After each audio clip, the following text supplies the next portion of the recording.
Circuit Court of Fairfax County is now in session. The Honorable Penny Escarati presiding. Good morning, Judy. All right, good morning. Good morning, Anna. All right, do we have any preliminary matters before? We do, Your Honor. Okay. Sure.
All right, are we ready for the jury then? Yes, Your Honor. Okay.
Good morning, ladies and gentlemen. Please be seated.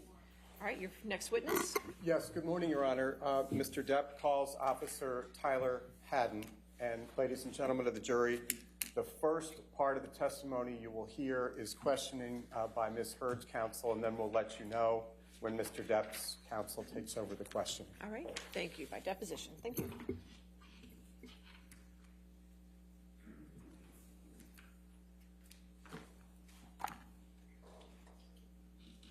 Please state your name and your business address. Tyler Hadden, 1546 West Martin Luther King Jr. Boulevard, Los Angeles, California. Sir, what is your occupation? I'm a police officer for the city of Los Angeles. And how long have you been a police officer with the city of Los Angeles? Approximately 5.5 years. Did you serve in any law enforcement capacity prior to coming to the LAPD? No. When you said approximately 5.5 years, do you recall approximately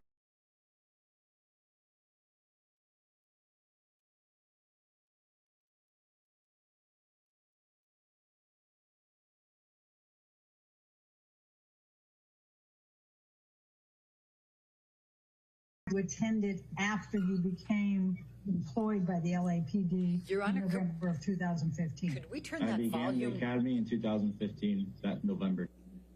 That volume's a little loud. Thank you. And how long were you with the academy? Approximately 6 months. And when did you start as a patrol officer with the LAPD? 6 months after November. Can you recall your date when you started patrol? I don't recall the exact date, no. And that would be end of May of 2016? Correct. And was the first training officer that you worked with on patrol Melissa Syons? Yes. Question, when did you first have body-worn video assigned to you? I'm not sure of the exact date. Approximately when? Approximately 3 months into working patrol. So maybe during the summertime. The summer of 2016? Correct. When you started working with Melissa Syons as your training officer, did Officer Syons have body-worn video? Not at the time I worked with her. How much training did you have on domestic violence while you were at the academy? I don't recall the exact amount of time. Approximately how much? 20 hours, approximately. Okay. So just to make sure that I understand, because we had a few disjointed questions and answers. So it was your understanding as of May 2016 that if you answered a call for domestic violence and there was evidence of a crime, even if the victim did not want to press charges, that you had to take a report. Is that correct? If there's evidence of a crime, yes. So your best recollection today is that you had been on patrol as a probationary officer somewhere between a week and 3 weeks before answering the May 21, 2016 domestic violence call at Eastern Columbia building. Is that correct? Correct. Do you recall any of the other incidents that you reported to that evening of May 21st, 2016? No. At all? Any part of them? Nope. So this was new for you working with Officer Syons, is that correct? Correct. And as the probationary officer, then you would defer to Officer Syons, is that fair? Correct. And if you could just describe to me what your understanding of Officer Syons' role was to you as your training officer in May 2016. to teach me and guide me in how to become complete the duties of being a law enforcement officer. Officer Hadden, under your understanding of the LAPD rules in 2016, if a victim of domestic violence said that the altercation was only verbal, would that require you to write a report? No. Okay. Now, I'm going to ask you to take a look at the first page of what has been marked as deposition exhibit number 1. It's Hadden it's actually number 3, my apologies. And this is an incident recall. What is your understanding of what this document is, Officer Hadden? It's essentially what is given to us on our computer. And what do you mean is given to us on our computer? In our car? Right, so what happens? So when we're assigned a radio call, the radio call comes to our computer in our car, and this is what we see on our screen, but in a different format. Now, how was this particular call characterized by the dispatch, at least initially? Initially, it was dispatched as a domestic radio call. Okay. And what does domestic radio call mean to you?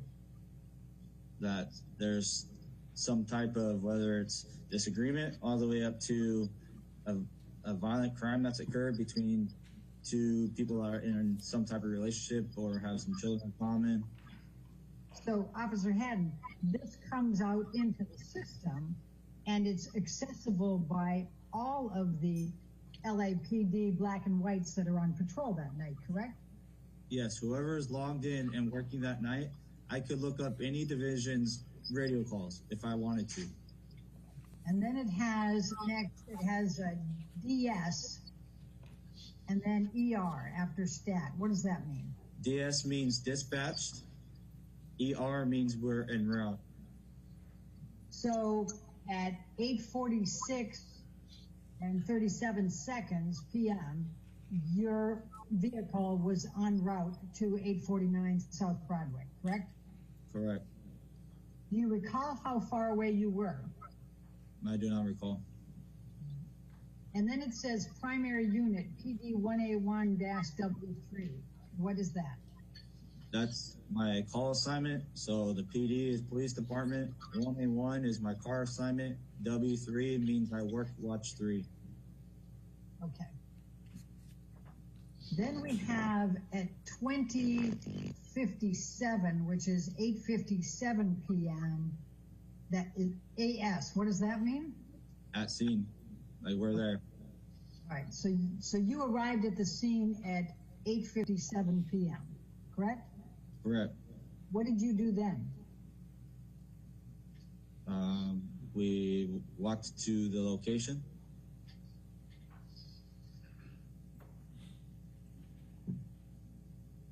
Do you recall anything that you did before you went up to the penthouse? We walked in and met with security who showed us where the elevator was. Did you do anything else? Not that I recall. But your best recollection is that you went in, you talked to security, and then you went on an elevator, is that right? Yes. Do you recall what time you arrived at the apartment, the penthouse? No, I don't recall. All right. Then your next entry here is 21:22. So that would be 9:22 p.m. and 57 seconds? Yeah. Okay. Met with victim, checked lock, verified husband left location, victim advised verbal. Do you see that? Mm-hmm. Who wrote that? That's what we write when we put the comments of the call of what happened in the radio call. That's what we wrote. So do you recall whether that was you that wrote that or Officer Science? I don't recall who wrote it. All right. And so you were back in your vehicle by 9/22. Is that correct? Approximately, yeah. Well, if you wrote this at 9/22, would it be fair to say you were back in your vehicle writing this? Yes. Okay. Now, did you take a report? We issued a business card. I asked, did you take a report? No, Why not? because the victim didn't request a report, and during our investigation, we didn't reveal that we needed to take a report. So, who decided to use the words victim advised verbal dispute? Whoever created the comments of the call used the word victim. Whoever gave the comments of the call used the word victim. So I don't know who that was. And I'm even more specifically asking who chose the language advised verbal dispute. It was either my partner or I. I don't recall who. Now, what is the significance of writing down verbal dispute? We're writing what happened, what we believe is happening, and what our investigation revealed. But you were not present at any time when Ms. Heard discussed whether there was any type of verbal argument. Is that correct? Was I there? Yes. Was I speaking to her? No. Was there any discussion of verbal argument in your presence when you were up in the penthouse investigating? Not that I recall. You did not hear Ms. Heard say that it was only a verbal dispute, correct? I did not.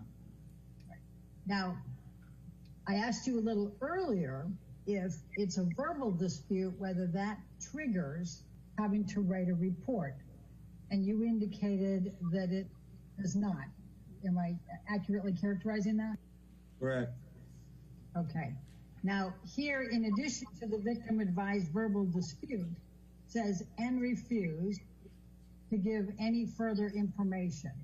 You see that? Yes. Question, okay, so if the victim does not want to press charges and advises that it's a verbal dispute, then that would not trigger you writing a report. Is that your understanding of LAPD? Policies and procedures on domestic violence at that time. Correct. There were other circumstances that were also within this incident as well. What do you mean by that? During our investigation, we had other reasons to believe that this was true. I'm sorry, during your investigation, you had other reasons to believe what was true? That it was a verbal dispute. And what did you have during your investigation that created in your mind evidence that it was only a verbal dispute? After discussing the investigation with my partner at the scene, the Ms. Heard refused any medical treatment and had no visible injuries. There was no sign of struggle, and the victim, the witness that was there that I spoke with was uncooperative as well. Anything else? At this time, that's all. Okay. Now, you recall seeing that Ms. Heard was in tears and was crying and red-faced. Would you agree? Correct. From a distance. Well, from a distance, Ms. Heard was in tears, crying, and had a red face, correct? Correct. Why did you issue a business card? It's part of our policy. We're supposed to issue a business card, and it shows that we are there and completed an investigation. And if she would like us to come back, we offered that assistance that we can come back at another time if she feels like she needs us to come back. Did you take any notes at all? Note of what? notes during the time that you were investigating this call? No.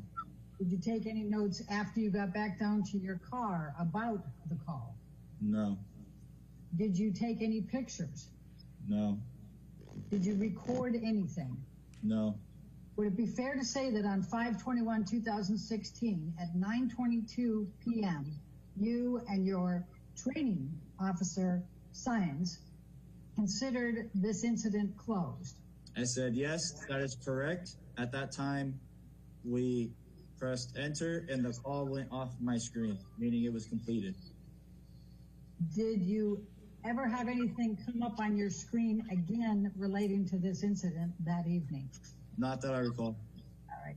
At the time that you closed out this incident on your screen at 9:22 on 5/21/2016, did you know that this call involved Johnny Depp?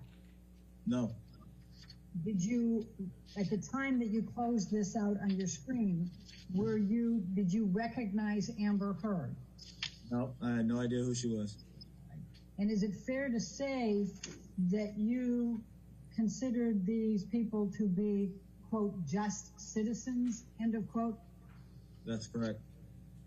Did you have any communications at all with Officer Gatlin or his patrol partner the night of May 21st, 2016? No, not that I recall. So the next thing we're going to go to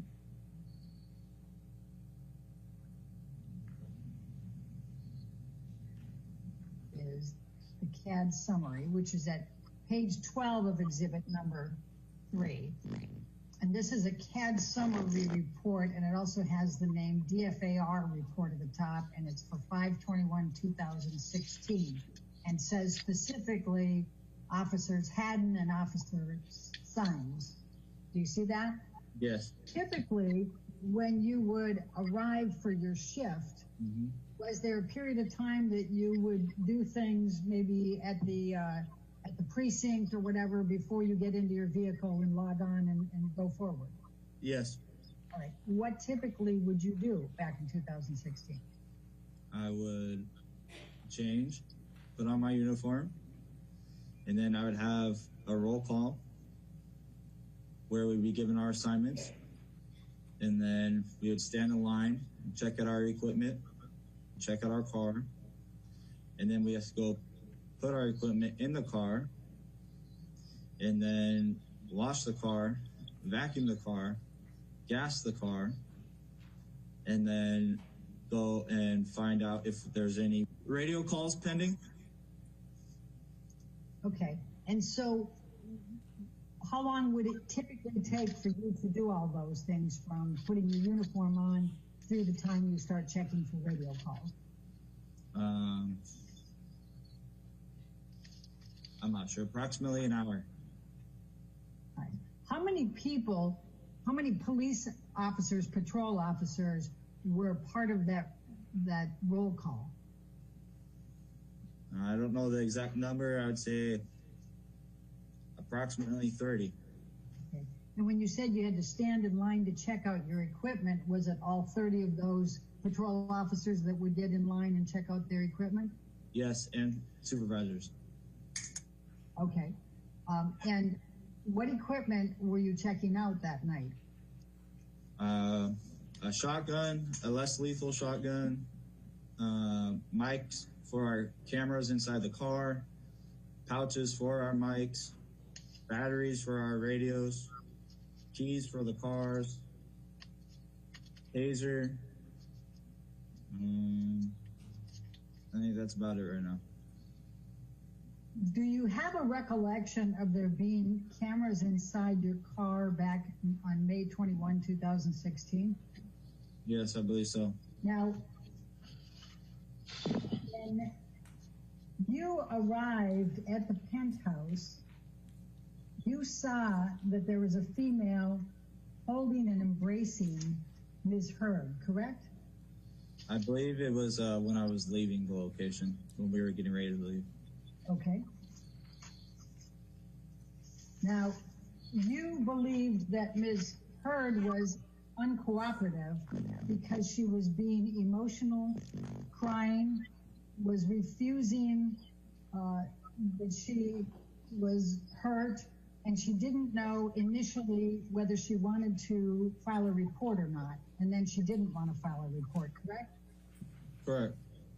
Now, you said that Officer Science told you later that Ms. Heard called the number on the business card. Do you recall when Officer Science told you that Ms. Heard called the number on the card? No, I don't recall. Do you recall approximately how much time you spent at the penthouse speaking with either the male or with Ms. Heard or looking at the premises that night? I don't recall right now. Do you recall roughly whether it was 15 minutes, a half hour, hour? I don't recall. I'm going to ask you to take a look at what has been marked as deposition exhibit number 17. I'll just scroll down so you can see that. Hold on. Do you recognize the person in this photo? I believe that's Ms. Heard. All right. Is this the same person you saw on the night of May 21st, 2016, when you arrived sometime after 9:04 p.m.? And do you recall seeing the red marks that are reflected on this exhibit number 17 on Ms. Heard? No, I was never this close to be able to examine her face. You were never close enough to Ms. Heard to be able to examine her face? Is that what you said? Correct. Okay. If you had seen this mark close enough to be able to see it, would you have believed you had an obligation to prepare a report? No, because I don't know what this is from.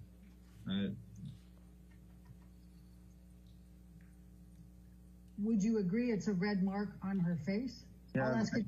From what I saw was red from her crying. There was no red marks from any other thing. It was consistent with her crying. Does this look like a red mark that's from crying? Officer Hadden, in reviewing this picture, does it appear that there's an injury on Ms. Heard's face in this picture? No. You would say that doesn't evidence an injury? No. Why not? Because I don't see an injury. I'm going to show you what has been marked as deposition exhibit number 18. And do you recognize this carpeting? No. Officer Hadden, what do you see in this picture? I see stripes with some type of stains on to be a possible flooring. Okay. Do you have a recollection of seeing stains on the flooring outside of Ms. Heard's penthouse that night of May 21st, 2016? At this point, not that I recall. And when you say at this point, not that you can recall, what do you mean by that? It's 5 years ago. I don't remember. Officer Hadden, I'm going to show you what has been marked as Hadden exhibit number 19. Do you recognize the business card? Yes. And tell me what you can recall of that. Well, that's my handwriting, and those are our LAPD business cards. All right. The next thing on there is refuse report. Do you see that? Yes. Okay. Was it your understanding that Ms. Heard did not want to press charges?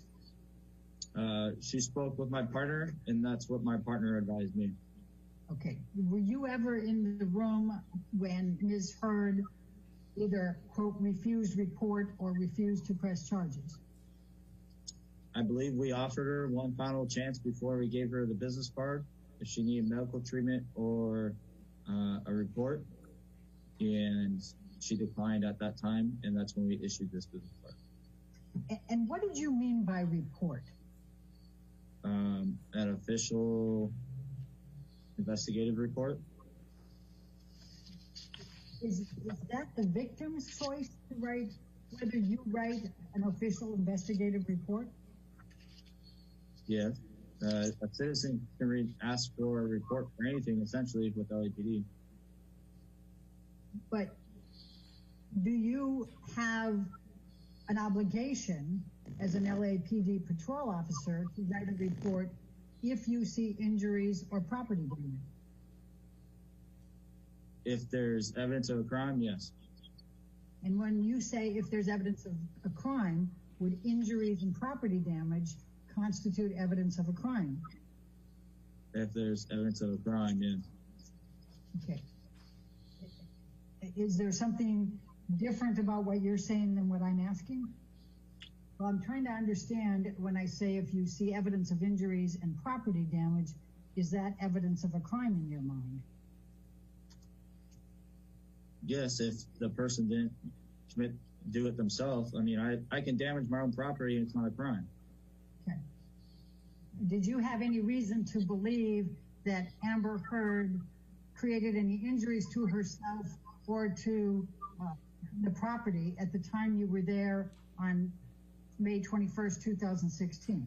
No, because I don't recall seeing any damaged property or her obtaining any injuries or having visible injuries that I saw. Now, it says, advised can call at later time if changes mind. What, if any, discussion did you have with Officer Symes about what that meant? Well, that goes with what I said earlier was a citizen can make a report about anything at any time. It's called an investigative report or just an incident report. So if she wanted a report, then she would call us back and we'll take a report. But at that point, you have already written into your system that the victim advised verbal dispute only, correct? Correct. And you did not write a report or take pictures or create any kind of record, did you, of anything that transpired there? Just the business part. I'm going to ask you, Officer Hadden, to take a look at what has been marked as deposition exhibit number 24. Do you recognize the person in this picture? Miss Heard? Well, do you recognize her as Ms. Heard? No, I had no idea who she was. Do you recognize the person in this picture on Hadden exhibit number 24 as the person who was the subject of your and Officer Symes reporting to the Eastern Columbia building that evening? Correct. All right, so let's go to exhibit number 24. And what do you see in this picture with respect to whether there is any injury depicted on Ms. Heard? I see a female white, fair skin with pink cheek. I'm sorry, with a what? Pink cheek and pink eyes. All right. Do you recognize that as a potential injury on her face? Knowing what our investigation revealed, no, that pink's consistent with Brian.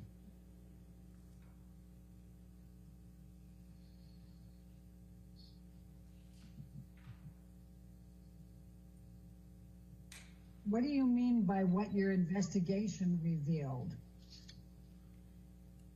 That it was a verbal dispute. And she refused that she had any injury.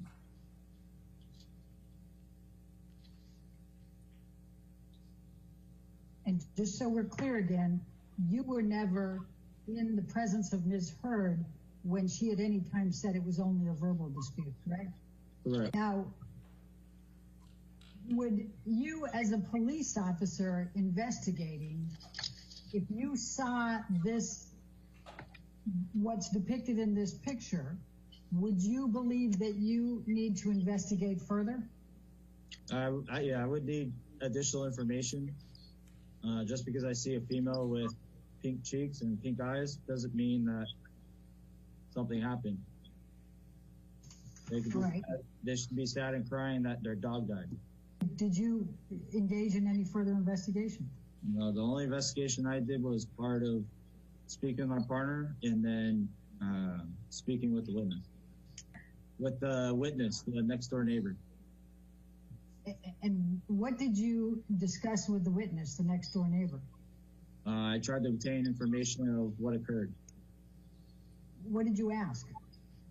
Who, what, when, where, why. And what did he say? I don't remember his exact words, but he wasn't very coming with the information. I had very vague information as far as what he was telling me. What do you specifically recall the witness telling you? I don't recall. You don't recall at all? I don't recall specific words or sentences. Do you recall the witness taking you around and showing you property damage in the penthouse? No, I recall my partner and I doing a protective sweep, and that's it. You don't recall Josh Drew being with you and taking you through? I don't recall if someone else was with us or not. Do you recall one way or the other? I don't recall. All right. Now, you have a recollection of you and Officer Science going through the entire penthouse, is that correct? We did a protective sweep of the location that she was at. And tell me what you mean by protective sweep. We walked through the general housing area that she is at to make sure that there's no one else in it that shouldn't be there, or there's no one hurt.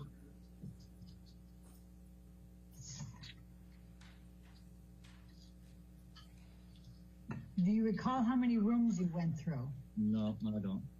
I'm gonna ask you, the officer having to take a look at number 25. You recognize this as Ms. Heard? Yes.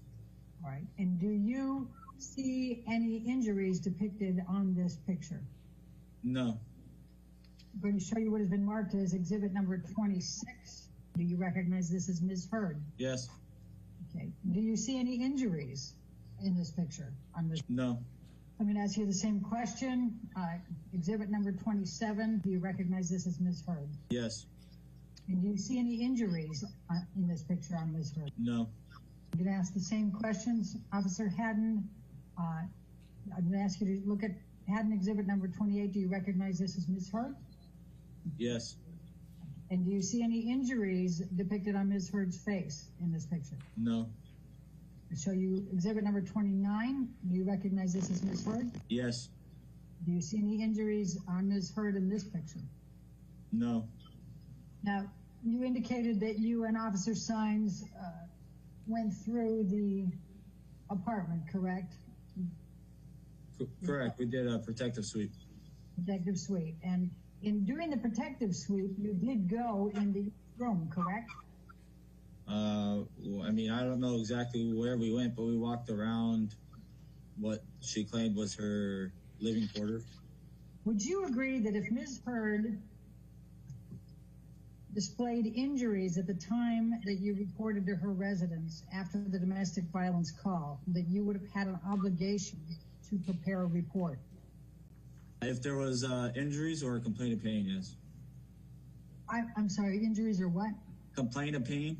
Would you agree that if Ms. Heard displayed injuries that you perceived to be injuries at the time you reported to Ms. Heard's residence after the domestic violence call on May 21st, 2016, you had an obligation to prepare a report? If I perceived them to be injuries, then yes. Okay. Would you agree that if there was property damage present at the time you reported to Ms. Heard's residence after the domestic violence calls, you had an obligation to prepare a report? No, because if she's living there, that's her property, and she's being uncooperative and doesn't say that someone else did it or anyone else did it, then I have no other information to go off of. She could have broken it herself. Officer Hadden, did you provide any pamphlets to Ms. Heard, you or Officer Sines, relating to domestic violence? I personally did not. Do you know whether Officer Sines did? I don't know. And ladies and gentlemen, at this point, counsel for Mr. Depp takes over the questioning.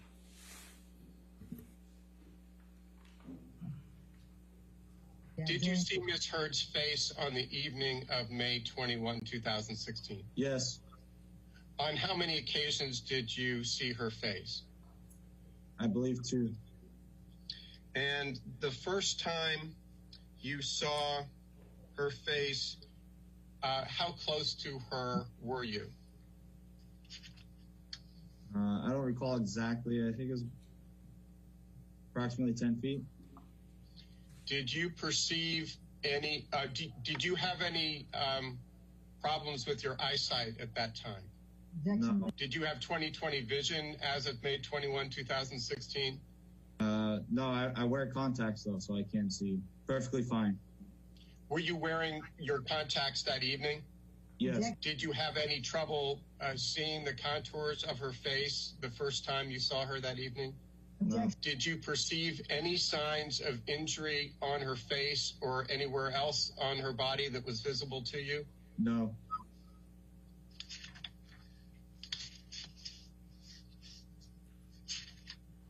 For how long a period did you view her face the first time you saw her that night? A few seconds, not very long.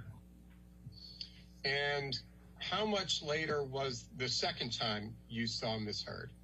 Right before I left, And how close to her were you when you observed her face? approximately 10 feet. Did you have a clear view of her face? Yes, Did you still have your contacts in at the time? yes, Was there sufficient light that enabled you to actually see her face? I believe so. I believe it was the light was a little dimmer, but it was still lit. Did you perceive any signs of injury to her face on that second occasion?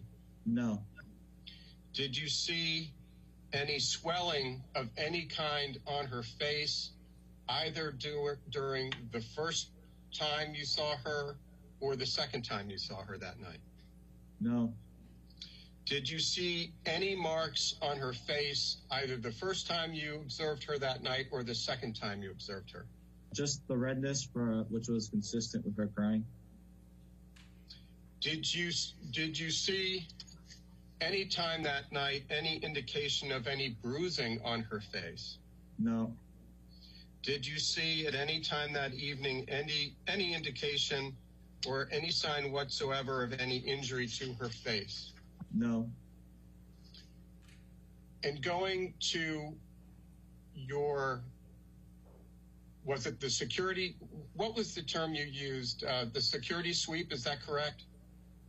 the protective sweep. Protective sweep.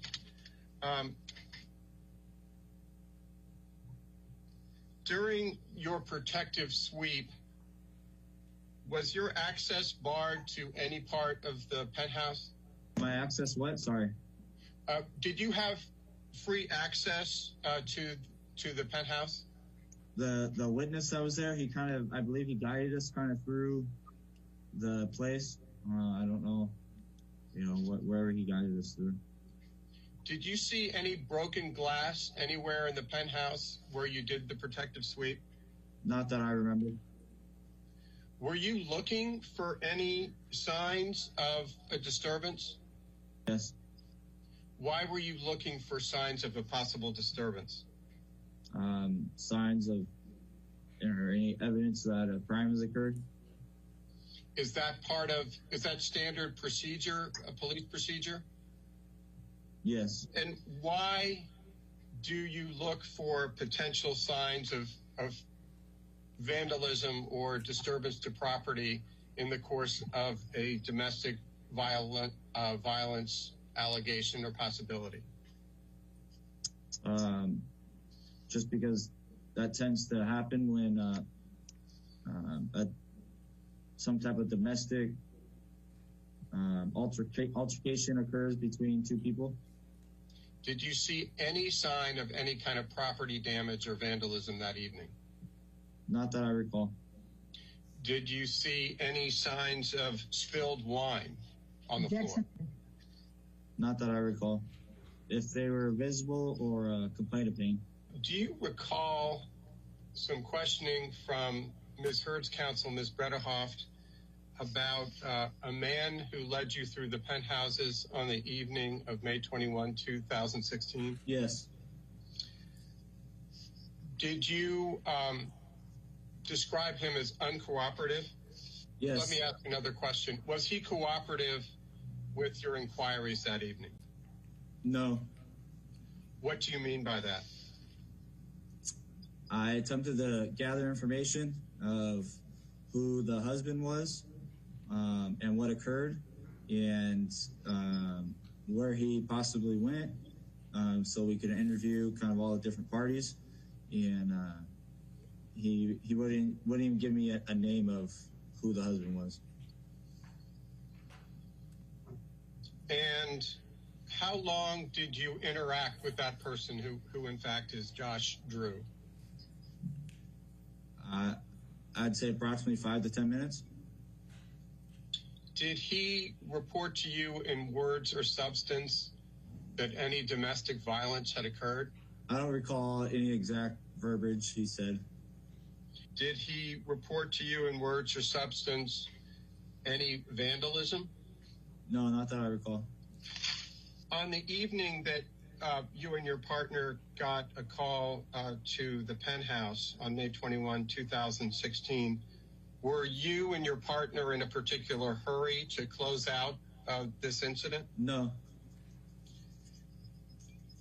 Were you willing to stay as long as was necessary to resolve the matter? Yes. Would you generally take notes for a verbal dispute only?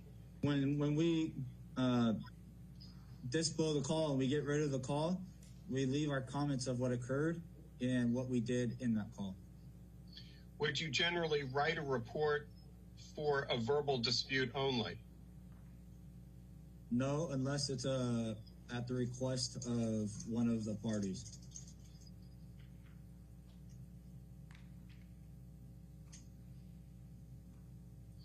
When you were typing in your computer to add text to a call, is it common to refer to the focus individual in the call as a victim, whether a crime has been committed or not?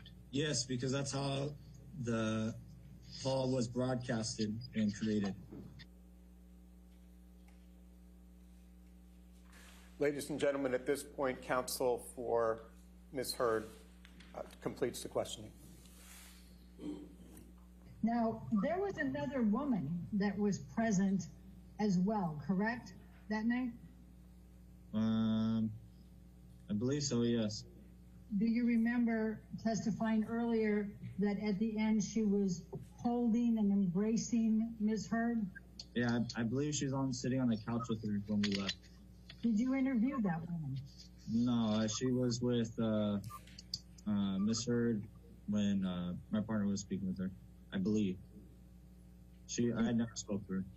Did you ever attempt to interview that woman that was on the couch who was embracing Ms. Heard? No, because I was speaking with the gentleman outside. Do you know whether Officer Science ever attempted to interview that woman who was sitting on the couch? I am unaware. Okay. Now, let's go back to the description that you gave, and you responded again to it with Mr. Chu, that she was crying and had a red face, and you said the redness was consistent with crying. Do you recall that? Yes. Okay. Why was she crying? I don't know. That's a great question. I don't know why she was crying. Did you ask her? I personally did not, because my partner interviewed her. Then when you downloaded with your partner later, did you ask Officer Science why Amber Heard was crying? No, my partner never advised me. She spoke with her while I was speaking with the gentleman. Do you recall that you testified that there was another woman who was embracing Ms. Heard on the sofa at the end of your visit? Yes. Do you recall asking why she was embracing and holding Ms. Heard? Why did you not ask either the other woman or Ms. Heard why the woman was embracing and holding Ms. Heard? Why I did not is because we were trained in the academy to separate the parties and to try and attempt to build a rapport with the individual we're speaking with. Therefore, it was two females and my partner was female, so therefore my partner spoke with the females. Would it be fair to say you deferred to Officer Sines to conduct any type of investigation with both Ms. Heard and the other woman who was embracing her? I know my partner spoke with Ms. Heard. I am unaware. I cannot testify if she spoke with the other female. When you said you learned at the academy to divide up the parties, was it your understanding that parties meant the victim and the suspect? All parties. Do you know whether anyone made an attempt to divide up the woman from Ms. Heard, the woman that was embracing her? I am unaware. Okay. Now, the redness that you said was on Ms. Heard's face when she was crying and emotional, could it also have been consistent with injury? I do not think so. I perceived it as redness from crying. Did you consider whether the redness on the face might be from something in addition to crying? No, I did not. And you had never met Ms. Heard before, correct? Never even seen her. And would it be fair to say that you don't know what Ms. Heard's, what her characteristics are for swelling, bruising, redness, correct? Correct. I'm going to ask you, Officer Hadden, to look at what has been marked as Hadden Exhibit number 8, and it's from the Office of the Chief of Police, and it's dated November 24, 2014, and the subject is Domestic Violence Supplemental Report, Form 15.40.02 revised. Do you see that? I do. This was provided to us by the LAPD in response to our document requests. Did you have an understanding that there was a domestic violence supplemental report form that was in place as of May 21st, 2016? Yes. I'm going to show you what is Exhibit number 9, and this is called Domestic Violence Supplemental Report. And it is something, is it your understanding that the police officer fills this out? Yes, we fill that out. Okay. Do you recall whether you had filled out this supplemental report at any time prior to May 21st, 2016? I don't recall. Now, if we look at the first column on the domestic violence supplemental report, it has a column that says victim. And then there are a number of descriptive words underneath with boxes. Do you see that? I do. All right. Now, the first one is shaking. What, if any, observations did you make of Ms. Heard shaking? No, I don't recall. All right. What, if any, observations did you make about Ms. Heard being unresponsive? The little time I dealt with her, yeah, she was unresponsive and crying. I'm sorry, I didn't catch the first part. She was unresponsive and crying, did you say?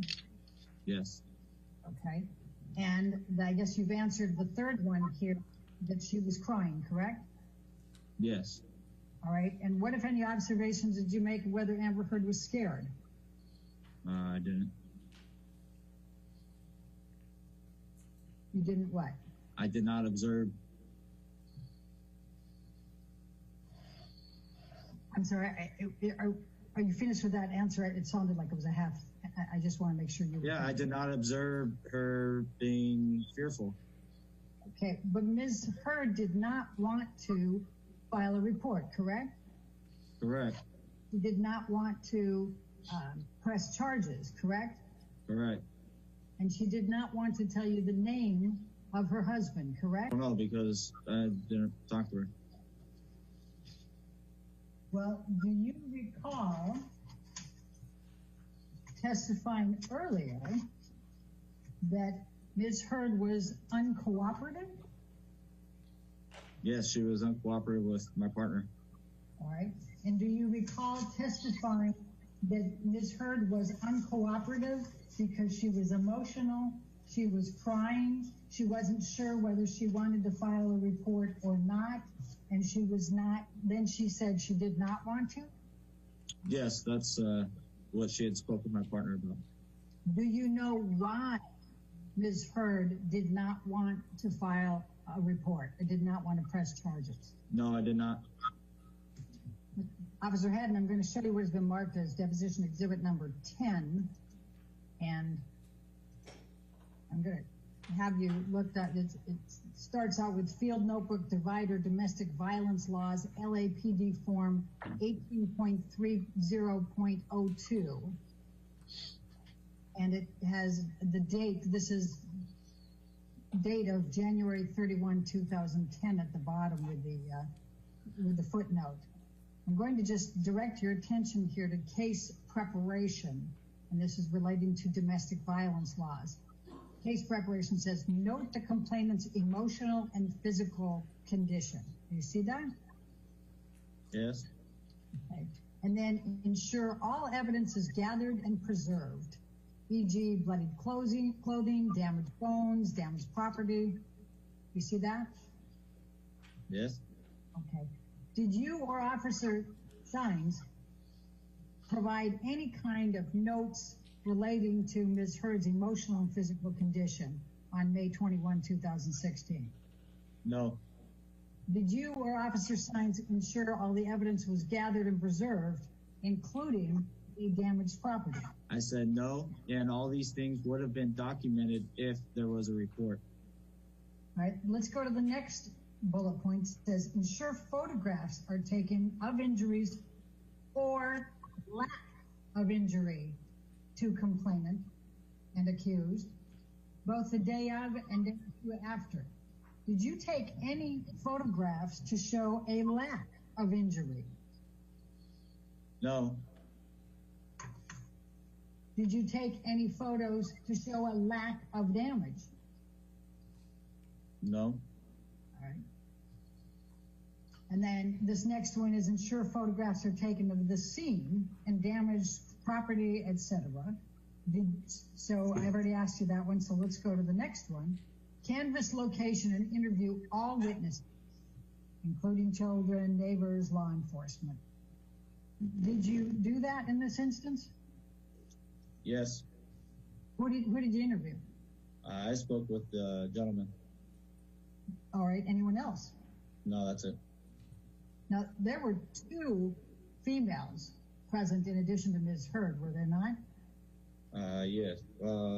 Including her, I believe there was 2. You don't recall the 3rd woman there? No, I don't recall a 3rd woman being there.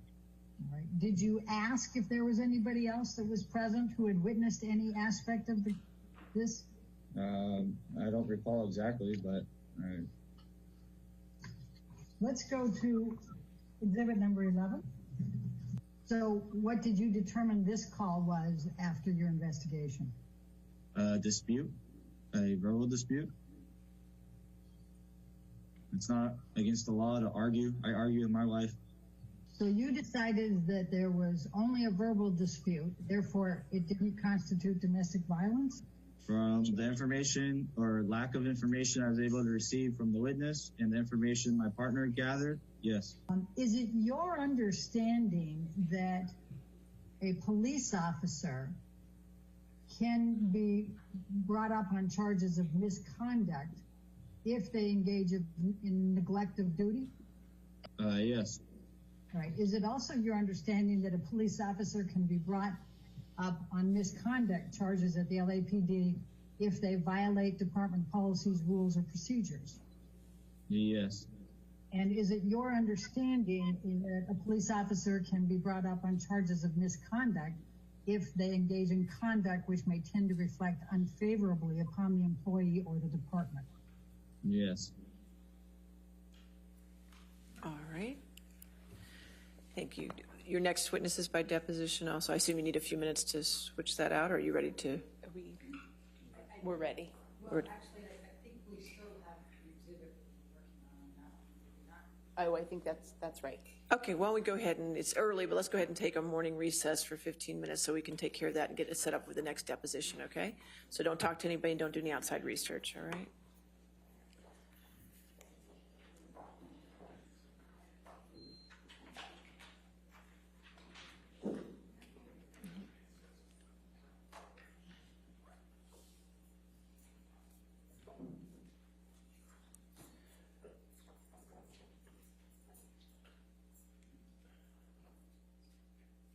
All right, which exhibit did you? Well, I think we're agreed, Your Honor, it's just the reaction. Okay, who's the next, which deposition is next? Officer William Gatlin, Your Honor. Officer Gatlin? With him, so Okay. we did the redactions that we discussed. I don't know how to. I haven't seen it yet, so I All just right, need why to don't I go ahead confirm. and take the 15 minutes, and when I come back, we can figure it out. So, Because I don't think we were in disagreement on anything else. okay, and how long is this deposition? I believe it's around 35 minutes, Your Honor. Okay, so we'll be able to start the next one right after that. We should be able to, yes. So why don't you go ahead and get the exhibits for the next one after that as well, and I'll come back at 11:20 and we can do both of them, okay? Thank you. All right. Thank you, Your Honor.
Which evidence do we have? Yeah, okay.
All right. Are we ready for the jury then? Yes. Okay. Yes, Your Honor.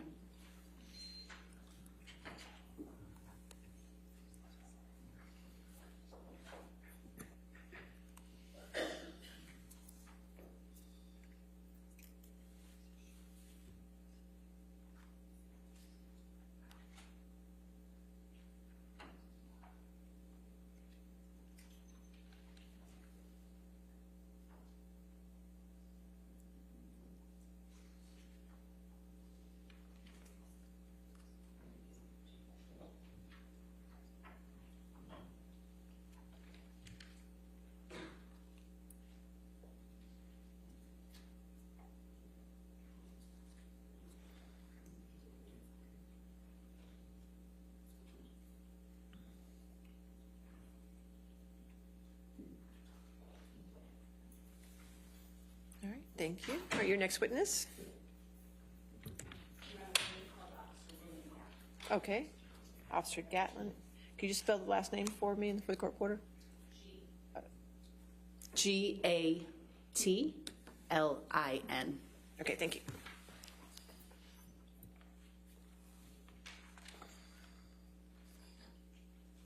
Name and business address for the record. William Gatlin, business address 251 East 6th Street in Los Angeles, California, 90014. How long have you been an officer with the LAPD? 8 years. And what is your rank? Police officer 2. Now, your partner on May 21, 2016 was Officer Diener, is that correct? Yes.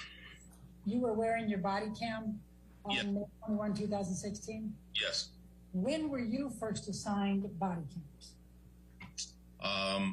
Sometime in 2015, I think. I don't remember. Officer Gatlin, I'm going to show you what has been marked as Defendant's Exhibit number 6.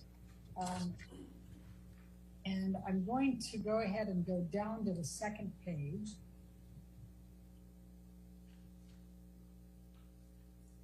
And this is the incident recall for you and Officer Diener for May 21, 2016, in connection with the call at the Eastern Columbia Building, 849 South Broadway. Now, Officer Diener indicated that he believed that he was driving that night. Is that your recollection as well? Yes. And when Officer Diener is driving, what does that mean you're doing? It means I handle the computer. Based on the incident recall, when did you arrive at the scene, you and Officer Diener? We arrived at scene, it looks like at 22:24. And that is 10:24? Correct. So when you arrived, do you recall whether there were any other police officers that were on the scene? I do not believe there was. Do you recall whether there was any press on the scene? I do not believe there was. Do you recall whether there was any type of public gathering at all? No. Was it relatively quiet? From my recollection, yes. Did you see very many people in the lobby when you came through? Not that I remember. Okay. And then tell me what you recall of this incident once you got there and you were shown to the elevator. I remember we went up the elevator, exited the elevator, walked down the hallway till we found the unit number, knocked on the door, a male answered the door. And at that point, I really didn't know whether this guy is potentially the suspect, if this guy is involved in the altercation, or who this guy was. So we kind of talked to him for a second, and he advised us that the police had already been there. He had a business card from them. And we told him that we still needed to step inside to check on the subject or potential victim, just to make sure that she's okay and that this is indeed related to the previous incident and not a new incident where the suspect had potentially returned and caused there's another new issue at hand. So do you recall that you already knew that this place had that another officer had answered the call, or other officers had answered the call before you got there? Yes, I already knew there was a previous caller. And how did you know that? Just kind of keeping track. When you're on the computer, you kind of are able to keep track of the calls throughout the night and where they're at and what's going on.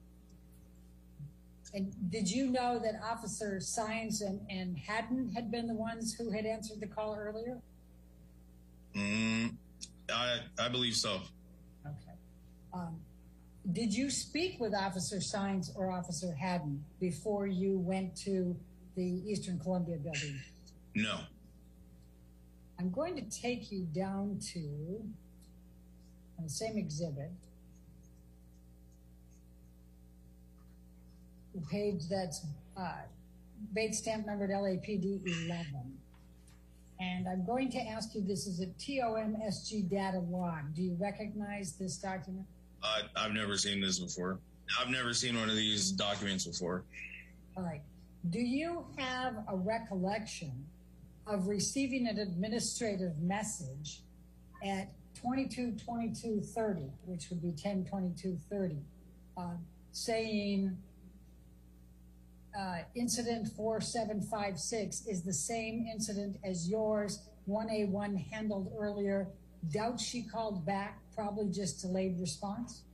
I do not recall getting that message. Right below it, at 22:23:22, which is 10:23 and change, it shows that your unit responded with ROG, in other words, Roger, to that message. Do you see that? Yes. Would that have been you that did that, or would that have been Officer Diener? Probably me. Okay. And is that because you weren't driving and Officer Diener was? Yes.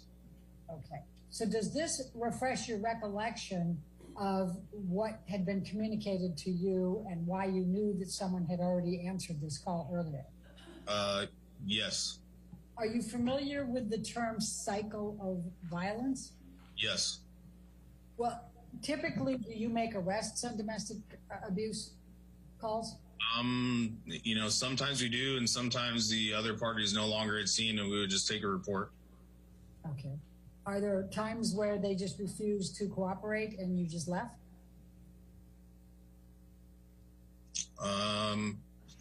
Yeah, there are times like that. You were going to say, but what?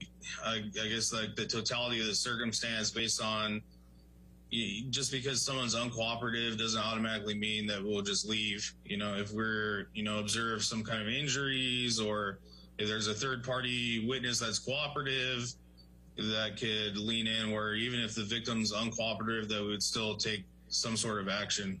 Now I'm going to ask you to turn to page 13 here. And this is the CAD summary report. What, if any, involvement did you have in this? I would be the one that kind of closes out the incidents on the computer. So the writings over to the right of the screen would be what I would type into the computer to close out the call.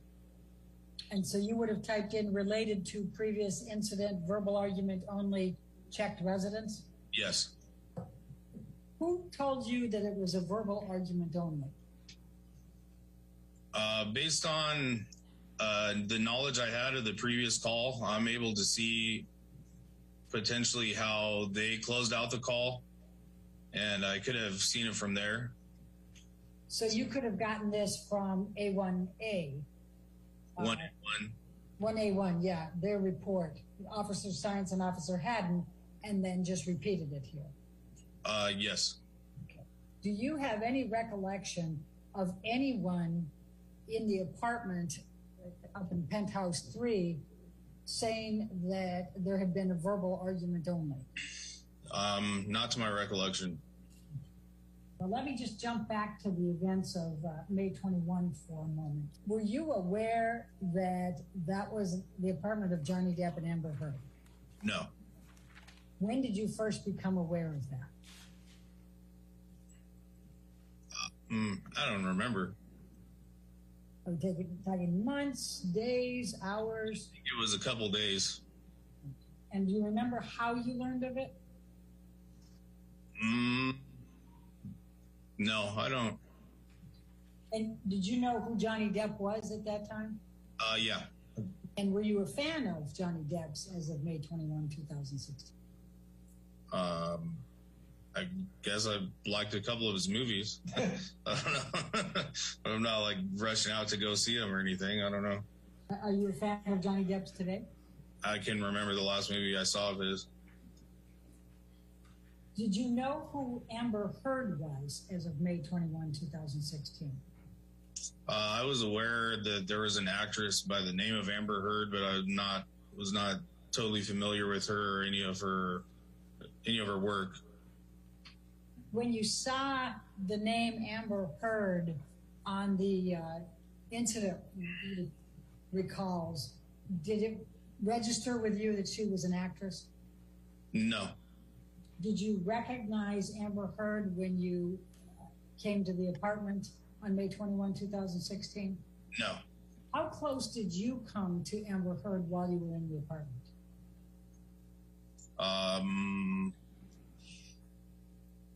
I'd have to say probably between 10 and 15 feet. And what was the lighting like where Amber Heard was sitting? It's pretty dim. Did you ask to see Amber Heard's face in the light? No. Did you ask Amber Heard whether she had any injuries? No. Did you interview any of the persons present about what had taken place earlier that night? No. Why not? Because I was aware that there's a previous call regarding the incident, and the male that answered the door kind of made it clear to us that this is still left over from that same incident, and a new incident had not occurred. So I didn't feel the need to at that time. Did you go through and search the entire apartment, including bedrooms, offices, and other areas? No. Again, why not? Same as I explained earlier, and they were all adamant that her husband was no longer at scene. Did you go into any of the other adjoining apartments? No. You asked where the husband was. Why did you ask where the husband was? Because in the comments of the call, it stated the husband and wife were arguing. Okay. And it was also a domestic violence. Yeah, it's a domestic violence call, and it wouldn't be uncommon for, the male to answer the door to tell us that he's not the husband, and later it turns out that he is. So, we kind of have to talk to the other party involved to make sure that that's not the male that's involved in the argument.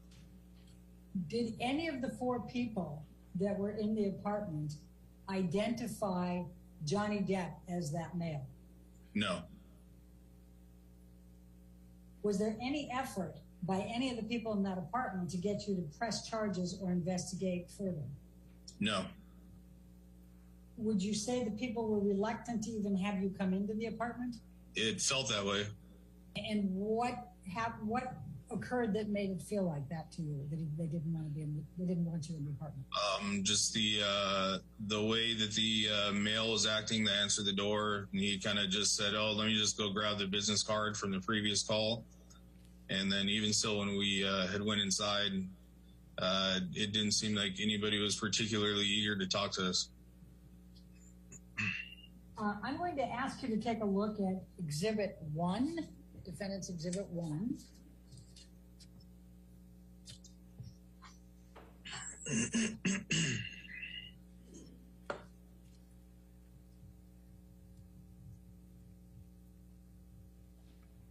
And this is the Daily Mail, Mail Online, July 3rd, 2020. And I'm going to go down to the 10th page.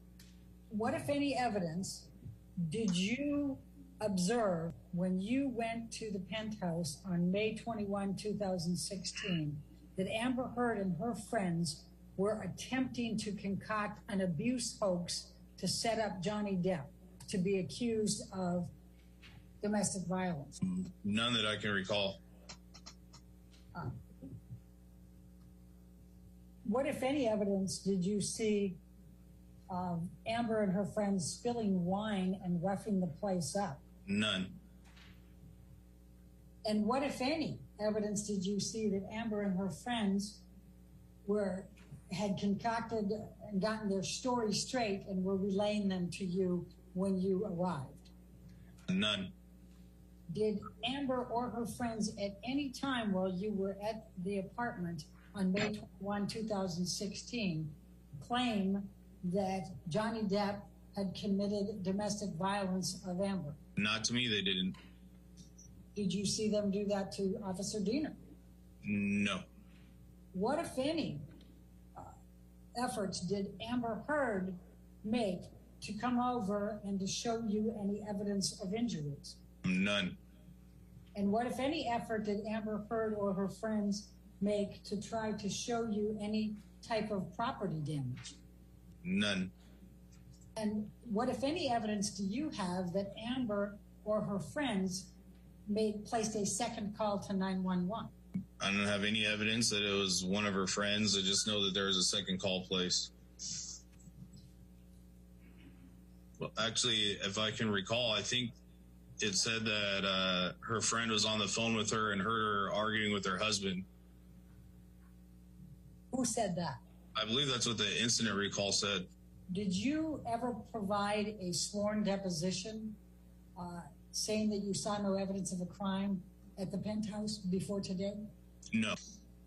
Are you aware of whether Officer Diener provided a sworn deposition saying he saw no evidence of a crime? He has not.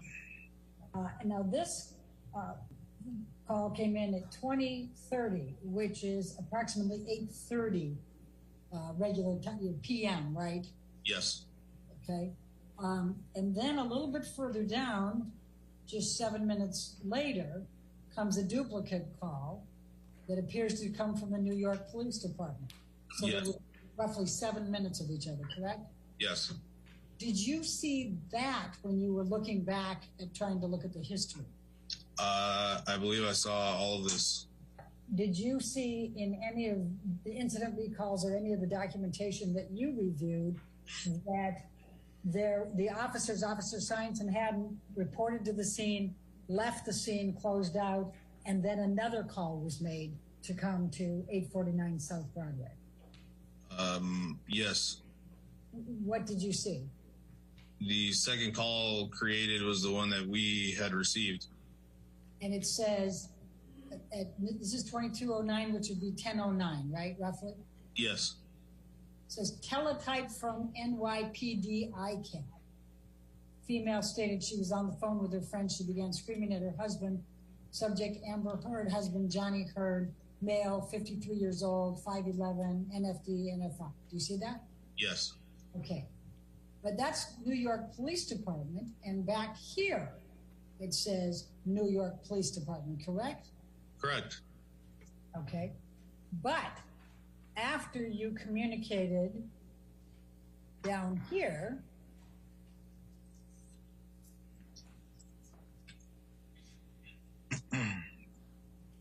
on the administrative text messages, and I'm now on LAPD 11,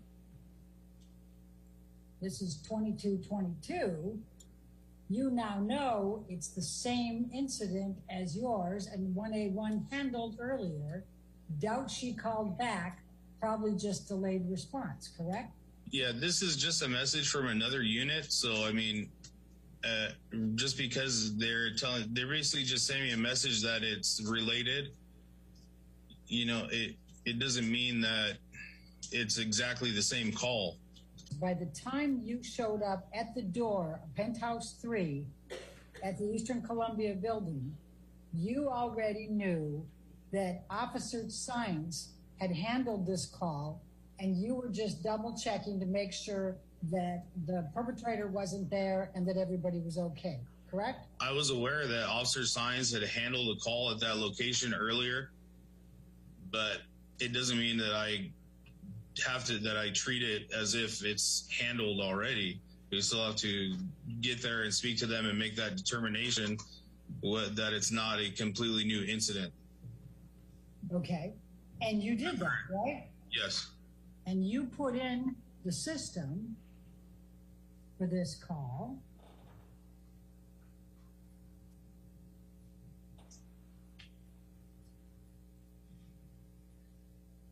Twenty 2046 to 2122. Met with Vic, checked location, verified husband left location.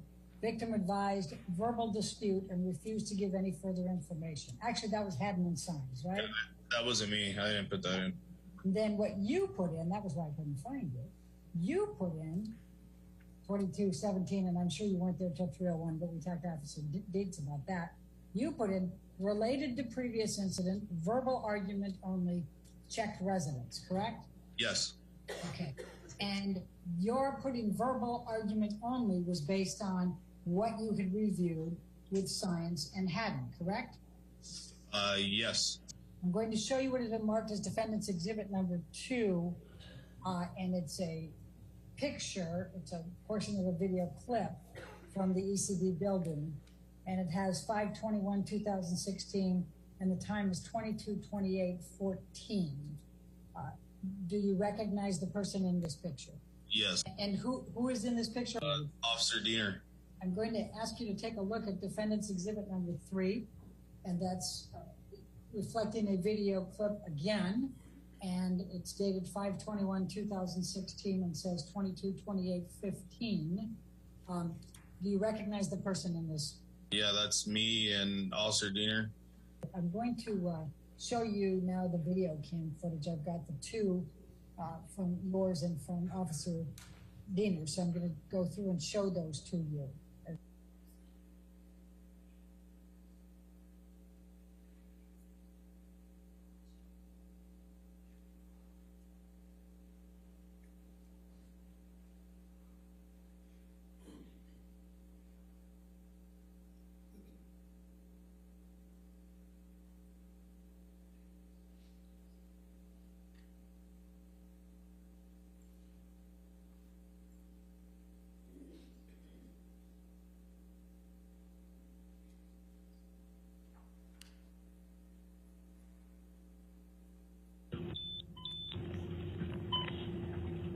Coffee's hot.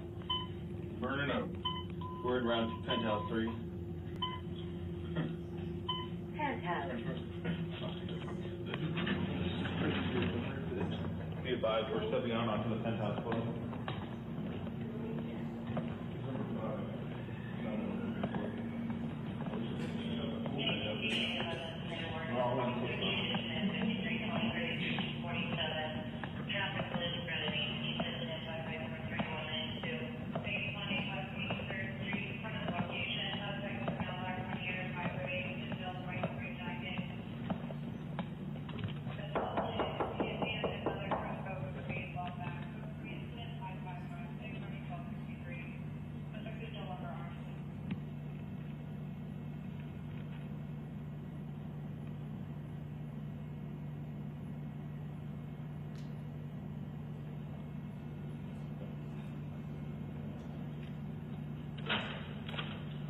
Hello.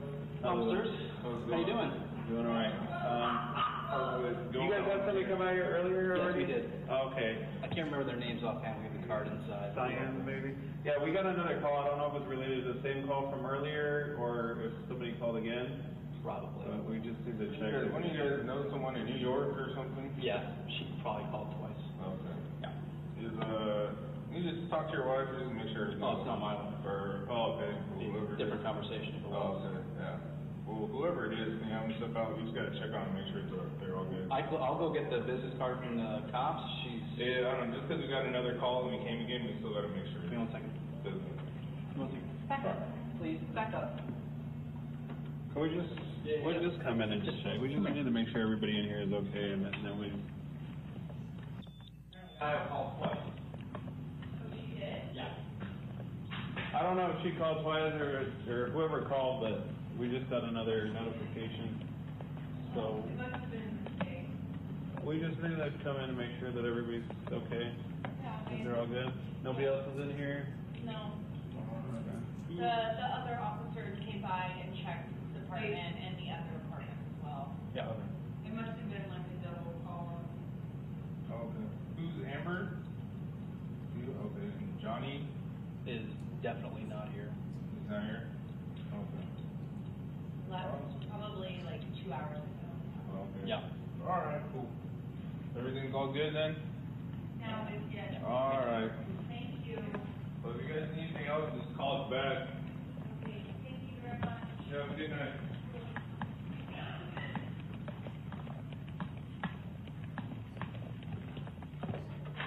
Thank you, officers. Yep, thank you. Have a good night.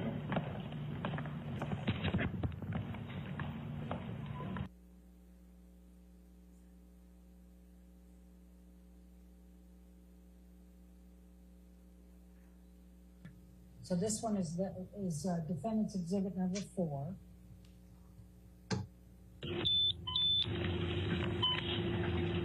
Coffee's hot. Burning up. Word around penthouse 3.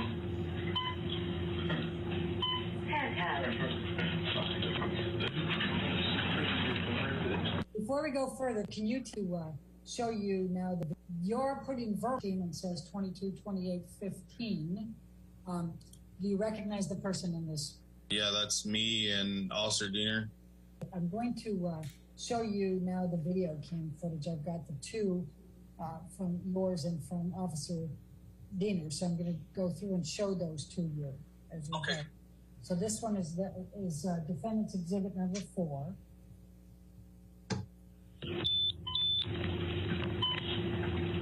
Coffee's hot. Burning up. Word around penthouse 3.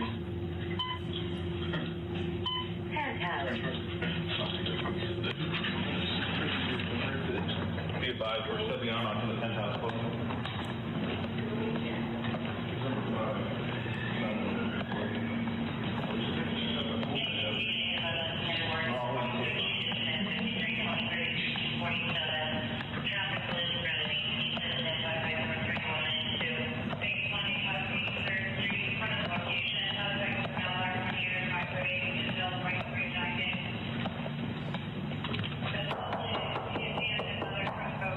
Before we go further, can you tell whether this one is your video cam footage or it is Officer Diener's?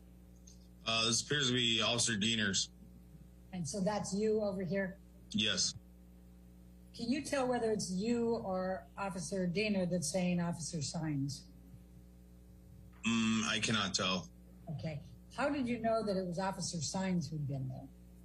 Because I was aware which unit had responded to the call there, and I knew that she was working that unit. I don't know if it's related to the same call from earlier or if somebody called again. Probably. We just need to check. One of you guys know someone in New York or something? Yeah, she probably called twice. Okay. Yeah.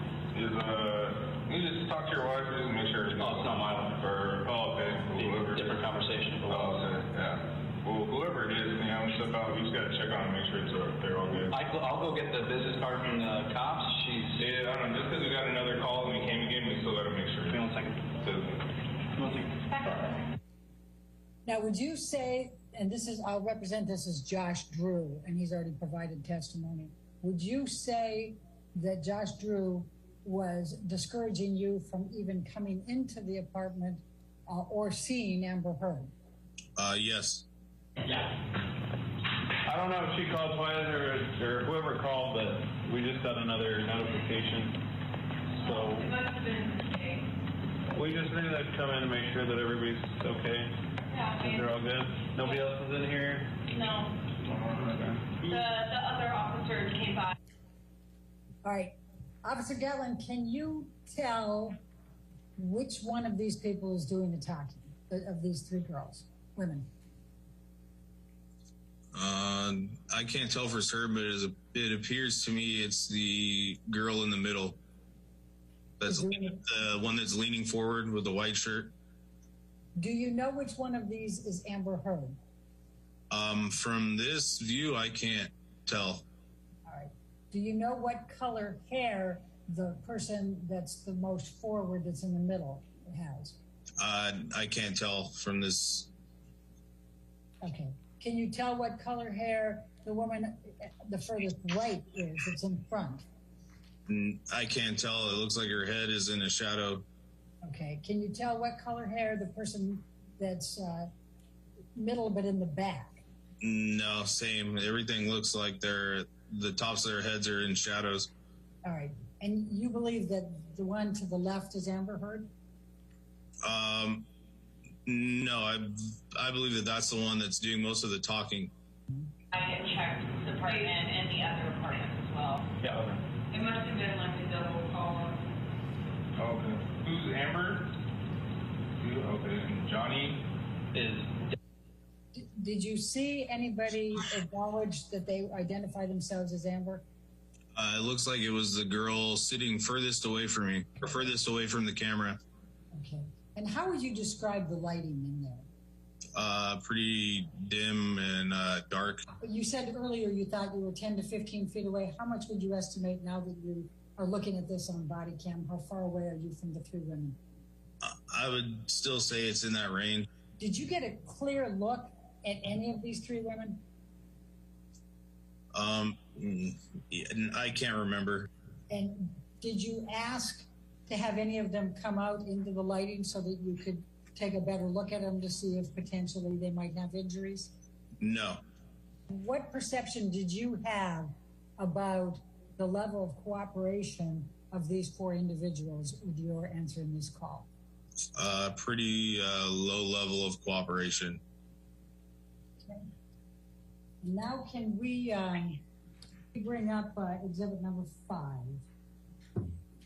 It's the other video. I just want to run through both of them because there's a little bit of a different angle in the two.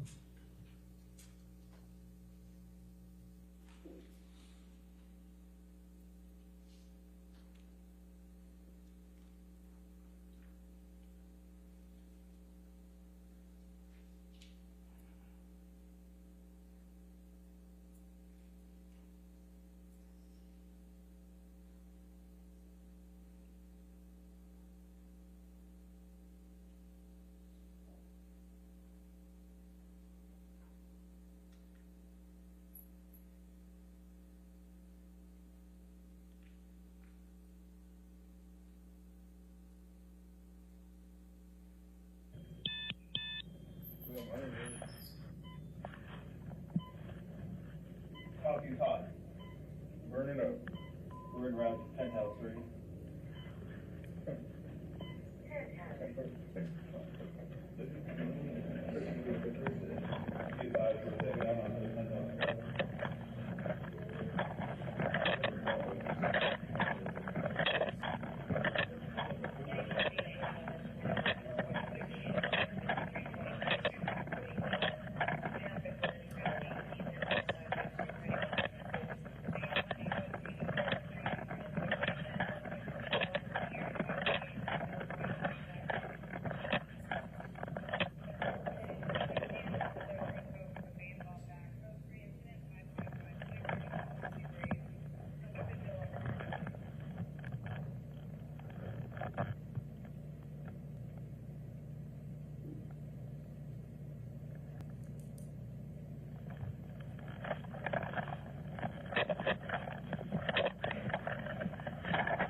Somebody come out here earlier? Yes, we did. Okay. I can't remember the names offhand. The card is science, maybe?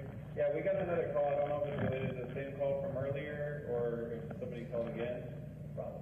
We just need to check. When you guys know someone in New York or something? Yeah, she probably called twice. Okay. Yeah. Is can you just talk to your wife and make sure? Oh, it's not my wife. Oh, okay. Different conversation. Oh, okay. Yeah. Well, whoever it is, you know, stuff out. You guys check on make sure you're all good. I'll go get the business card from the cops. Yeah, I don't know. Just because we got another call and we came again, we still got to make sure. We don't think. Back up. Please, back up. We'll just come in and just check. We just make sure everybody in here is I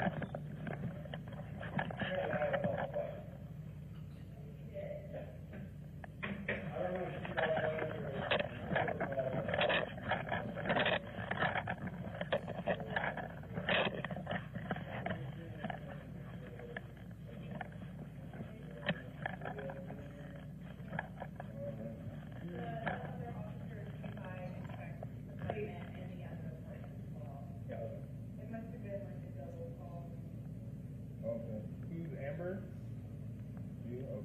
Johnny is definitely not here.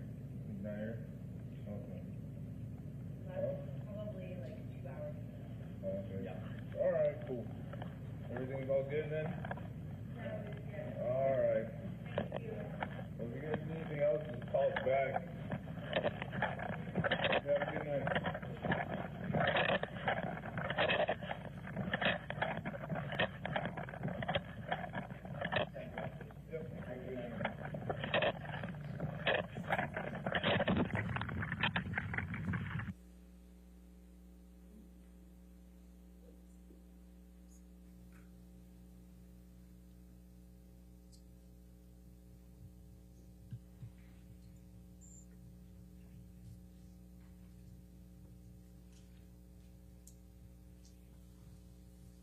Now showing you defendant's exhibit number 5.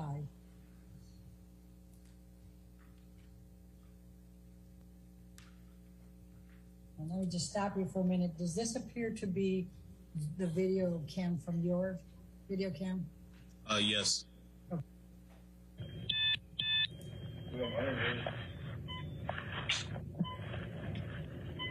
hot. Burn it up. We're in route 10-3.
Come out here earlier? Yes, we did. Okay.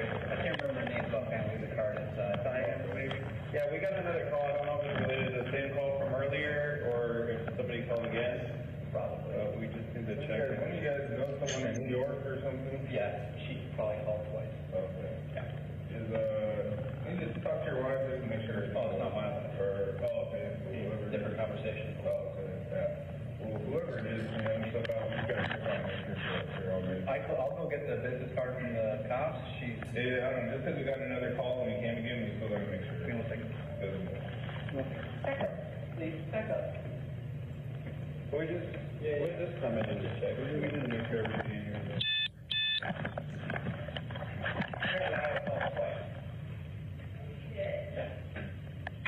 don't know if you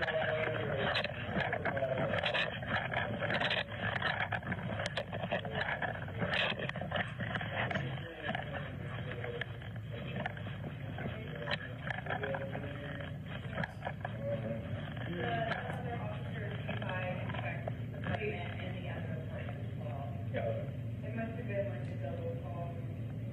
Okay. Who's Amber? You? Okay.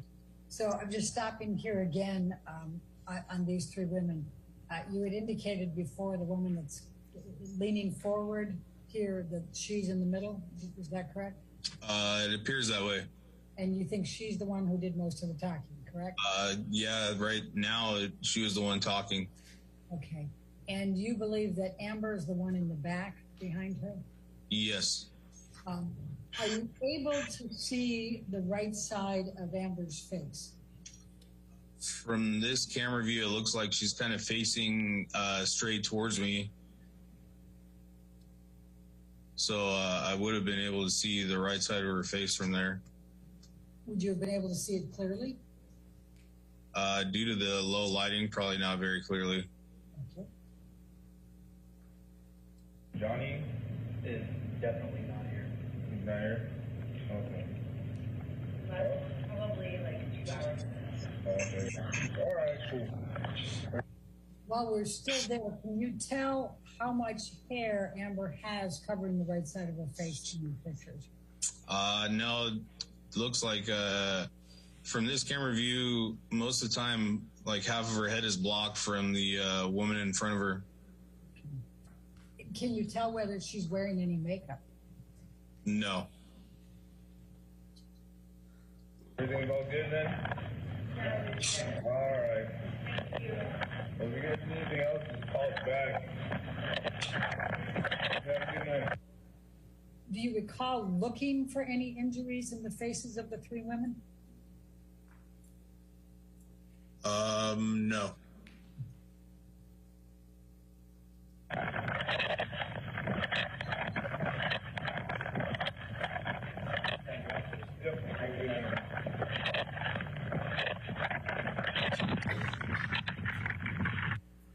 Now, Officer Gatlin, do you recall seeing two dogs in the house? Yes. They were running around pretty freely. Yes. And when you say that, would you be able to, sitting here today, say that the person in these three photos, defendants 7, 8, and 9, is the same person that was sitting on that sofa in the back? Are you able to draw that connection? No, I don't recall. Do you disagree with my description of what's in this picture? No, I was stating that I didn't observe that when I was inside the apartment. Are you able to testify whether Amber Heard was the victim of domestic violence by Mr. Depp on May 21, 2016? Based on our investigation, it appeared as if she was not. Your investigation of what? Based on her refusing to give any statement on what had occurred. And at the time, we did not observe any any visible or verifiable injuries to her.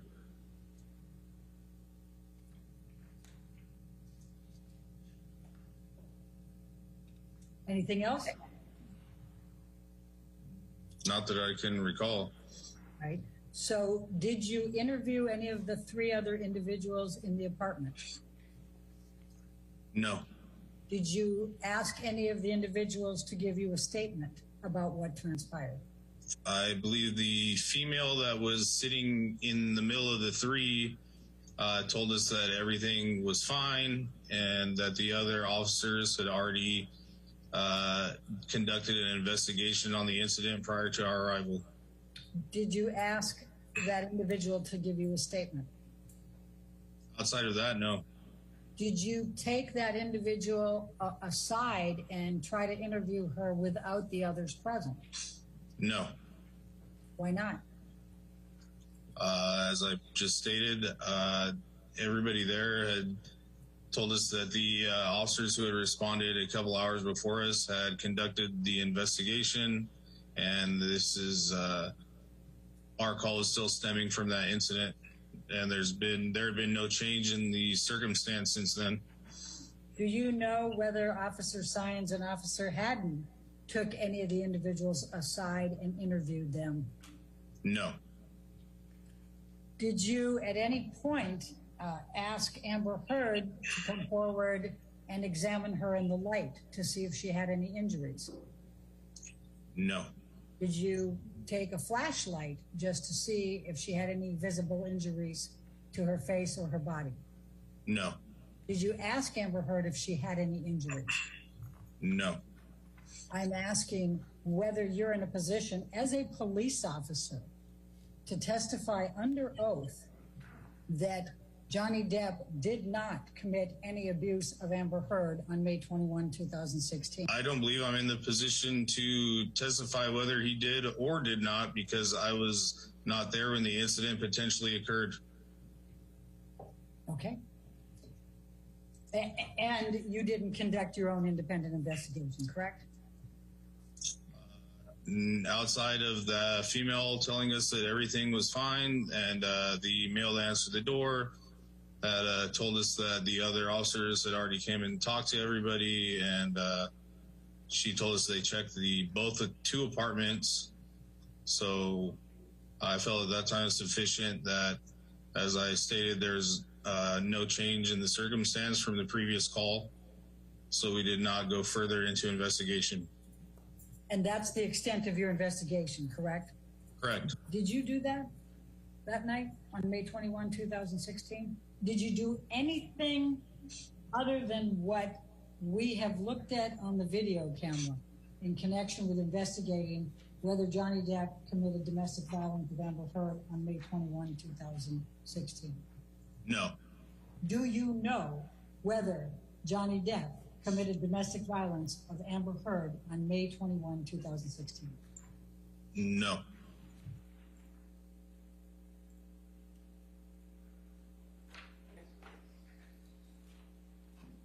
Sorry, your next witness? Alejandro Romero. Alejandro Romero.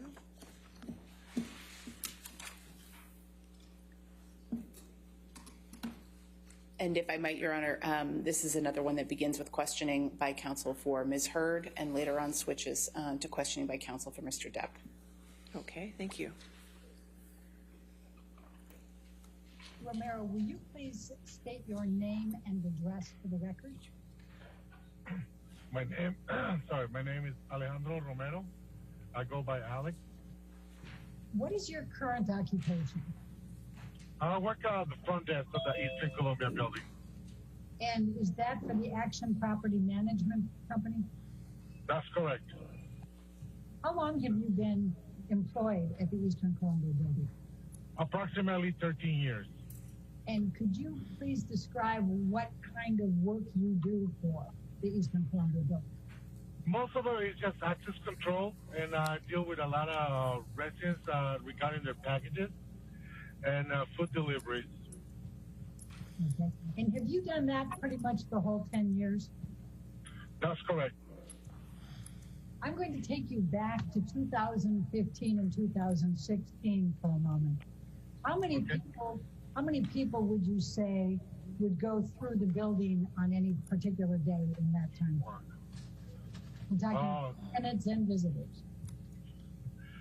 I cannot say a number because there's 147 units in the building, and there are visitors, guests, friends.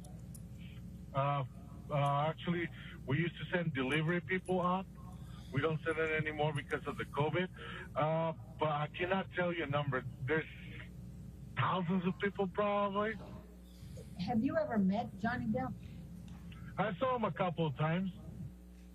Do you remember what Mr. Depp was wearing on any of those occasions? Nope. Do you remember what jewelry he had on? Nope. Do you remember what headgear he was wearing? If he was wearing a scarf or a hat? No. Do you remember whether Mr. Depp was wearing any makeup or eyeliner? Nope, I don't remember. Nope. You couldn't tell me one way or the other, right? No.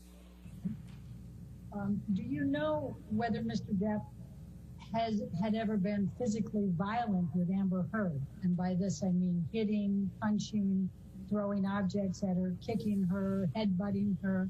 Do you know one way or the other whether Mr. Depp ever did that to Ms. Heard? Nope. Did you ever seen Mr. Depp slam things around or be angry? No, I have never seen him like that. I'm going to ask you some questions now about Amber Heard. When did you first meet Amber Heard? I believe she was dancing on the lobby. I met her at the front desk. I got to interact more with her sister, Whitney, I believe that's her name, and her good friend, Rocky. And but Amber, I only see him like once in a while when she was sometimes used to get packages. Do you recall whether Ms. Heard became a resident sometime around March 2016? Don't remember. Could you tell me one way or the other? I just can't remember. Like I said, it's been so long, I just don't remember. And like I know you guys sent me the papers to review, and I'm gonna be honest, I didn't want to review them because it's been so long. It's like just don't want to deal with this anymore. Yes, I went through the witness statement, and it's everything that is written there. That's what I said. Okay. And that was correct. That was accurate. okay. That's when I signed it. So during the time between 2015 and 2016, how many times would you say total that you interacted with Amber Heard? For a whole year, I can give you a number. Because it could be like probably I probably saw Amber for 3 times in one day. Probably I'll see like 5 times, or probably I will never see him for a whole week. So I don't have there's never been a routine. Okay. How would you describe Amber Heard's interactions with you? Were they friendly? Would she smile at you? Would she talk with you? She was really friendly. She will always smile. But we never had like a interaction as really close relationship, like I do with some of the other residents. She never told me anything of her problems. She never stopped by and talked about her personal life. She never did that. They're asking you about a date that you recall seeing Amber Heard on May 25th, 2016. Do you see that? Yes, I do. And you said, probably, I just can't remember the days. I've got a really bad memory for dates. Did you see that? Yep. So, Mr. Romero, would you at any time be able to remember what type of clothing Amber Heard was wearing from one of her events? Nope, I don't remember. Would you remember on any daily basis what type of hairstyle she was wearing? Nope. Would you remember on any type of basis what type of bag Amber Heard was carrying? No. Would you be able to say whether Amber Heard was dressed up or casual on any given day? No. Would you be able to say whether what type of makeup Amber Heard was wearing on any given day? No. Would you be able to say, for example, whether Amber Heard had on concealer or foundation on any given day? No. Would you be able to say whether Amber Heard had on blush or powder on any given day? No. Would you be able to say whether Amber Heard had a mascara or eyeliner on any given day? No. How about eyebrow pencil or lip pencil? No. Do you have any memories of Amber Heard wearing a particular type of makeup with a type of outfit? No. If you were asked to describe any characteristics of Amber Heard from 2 days earlier without knowing you were going to be asked, would you be able to testify to any of those? What she was wearing, what her makeup was, what her hairstyle was? No, I probably won't remember. When is the first time that you recall anyone saying anything to you about the police being called at the EC building because of a domestic dispute between Mr. Depp and Amber Heard? Well, to answer your question, whatever happened, it happened on a Saturday. I don't work Saturdays. When I got there on Monday, they asked me, "Oh, you heard what happened?" And I said, "No, what happened?" So that's how I find out. Then I went to the cameras and see what was going on.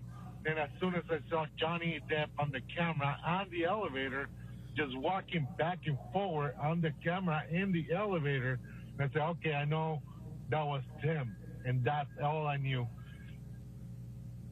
But I was not there on that Saturday when that happened. I believe that whatever that happened, they say it happened, and when they called the police, I believe it wasn't a Saturday, and I was not there.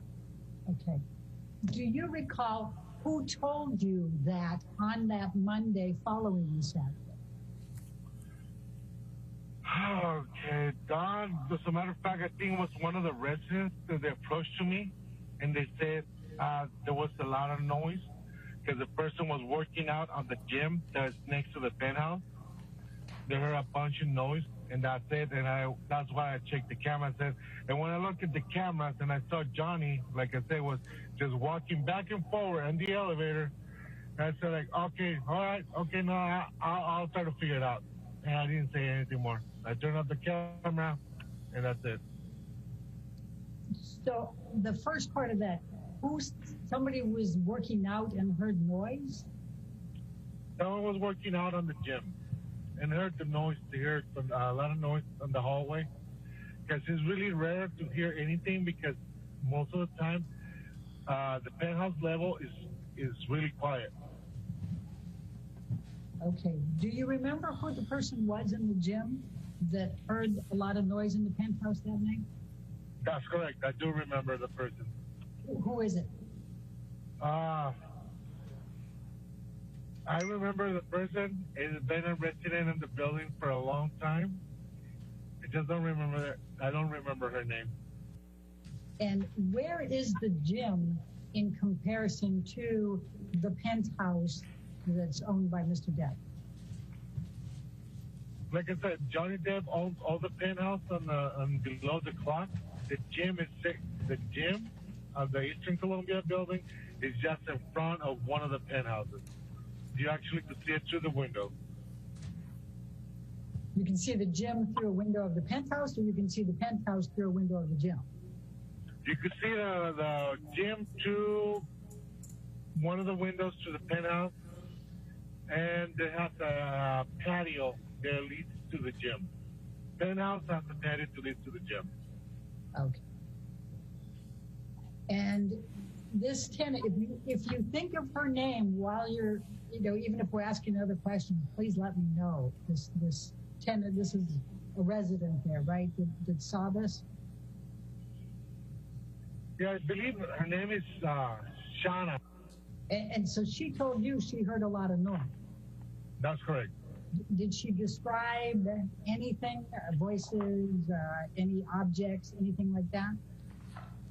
No, she just said it was a noise. Just noise. And she was just surprised because, like I said, it's always really quiet. Okay. And so she wanted to know what happened.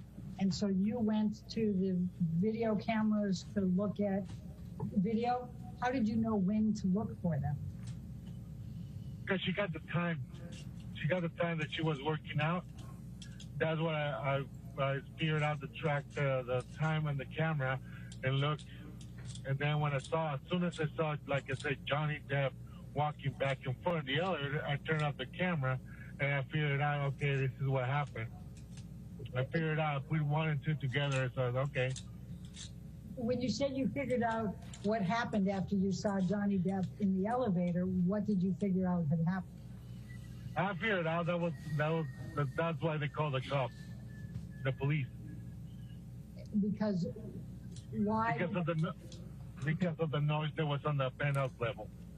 Mr. Romero, I'm going to ask you to look at, this is a video clip marked as Romero Exhibit Number 8.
shows a date and time stamp near the bottom. Do you recognize this as the elevator at ECB building?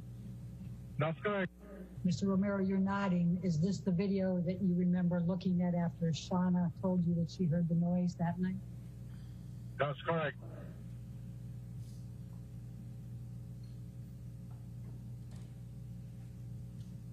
And that's Mr. Depp? Correct. Do you recognize the other two men in the elevator? I recognize the guy in front of the elevator button. That's his personal bodyguard. The other guy, I've seen him before, but I never interact with him. If I did, I don't remember.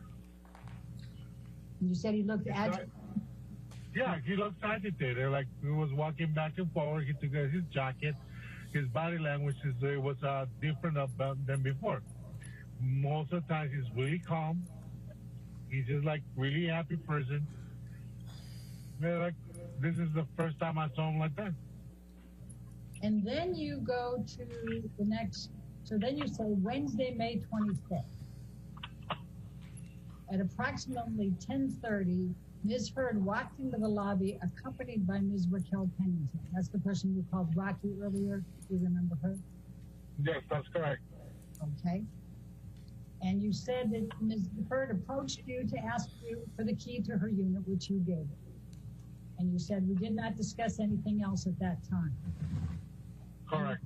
Ms. Heard stood approximately 3 feet away from you. I did not notice any bruises, cuts, swelling, red marks, or any other injuries of any kind on Ms. Heard's face. Do you see that? Correct. Okay. But you weren't looking for bruises, cuts, swelling, red marks, or any other injuries on Ms. Heard's face that night, were you?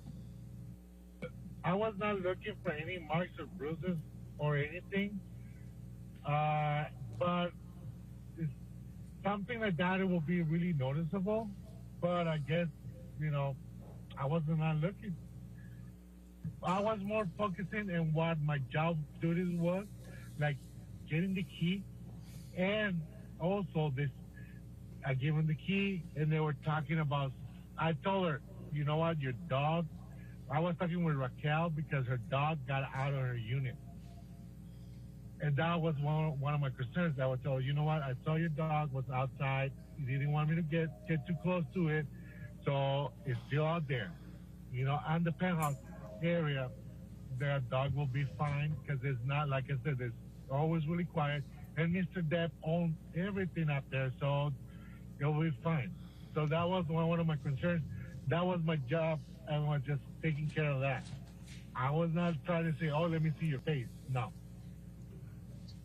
So, and that's where I'm going to follow up. Do you remember what Ms. Heard was wearing that night? No. Do you remember whether she was dressed up? No. Do you remember where she was coming from, that she was coming home at 10:30 at night with Ms. Pennington? No, I don't remember. They didn't mention to me. She was on the phone. She was with Raquel in front of me. We were talking about it, and then she left to the lobby where she was still on the phone. So I was focusing more on Raquel because I was telling about her dog. Okay. Do you remember what hairstyle Ms. Heard had that night? No. Do you know what type of makeup Amber Heard was wearing that night? No. Can you tell me whether she was wearing concealer or foundation? No. Could you tell me whether she was wearing blush? No. Could you tell me whether she was wearing any kind of eye makeup? No. So who wrote the sentence, I did not notice any bruises, cuts, swelling, red marks, or any other injuries of any kind in Ms. Heard's face? I'm pretty sure if I would have said something like that, I would have said something. Mr. Romero, I didn't saw any marks or bruises on her face. I don't recall. Just don't saw anything. She was just standing in front of me. I'm asking specifically, I did not notice any bruises, cuts, swelling, red marks, or any other injuries of any kind to Ms. Heard's face. Who wrote that? That's what I said. I didn't saw any marks or bruises on her face. That's what I said. But Because they asked me if I remember seeing anything, and so I just don't recall seeing any marks or bruises because she was just sitting in front of me. I just don't remember seeing anything. Just don't remember. How it would have been so obvious, like someone had like a black eye, I would have like, whoa, you know, I would have seen that and I would have remembered because it's something that you will see. You know, like so noticeable, like you will remember. But when I was there talking to her, she was like 3 feet away from me. She was right in front of me. I just don't remember seeing any marks, bruises, or anything. But you don't know whether she was wearing makeup to cover it, do you? No, I don't know. No. She was wearing any makeup to cover it, probably. You know, the probably you would cover any bruise, but you cannot cover the swelling. Were you looking for swelling? No. Like I said, I was not looking for anything. In fact, you were spending more time talking to Rocky about her dog, were you not? That's correct, but I gotta have it. When I'm talking to someone, I look into their eyes. And when I was talking to Amber and Rocky, I always look into their eyes. Okay. And I wouldn't notice like any swelling or bruise. Like I said, I probably would notice. Is it fair to say, Mr. Romero, that you can't say that Amber Heard had injuries or did not have injuries that day on the 25th? I don't remember. Okay. And like I said, I would probably remember the swelling, but I didn't saw anything. I just don't remember. And you don't remember seeing anything, right? But do you remember even looking? I remember. I'm really sorry, but I remember. I gotta tell the whole story how they got there. Before they went and get the keys. They come down. They say somebody tried to get into my unit.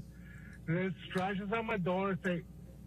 And like, I'm really sorry, but who will think is gonna get into your unit because they saw some scratches on the door, like 4 inches above the door, because the dog was scratching the door, was trying to get in, and they thought about someone trying to break into the unit. I said, in my head, I was like, you think someone's trying to get into your unit? There's scratches like 4 inches above the floor and your door. That was the dog trying to get into the unit. And they were so afraid. Oh, someone's trying to get into my unit. They're like, oh, come on, really? And I actually, when they asked me to go inside the unit just to check room by room to make sure that no one was there. So I did that. It's part of my job, make sure they're safe, but I didn't understand why they want me to do that. Like, I don't know.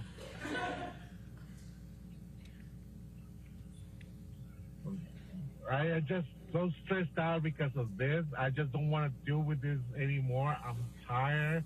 I don't want to deal with this court case. Everybody got problems, and I don't want to deal with this no more. Okay. I don't want to put this with any more words. The interaction you just testified about with Amber Heard and Rocky Pennington, and talking about the dog and going up and checking out the penthouse, none of that was on video footage, correct? That's correct. We don't have cameras in the videos. Sorry, we don't have cameras at the hallway. We don't have cameras on the hallway.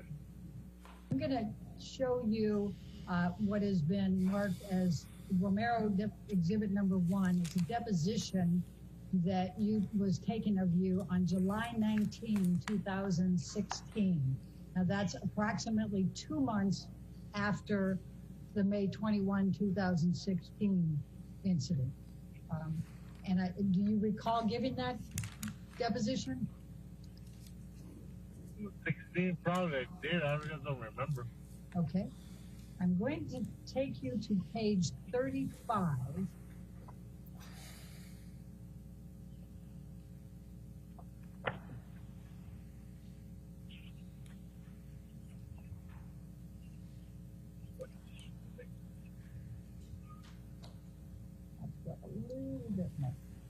were asked,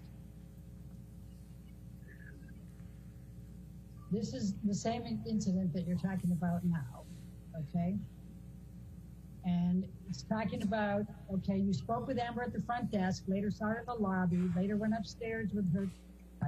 It says the question at line 6. I just want to go back for a second here. You said several times in answer to my questions that you didn't recall seeing any marks on Amber's face. When you say you didn't recall seeing any of those marks, did you mean that you didn't see any marks on her face? And your answer then was, I say that because when I saw Amber, I was not looking to see anything on her face. I was not looking to see anything. Do you recall giving that testimony under oath back at that time, 2 months after the incident? Yes, I remember, because like I say, I always make eye contact with someone that I'm talking to, but I'm not looking to find something like oh, your makeup's wrong, you haven't have changed your eyebrows, or your eyelashes are not even, or I'm not looking for anything. I'm just looking at their eyes, and I'm not looking for anything else. But if I see something, I will probably will remember. If you saw something, right? Yeah, I would have probably would see, like if she had a swollen, like if she was wearing makeup, probably would have been seeing the swollen. I probably would remember that. But I was not looking for anything. I was like, oh, you know. How swollen was Amber on the 25th of May? How swollen was her cheek then? According to the pictures I've been seeing right now that you're showing me, it was pretty swollen. I probably will remember that. How many days later did you see her from that swelling? That was on a Wednesday. That was from Saturday to Wednesday. Right. How many days would it be fair to say that you cannot testify one way or the other whether Amber Heard was domestically abused by Johnny Depp on May 21, 2016? I cannot say that. I would not agree to testify against anyone of domestic violence because I was not there. I didn't see anything. I didn't hear anything. I was not there. I was never there. I was probably hundreds of miles away and got no idea what happened that day. And do you remember that there was pictures of wine, a glass of wine and bottle of wine stains on the floor outside of the, in the hallway of the penthouse from May 21st, 2016? I remember telling to Mark, I'm not going to say it was wine. All right. Well, I'm not an expert. Ladies and gentlemen, the next portion of this deposition contains questions asked by counsel for Mr. Depp. You sit here today, when you saw her at the front desk on March 25th, you didn't see any bruising, correct? Correct. And you didn't see that, correct? That's correct. I didn't see any marks or bruises. You didn't see any swelling either, did you, Mr. Romero? That's correct. No swelling at all. And she was only 3 or 4 feet away from you, correct? Correct. And you were looking right into her face squarely, correct? Correct. And the lighting was good at the front desk, correct? Objection? Correct. It was so good that had she had any bruises, swelling, or marks on her face, you would have noticed that, correct? That's correct. And then later that same day, and you've testified to this already today, later that same day you went up the elevator with Ms. Heard and Ms. Pennington in connection with their request for you to check the penthouse, correct? That's correct. And during that entire period of time, taking them up to the penthouse, walking through the penthouse, and then finally you leaving and going back to your desk, you looked at Ms. Heard during that time period, correct? That's correct. And you looked her in the face, squarely in the face, correct? Correct. And you didn't notice any swelling, correct? Correct. I'm sorry? Correct. I didn't saw anything. Did you see any swelling? Objection. No. Did you see any bruises? Nope. Did you see any marks on her face of any kind? No marks at all. And again, just to repeat, when you were confronted, looking her in the face, did you see any swelling on her face? Nope. See any bruises on her? Nope. Did you see any marks of any kind on her face? No marks at all. And how was the light down when you were at the reception and you were looking at her and didn't see any of this? How was the lighting? The lighting is actually pretty good. It's not dark at all. She was 6 feet apart. Approximately like 3 to 4 feet apart. Were you looking her square in the face? Correct. Okay.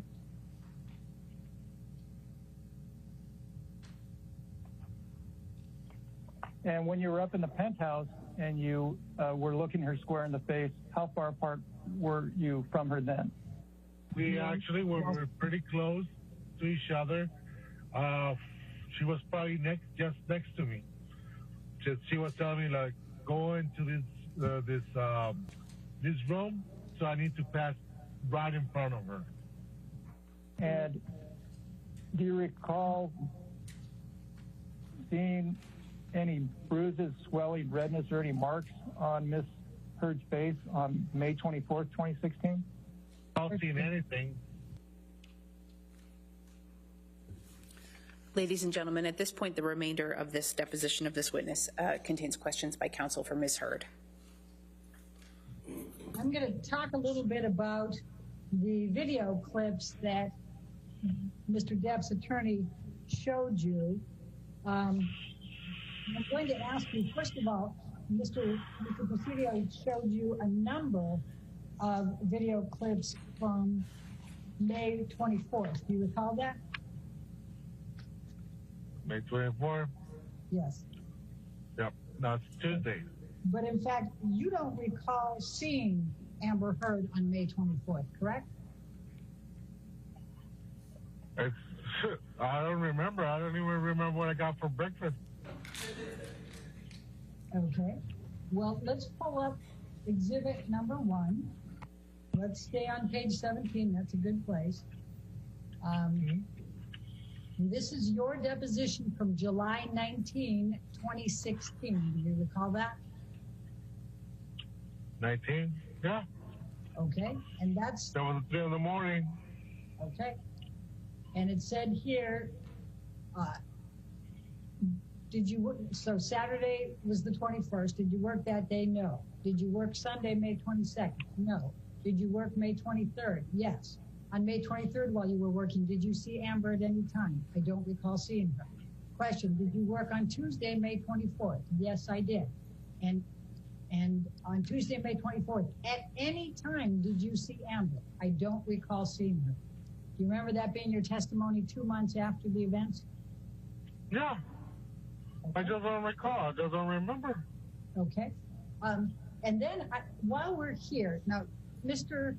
Presidio had you go through a number of video clips and ask you a bunch of questions about whether you saw swelling, whether you saw red marks, whether you saw all kinds of other things.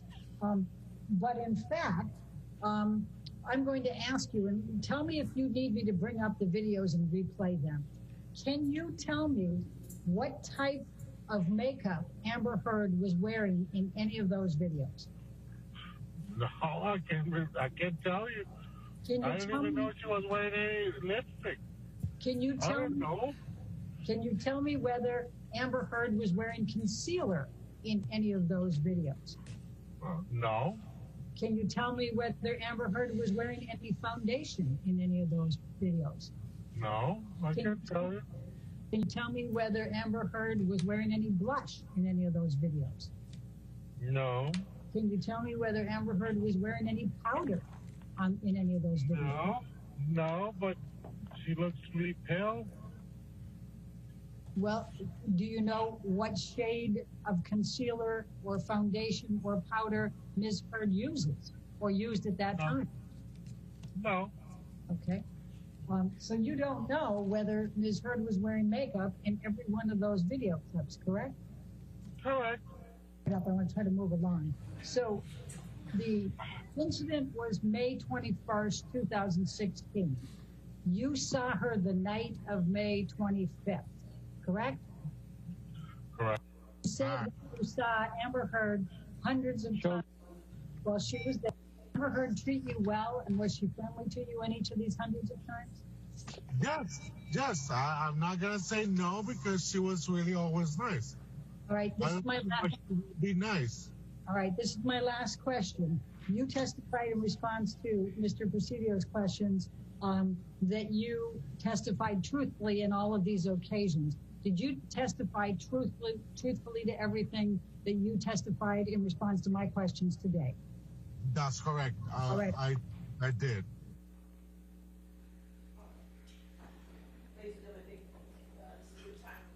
All right, it's a good time to break for lunch. We'll just break a little early, so just don't talk to anybody, don't do any outside research, and we'll see you at 2 o'clock, okay? Thank you.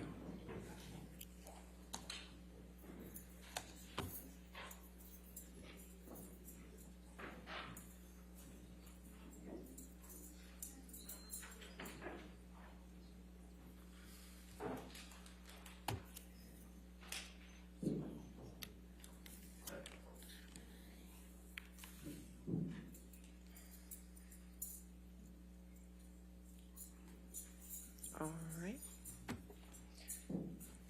That was a first, I'm sorry.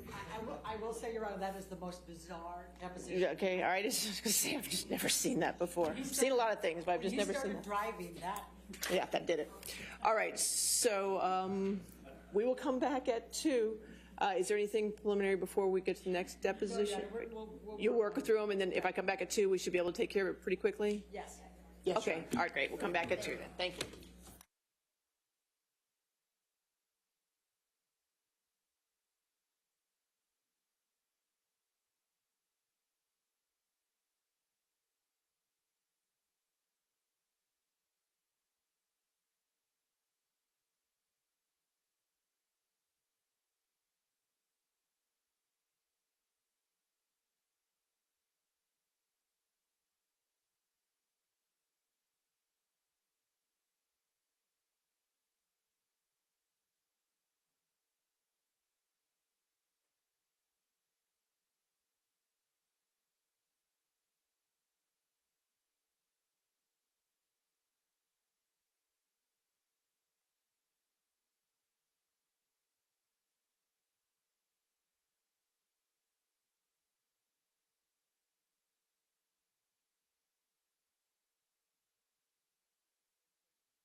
doing first? We're doing Carino first? No, we're doing Wasser first?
Are we ready for the jury? Okay. We are, Your Honor. Thank you.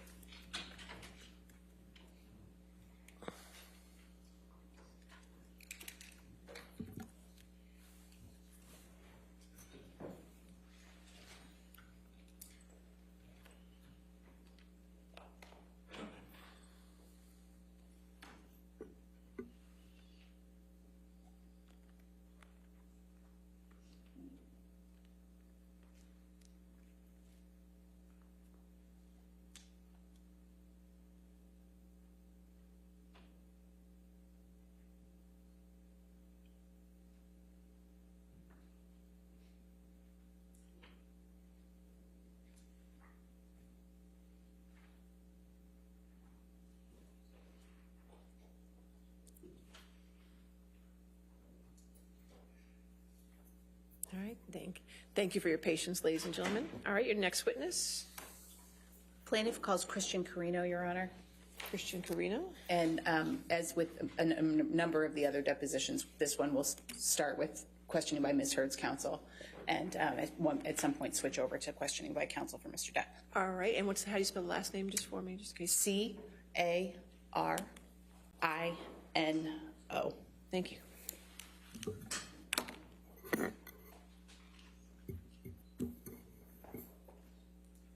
An address for the record, and you may use your business address if you feel more comfortable. Christian Carino, and the work address is 2000 Avenue of the Stars in Century City. And that is in California? Correct. And what is your current occupation? I'm a talent agent. And could you give me just a very brief description of your educational background and work experience? Sure. I have a BA from the University of Massachusetts, and my work background is I've been at CAA for approximately 16 years, and before that I had a 12-year run with 2 different advertising agencies in New York. And who were those advertising agencies in New York? Ogilvy and Mather and McCann Erickson. Right. Now, you indicated that you were a talent agent. Can you please describe what that means? I represent multiple clients and brands in transactions in the entertainment space.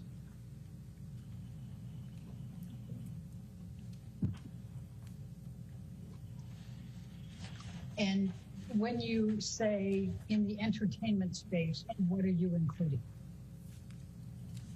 Just the different genres of entertainment, everything from motion picture to television to books to licensing to modeling, all the different areas that the agency operates in. As a talent agent representing multiple clients, what types of services do you perform for them, and what is the objective? Okay. Yep. I conduct business transactions on behalf of clients and brands in the entertainment space. And what does that mean? It means I organize, pitch, transact in contractual agreements between talent and studios, talent and brands, entertainment platforms and individuals, brands and individuals. Do you represent any actors? I do work with every different group of talent within the agency, and for each person it's different, the business that I personally oversee for them. So in some cases I am negotiating contractual agreements for a music artist to go to Las Vegas. In some cases, I'm transacting an agreement for an artist to have a relationship with a brand. In some cases, it's an artist with a platform like Netflix. It spans the general platform capabilities that the agency has overall. Is one of the objectives of your representation to build the careers of the individuals you represent? Yes. Did you have any conversations with Mr. Waldman in which you expressed any thoughts or opinions on how you believed any litigation was having an effect on Mr. Depp's reputation or career? Yes. How many times? One that I can recall. And when was that? I have no idea. Years ago. If you expressed to Mr. Waldman that the sooner the litigation was over, the better for Mr. Depp, what were you thinking when you said that? Why did you think that? I think anytime somebody is in litigation publicly, it is at a minimum a distraction to that person's career. And in a lot of cases, it negatively impacts that person because there's attention drawn to them that it is outside of what people want to know about that person. And what do you mean by it distracts from the career?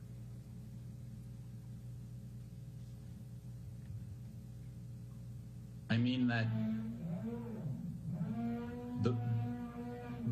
with somebody who is well known, people don't want to hear they're in a lawsuit with anybody about anything. Why not?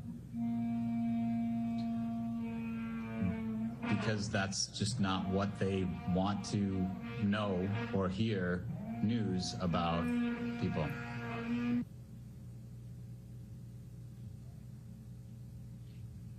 And why do you believe that?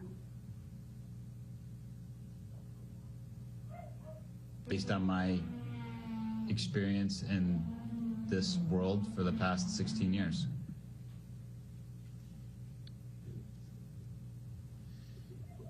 And when you say it negatively impacts, what do you mean by that? People don't want to hear that the people that they look up to are in litigation. Do you also believe that that impacts career decisions by producers, directors, companies with brands, things of that nature? Yes. And in what way? Because the general public doesn't want to hear that people that they look up to are in litigation. And when the more oxygen it takes up in the overall news or coverage of an individual, and the less focused it is on that person's career, the less interested studios, brands, the general public becomes in that person.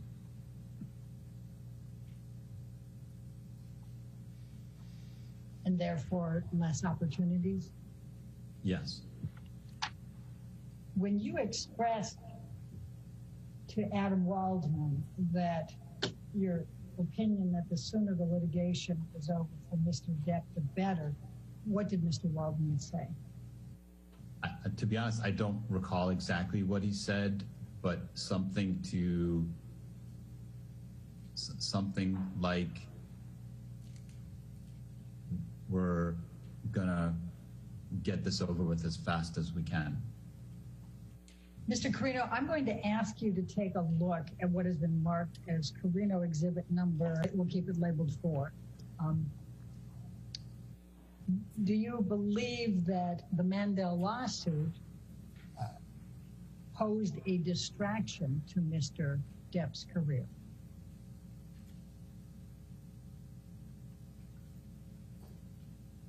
I don't know. I'm going to show you what has been marked as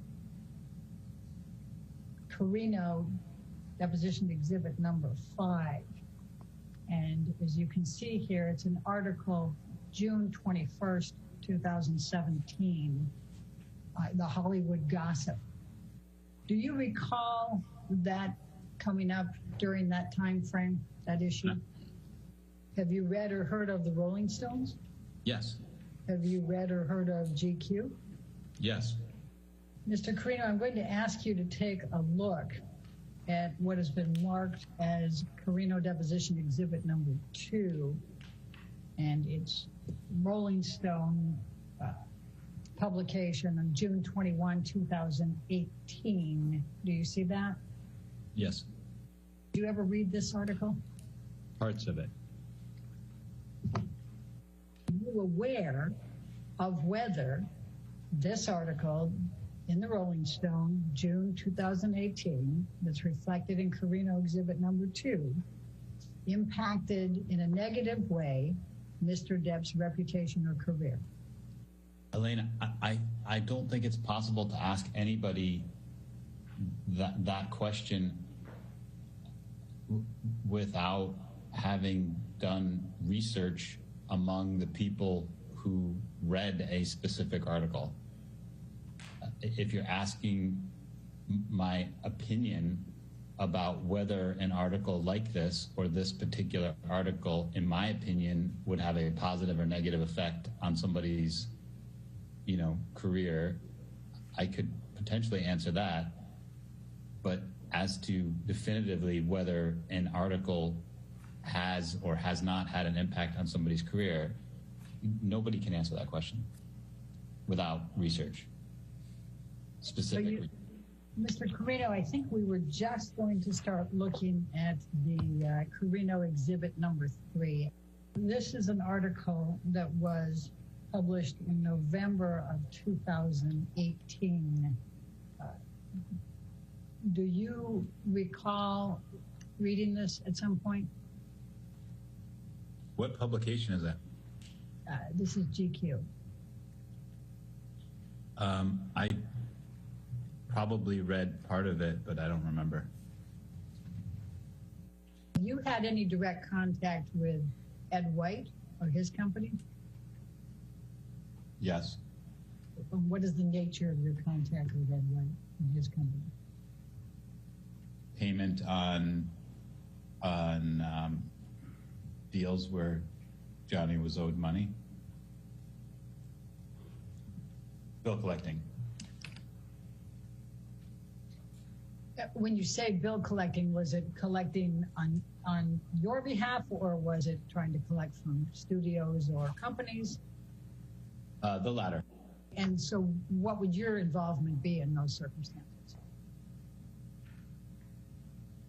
Ed, on occasion, reached out to me to ask about the timing of a payment that was owed to Johnny.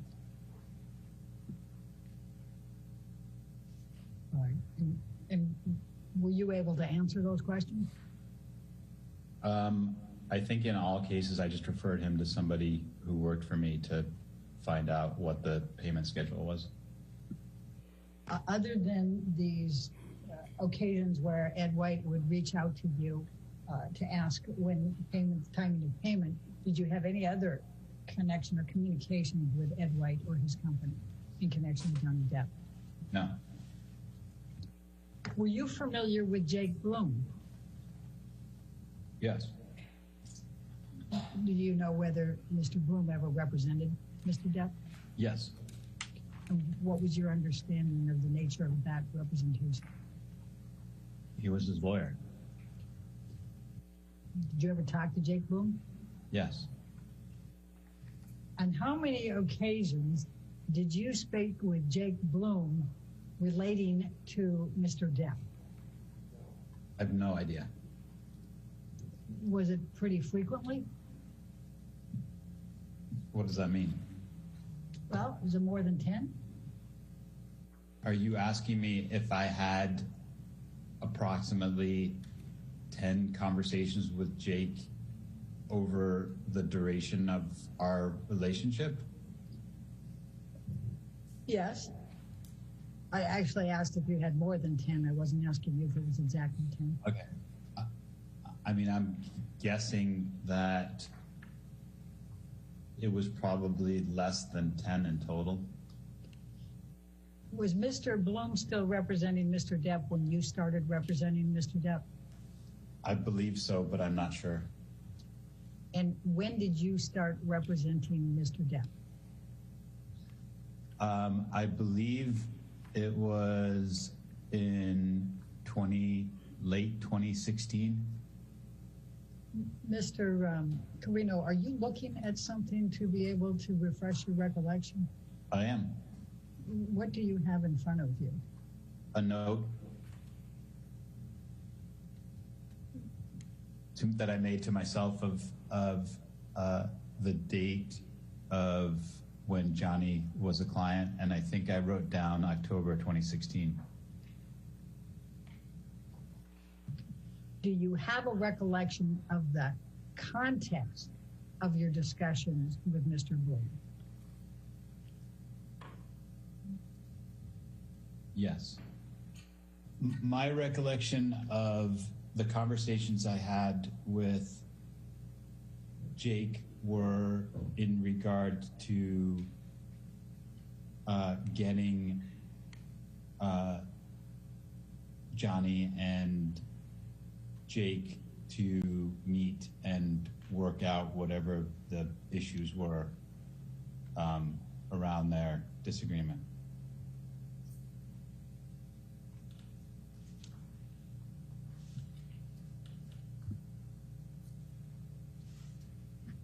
So you were trying to broker, if you will, a discussion between them to try to resolve their issues? Correct. Were you successful in that? I don't remember whether they ever got together and met about it, to be honest. Now I'm going to show you what has been marked as Carino deposition exhibit number 7. And this is a lawsuit that was filed on October 17, 2017. Were you aware of this litigation being filed by Mr. Depp on his behalf against Bloom, Hergott, Demer, etc.? Yes. And were you involved in any way in this litigation? No. Do you know one way or the other whether the filing of and the ongoing litigation associated with this lawsuit had any negative impact on Mr. Depp's reputation and career? I said no, Elaine. Do you recall whether there was any publicity surrounding this litigation that's reflected in the complaint that's Carino number 7? Are you asking me if I'm aware if the Jake Bloom litigation was made public? Yes. Yes. And in addition to being made public, do you recall whether there was publicity surrounding the Jake Bloom litigation? Yes. And do you recall whether there was publicity surrounding the Mandel litigation? Yes. Mr. Carino, I'm going to ask you what has been marked as deposition exhibit number 10. And in this particular one, we have, this is the article that was written in the Sun Times that was the beginning, if you will, of the UK lawsuit. Do you have a recollection of seeing that? No, Did you ever read it? I don't know. I'd have to. I don't know. I'm sure I read at least part of it. If it's the original document that caused the Sun legal issues. Now, the date on this one is April 27, 2018. Do you see that on there? Yep. Mr. Carino, I'm going to ask you what has been marked as Carino deposition exhibit number 11. And it's dated June 13, 2018. It's hard to see that little stamp there, but it was filed on June 13, 2018. And it's Mr. Depp filing the news group, Newspapers Limited, who owns The Sun, and then Dan Wooten. Were you aware that Mr. Depp brought this lawsuit in the UK against The Sun and Mr. Wooten? Yeah. Mr. Carino, I'm going to ask you to take a look at what has been marked now as Carino exhibit number 12. This is published in the Washington Post on December 18, 2018. Were you aware of this article? Yes. Op-ed. Yes. Mr. Carino, when I asked you whether you were aware one way or the other, whether this lawsuit that's reflected in exhibit number 11 had a negative impact on Mr. Depp's reputation and career, you answered no. What did you mean by that? I meant that there isn't a way for any individual to know whether the filing of a document had an impact on somebody's career, positive or negative, without specific research conducted in exactly that case. The same as in the facts that because you haven't researched it, you don't know whether it impacted Mr. Depp's reputation or career, correct? I believe I stated that unless someone had done research specifically about the filing of this document and its impact one way or the other, it's impossible to answer the question. I'm going to show you what has been marked as Carino number 14. This is the lawsuit that Mr. Depp filed against Ms. Heard. Do you believe that the filing of this lawsuit reflected in Carino deposition exhibit number 14 and the attendant publicity has had a negative impact on the reputation and career of Mr. Depp?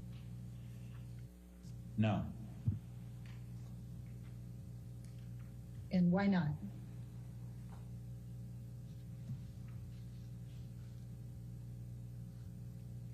Because I've stated previously, it's not about the filing of a lawsuit. It's about the coverage.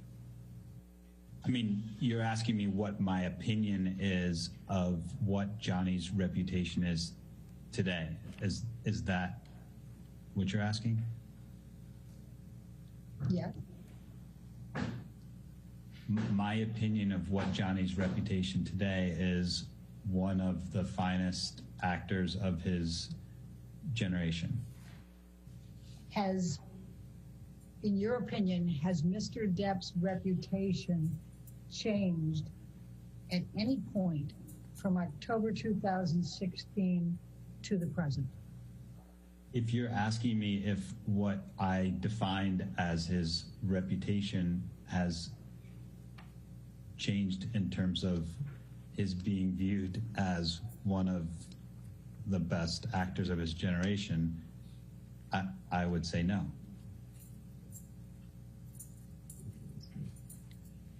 So just so I'm clear that I understand your answer, in your opinion, Mr. Depp's reputation is that he is one of the finest actors of his generation, and that has been his reputation since you started representing him in October 2016.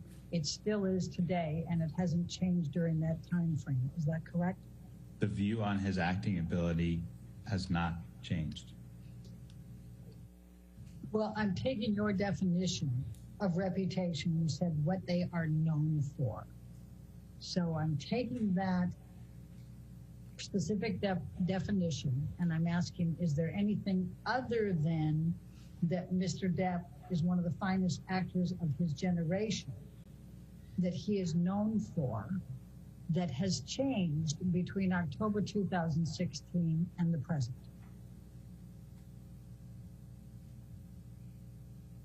The only way I can answer that is as it relates to his professional capabilities. That has not changed. Is there something that has changed that doesn't relate to his professional capabilities? I don't know how to answer that, Elaine. Using your definition of reputation, which is what a person is known for, is there any aspect of what Mr. Depp is known for that has changed between October 2016 and the present? I've stated what I think his reputation is, and I've stated that, in my opinion, his professional reputation as it relates to the quality of his acting abilities has remained unchanged.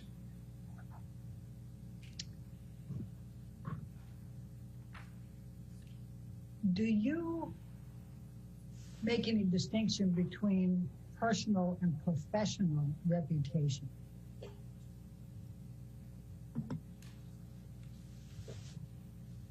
Yes. And what is that distinction?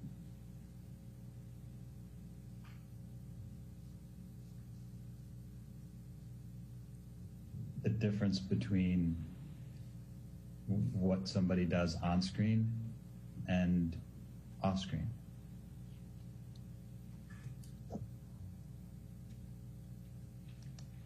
What is your opinion of what Mr. Depp was known for off screen when you started representing him in October 2016?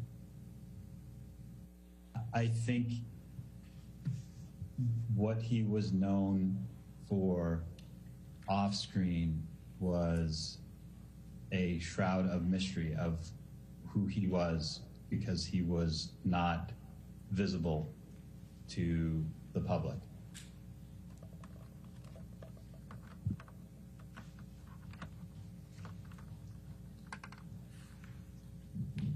And that was back in October 2016? I don't have a specific date for that. All right, but when you started representing him, that was your sense? Yes. Okay. Did that change over time? Yes. And in what way did it change?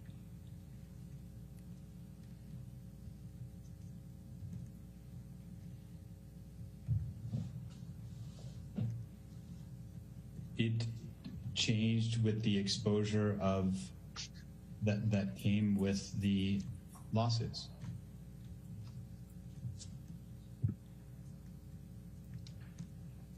And the lawsuits that we're talking about are the ones that we've already taken a look at: Exhibit 4, 7, 8, 9, 11, and 15? No, I mean 14? I mean, I'm not talking about any one or two specifically, in general. Do you believe that Mr. Depp is still a shroud of mystery, not visible to the public? No. And when did that change? I don't know exactly when. Would you say it was cumulative over the period of time as a result of all of the litigation and the publicity ensuing? Probably. Agree with that. Is there any one specific litigation that you believe most significantly impacted on Mr. Depp's personal reputation no longer being a shroud of mystery and not visible to the public? My opinion is that Amber's accusations would have had the most dramatic impact on his off-screen reputation. I'm not talking about any one specific accusation. When you say Amber's accusations, what do you mean by that?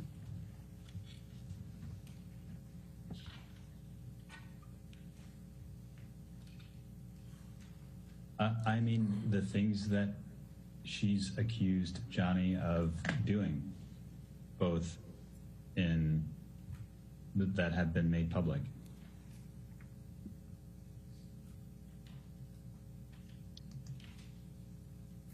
Now, those accusations were made public in the divorce back in 2016, correct?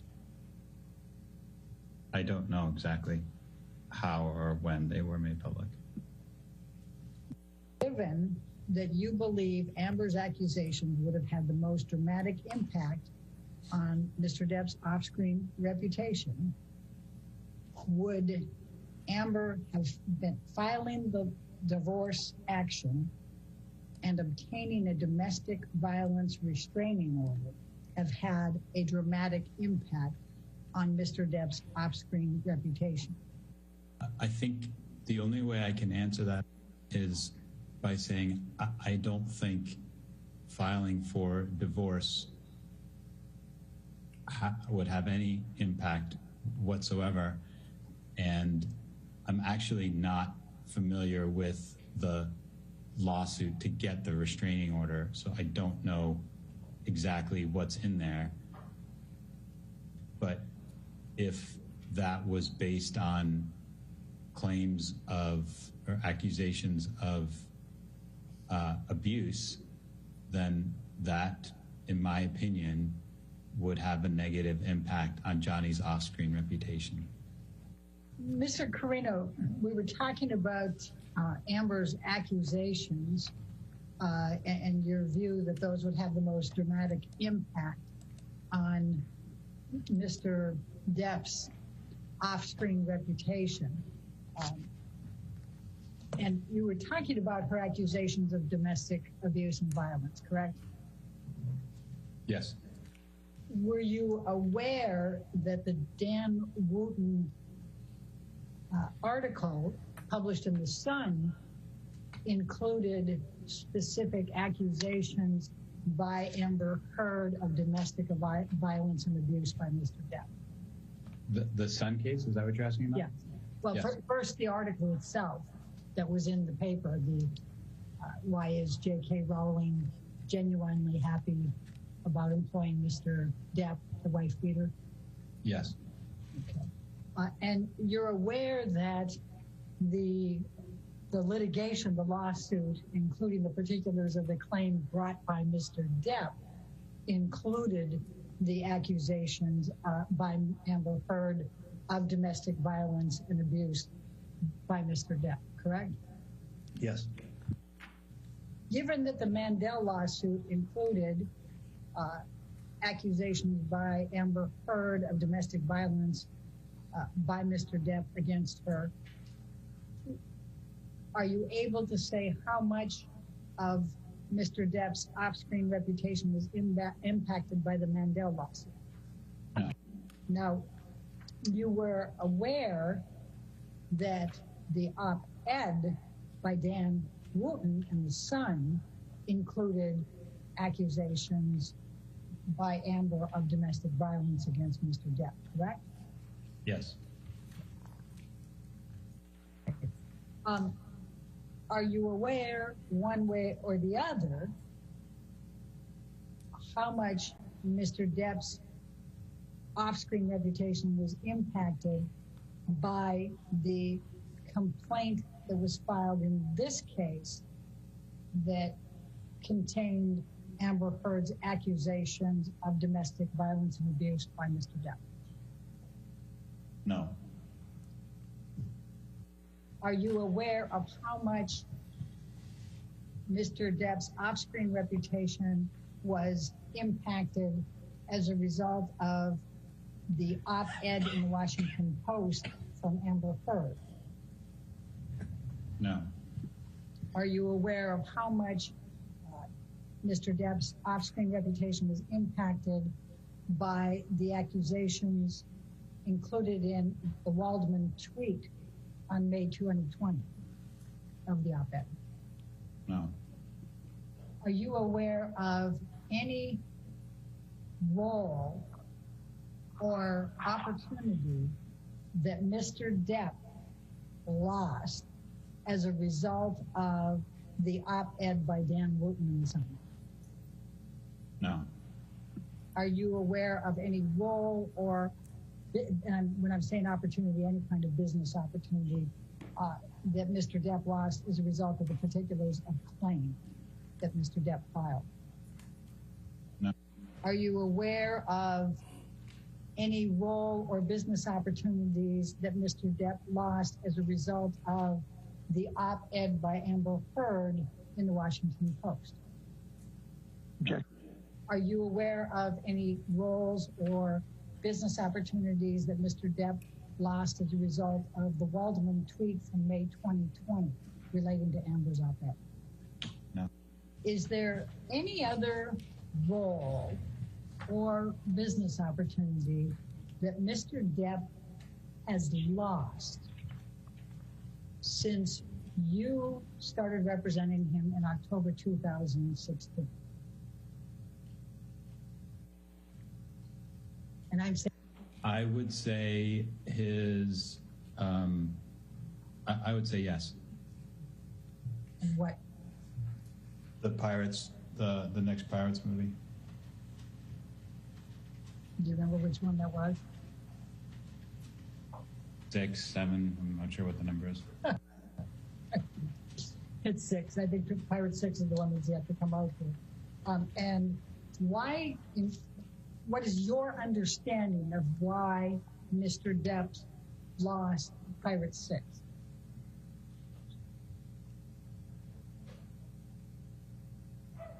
My opinion is that it was related to the accusations that Amber has made. And what is your opinion based on? Excuse me? What is your opinion based on? Conversations with colleagues and studio execs. I'm sorry, I didn't quite hear you. Conversations with studios and other executives, both internal and external.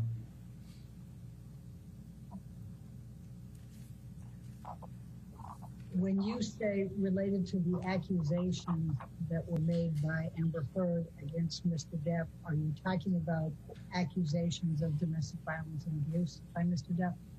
Yes. Okay. How many conversations have you had with studio and other executives? I have no idea. More than 5, more than 10? I don't know about more than 10, probably between 5 and 10. Who do you recall speaking with at studios or other executives?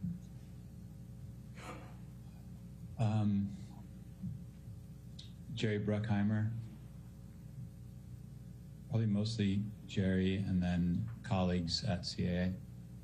When did you first have any conversations with Jerry Bruckheimer about Pirate 6 and Mr. Depp? I have no idea. Do you recall whether it was in 2016, 2017, 2018, 2019? I don't. When did you have any conversations with colleagues at CAA? It would have been whenever the decisions were being made about how to cast that movie. I don't honestly, I don't know what year that was. Do you recall who you spoke with at CAA? I spoke with Jack Wiggum. I spoke with Brian Lord. What do you recall Jerry Bruckheimer telling you?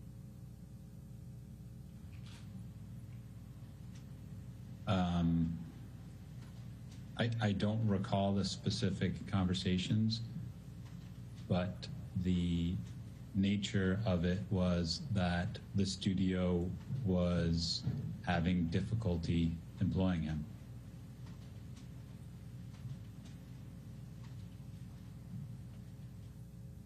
And did Mr. Bruckheimer tell you why the studio was having difficulty employing Mr. Depp? No, not specifically, but it was understood. Did you ask? I didn't need to. Why did you think you didn't need to?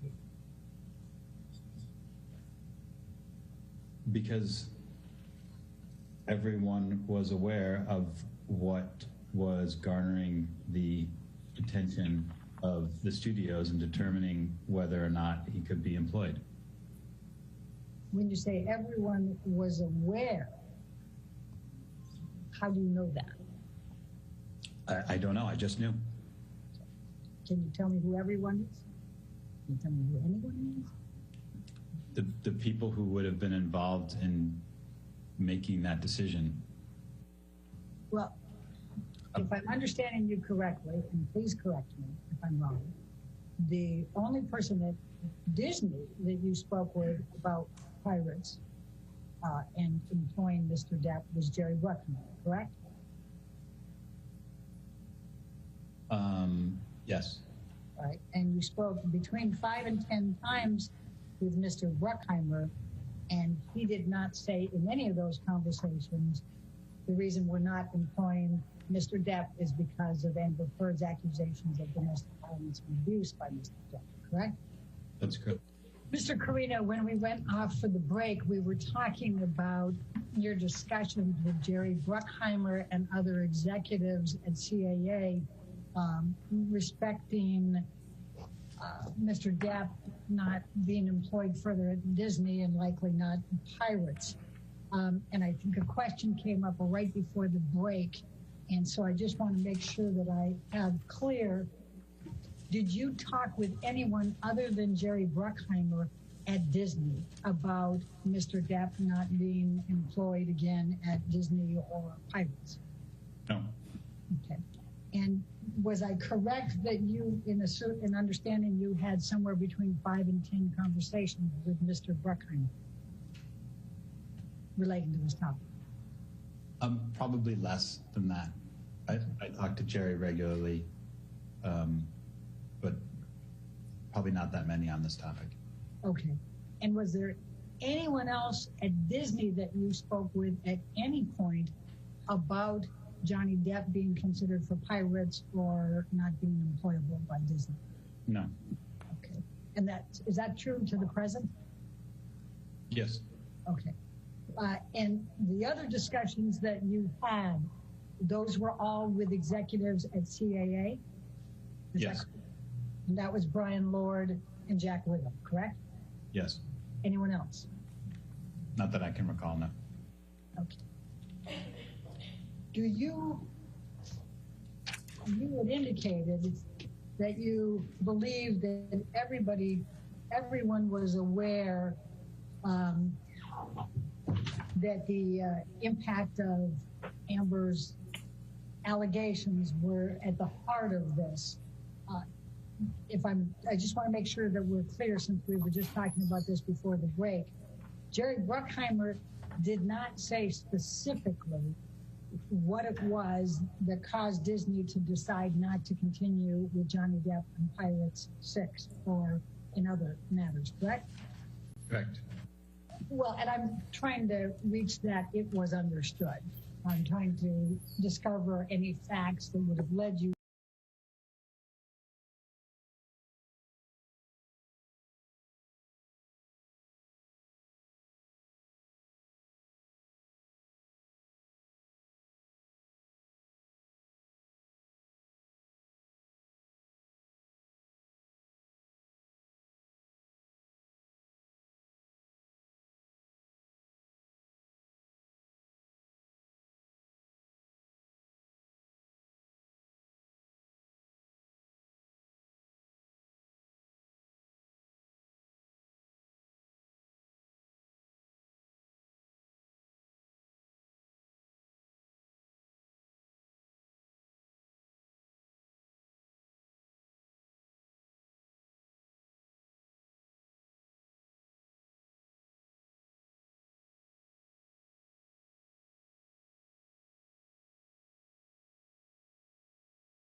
to become employable by Disney again, or to be able to get any part of any Pirates franchise going forward?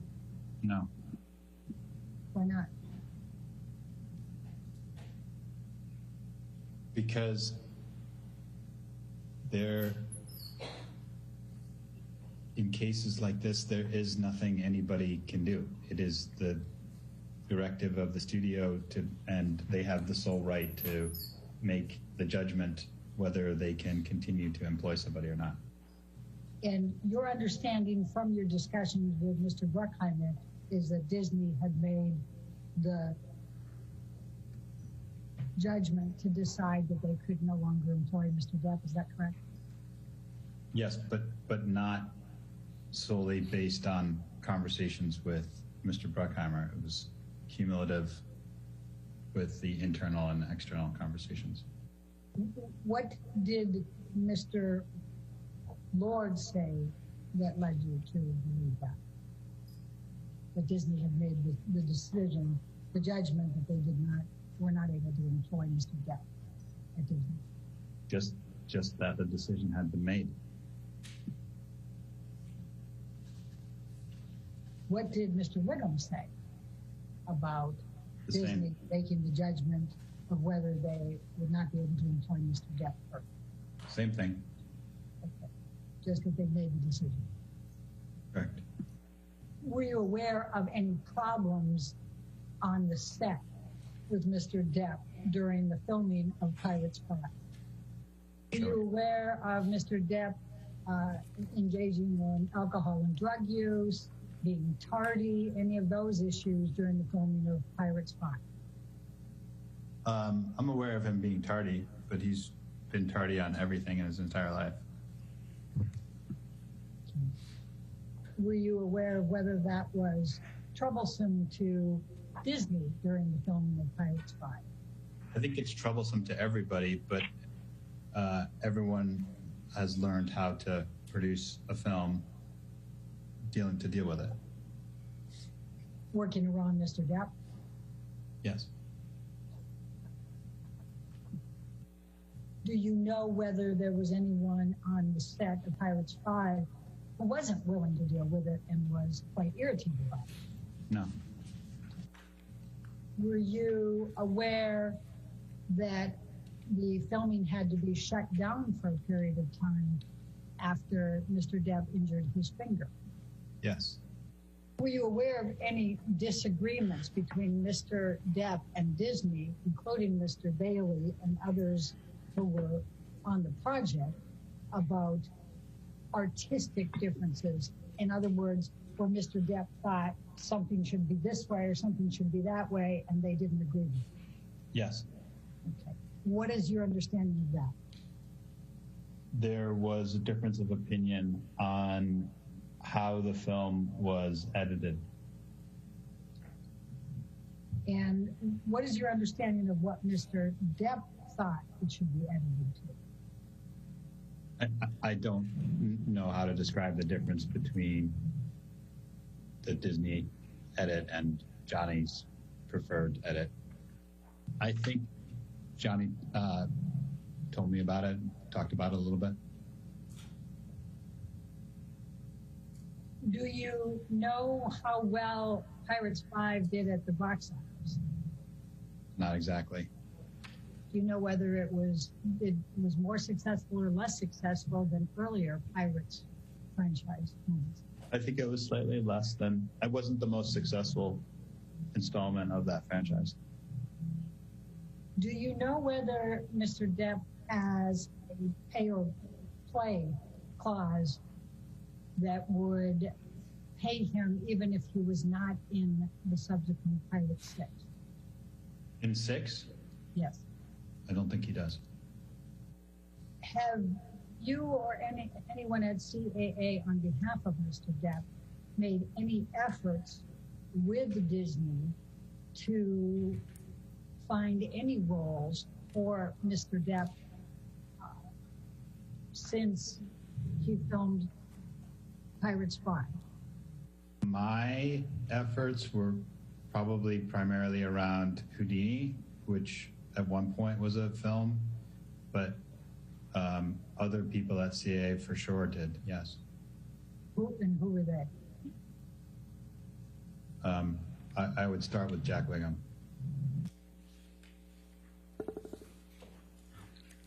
We'll now play volume 2 of Mr. Carino's deposition, at which... Okay. Maybe time for afternoon. Sure. Why don't we just close enough to it? Absolutely, Your Honor. All right, before we get to volume 2, let's go ahead and take a 15-minute break. Please do not talk to anybody about the case and don't do any outside research. Thank you.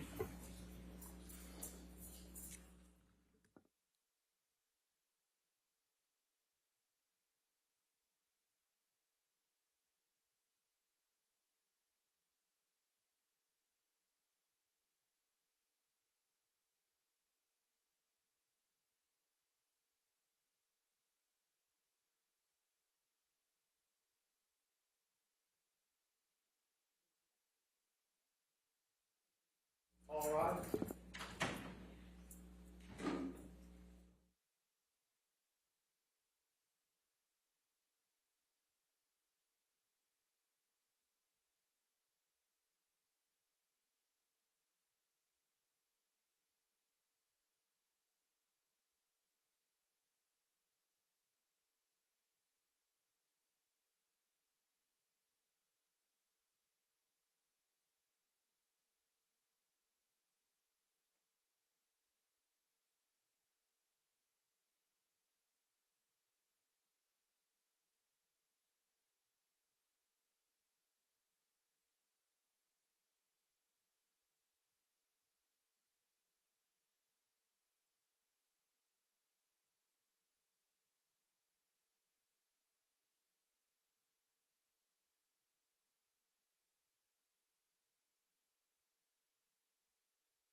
Okay, let's get the jury.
All right.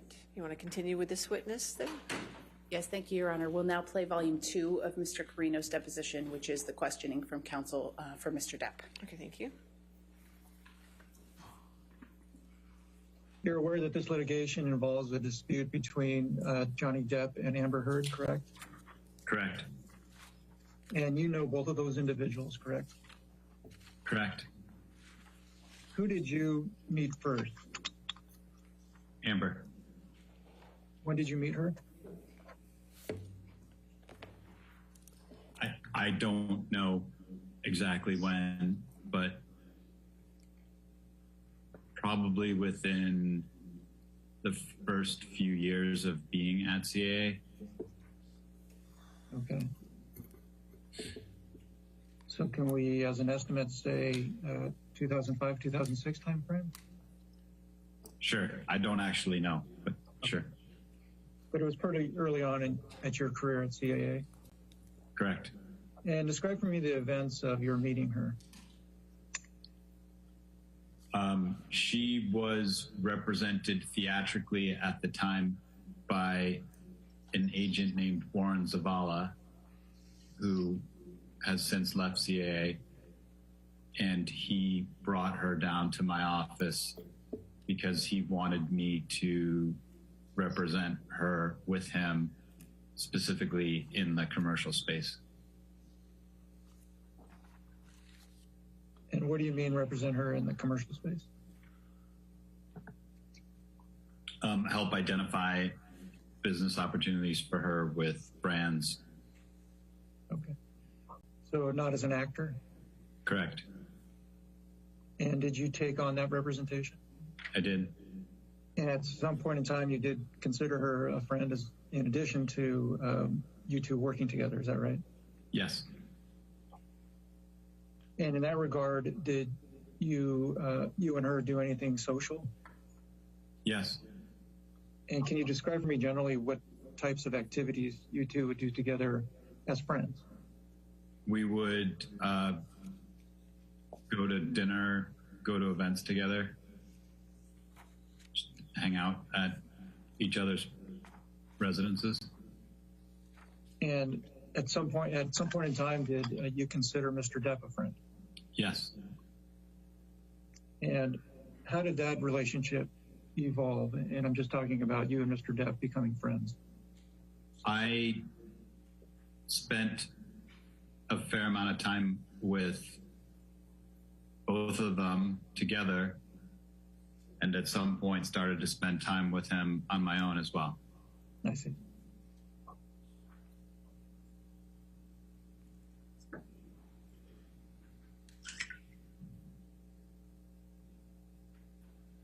And at some point in time, did Mr. Depp become a good a friend to you as Ms. Heard?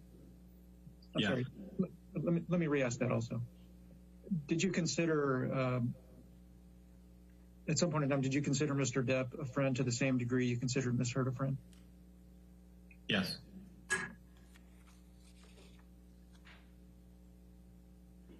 And at some point, let me ask you, at some point in time, did you represent Mr. Depp professionally? Yes. And can you explain to me how how it came to you representing Mr. Depp professionally? Johnny asked me to represent him. And when you began representing Mr. Depp, did you continue representing Ms. Heard? Yes. And do you recall who Mr. Depp's agent was prior to you? He was represented at another talent agency, UTA. Do you still work for Mr. Depp? I do not. Do you recall when you stopped working for Mr. Depp?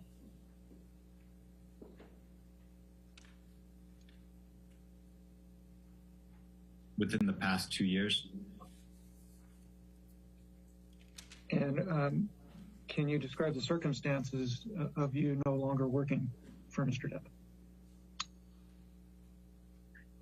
He left CAA to follow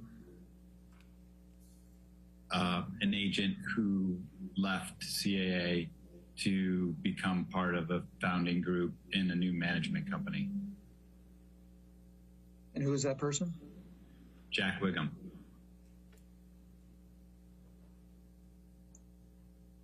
Was Mr. Wiggum ever affiliated with CAA?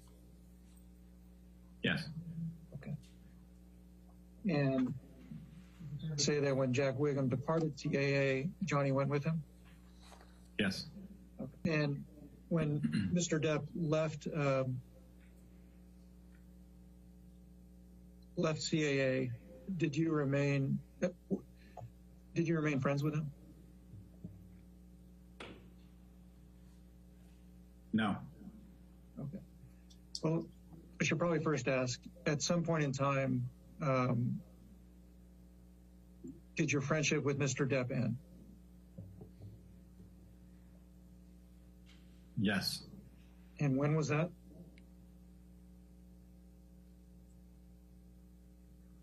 I would say at the time he left CAA. And did him leaving CAA have something to do with the end of the friendship? I don't know. Are you still friends with Ms. Heard? No. And when did that friendship end?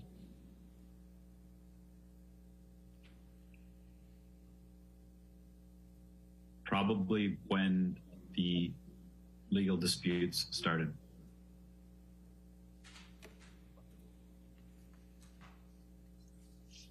And what legal dispute are you referring to? This one?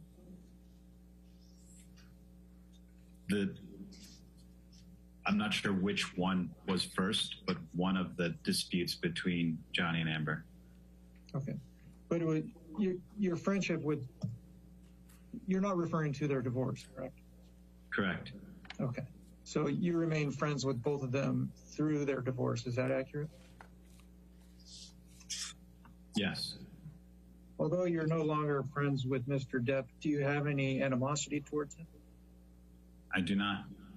And same question with respect to Ms. Heard. Although you're not friends with her any longer, do you have any animosity towards her? I do not. Do you recall when it is the last time you spoke with Ms. Heard?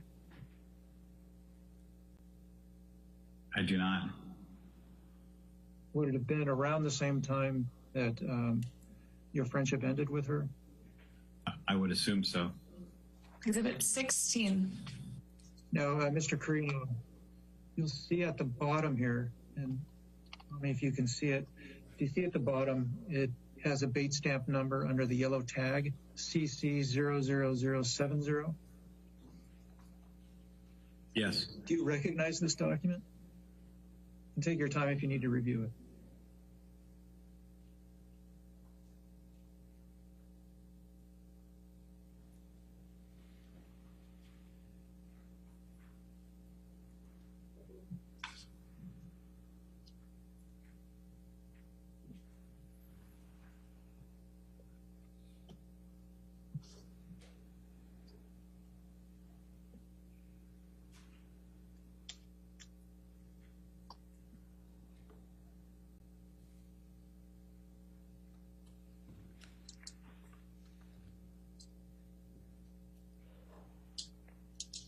Yes. Okay. And Do you understand this to be a true and authentic copy of email exchange in which you were involved? I believe so. Okay. Okay. And you'll see it's dated January 11th, 2018, and the subject is WME. Do you know what is your understanding of what WME is? William Morris Endeavor. And what is that? It's another talent agency. Okay. And you've read this email from Ms. Heard to you, correct? Correct. So at this point in time, was she a close friend of yours? Yes. And ultimately, did she leave CAA? Yes. And it was at this time? Yes. During the entire time you represented Ms. Heard, did Mr. Depp ever interfere with your representation of Ms. Heard? No. Did he ever ask you to do anything with respect to her career? Not that I can recall. Exhibit 17. Now, Mr. Carino, this particular document was not produced by you. You'll see that at the bottom here.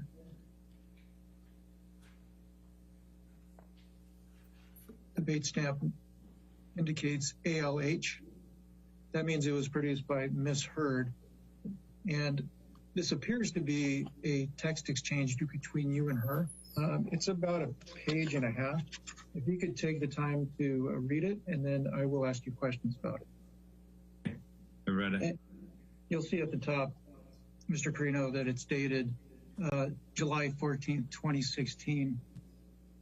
Based on that date and based on reading this text exchange, at this point in time, were you close friends with both Mr. Depp and Ms. Heard?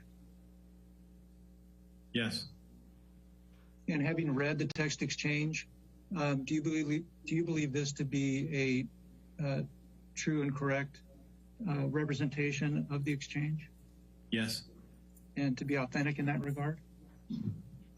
Yes.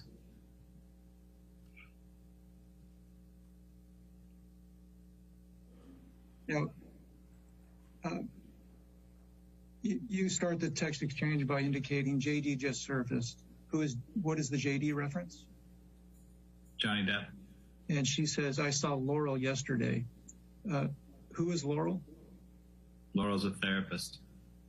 Do you know her full name? Laurel Anderson. Did you independently know Laurel? Yes. Did you have anything to do with Laurel seeing either Ms. Heard or Mr. Depp? Yes. And can you explain that to me, please? I introduced them all. And what was the purpose of you introducing her to them? They needed help. And can you explain to me in more detail what you mean by that? I think it was at a time where they needed somebody to help mediate the difficulties they were having. And what do you mean by difficulties? The strains on their relationship. And in that regard, did you have conversations with Ms. Heard about the state of her relationship with Mr. Depp? Yes. I'm trying to determine for how long a period of time did Ms. Heard have conversations with you about the state of her relationship with Mr. Depp? Can you give me a time frame? I would say she talked to me about the state of their relationship from the beginning until the end. The entire time you knew her? I'm sorry, the entire time you considered her a friend? Yes. Okay. And how about Mr. Depp? Did you have conversations with him about the state of his relationship with Ms. Heard? Yes. And were those ongoing during the entire time you were friends with him? Yes. You say they both confided in you in that regard? Yes.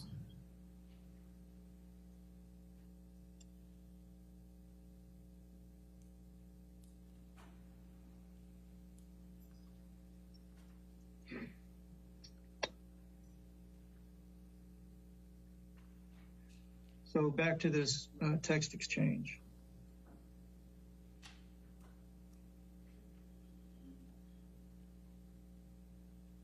Where my cursor is,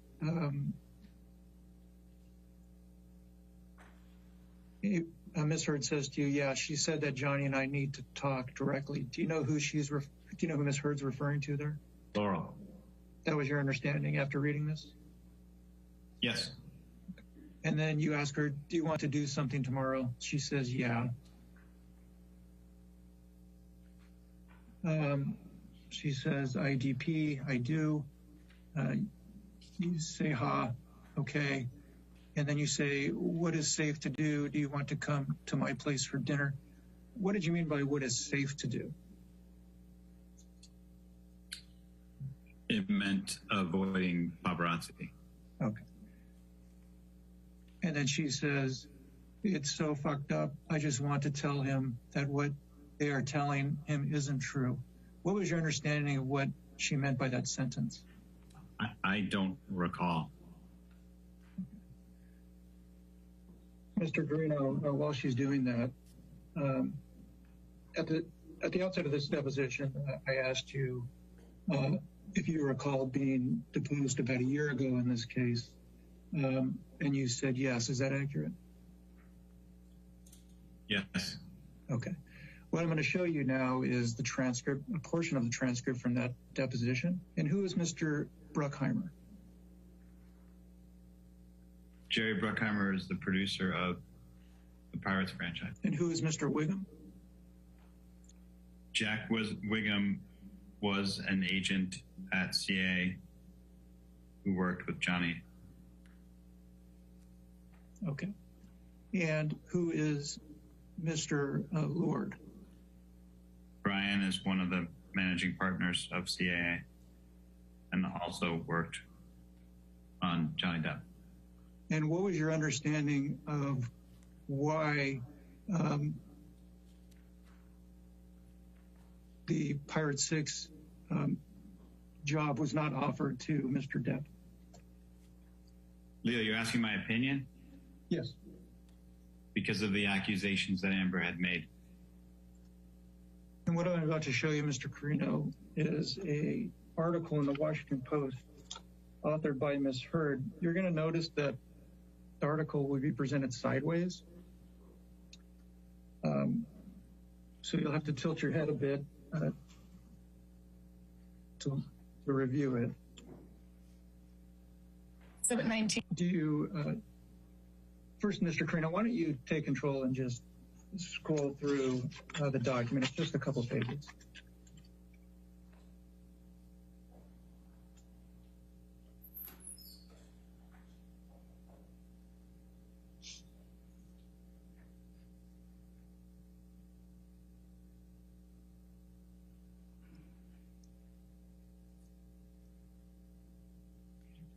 Is this the top of the next page?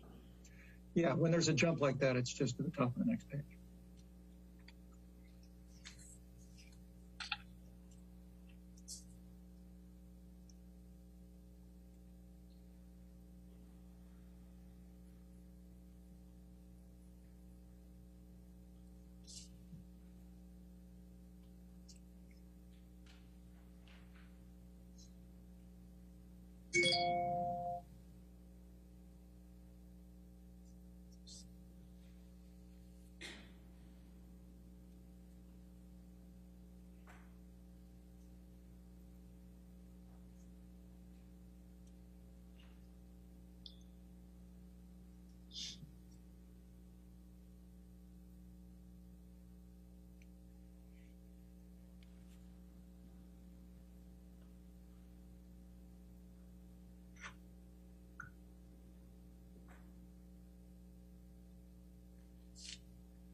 Okay.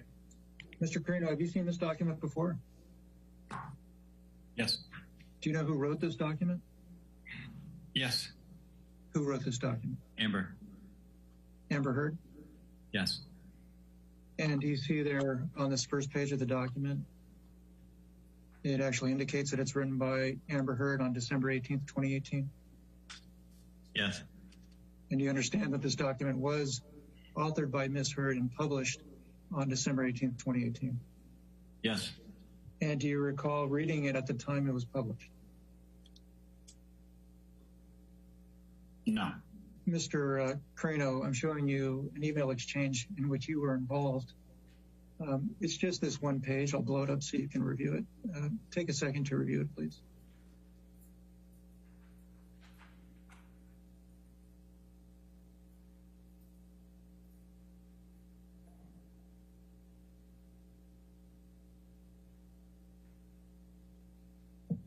Okay. And let's start at the bottom of this. Well, do you see at the top that the email ray line is entitled Johnny Depp's Jack Sparrow won't return in new Pirates of the Caribbean movie? Yes. And this email exchange was on December 20th, 2018, correct? Correct. And do you recall that the article you just read published by Ms. Heard was published on December 18th, 2018, 2 days before this? Yes. Okay. Now, if you go to the bottom of this email, do you see there's this link to an article? Yes. And it says URL defense, it says movieweb.com. Yes. Mr. Carino, what I put up next to the email exchange that we've been discussing is an article dated December 20th, 2018. Okay. So this article is dated December 20th, 2018. The email sent to you by Robin Baum is that same day, December 20th, 2018, correct? Yes. Who is Ms. Baum? Johnny's publicist. Okay. And she's sending this article to you, is that right? Yes. And then in response, you say, were we told this officially from Disney? And she responds, Jack Wiggum responds, no. Is that accurate? Yes. Sure. So you testified just a few minutes ago that it was your opinion that Mr. Depp lost the Pirates 6 movie because of Ms. Heard's allegations. Is that accurate? Yes. Allegations of abuse, correct? Yes. And is this a demonstration of when Disney made that decision to not hire Mr. Depp for Pirates 6? Yes. Exhibit 22. Did you ever see Mr. Depp physically abuse Ms. Heard? No. Did Ms. Heard ever tell you that she had been physically abused by Mr. Depp? No. Did Mr. Depp ever tell you that he had physically abused Ms. Heard? No. Did you ever witness any injuries on Ms. Heard that would indicate that she was physically abused? No. Now, again, this is a few months after the filing of the divorce papers and the TRO, and Ms. Heard states to you, "I'll call you right back, sorry." And you say, "Okay." She says, "Is it too late to call?" And you say, "Just finishing dinner, we'll call you as soon as we walk out within 20. And she says, "Please tell him I love him." Is that an accurate reading of the text exchange so far? Yes. Do you know if at this time, based on your relationship with Ms. Heard and Mr. Depp, whether Ms. Heard wanted to reconcile with Mr. Depp? Yes. It's your understanding that she did? Yes. Did Ms. Heard, based on your personal friendship with Ms. Heard, close personal friendship with Ms. Heard, would you say that she confided in you? Yes.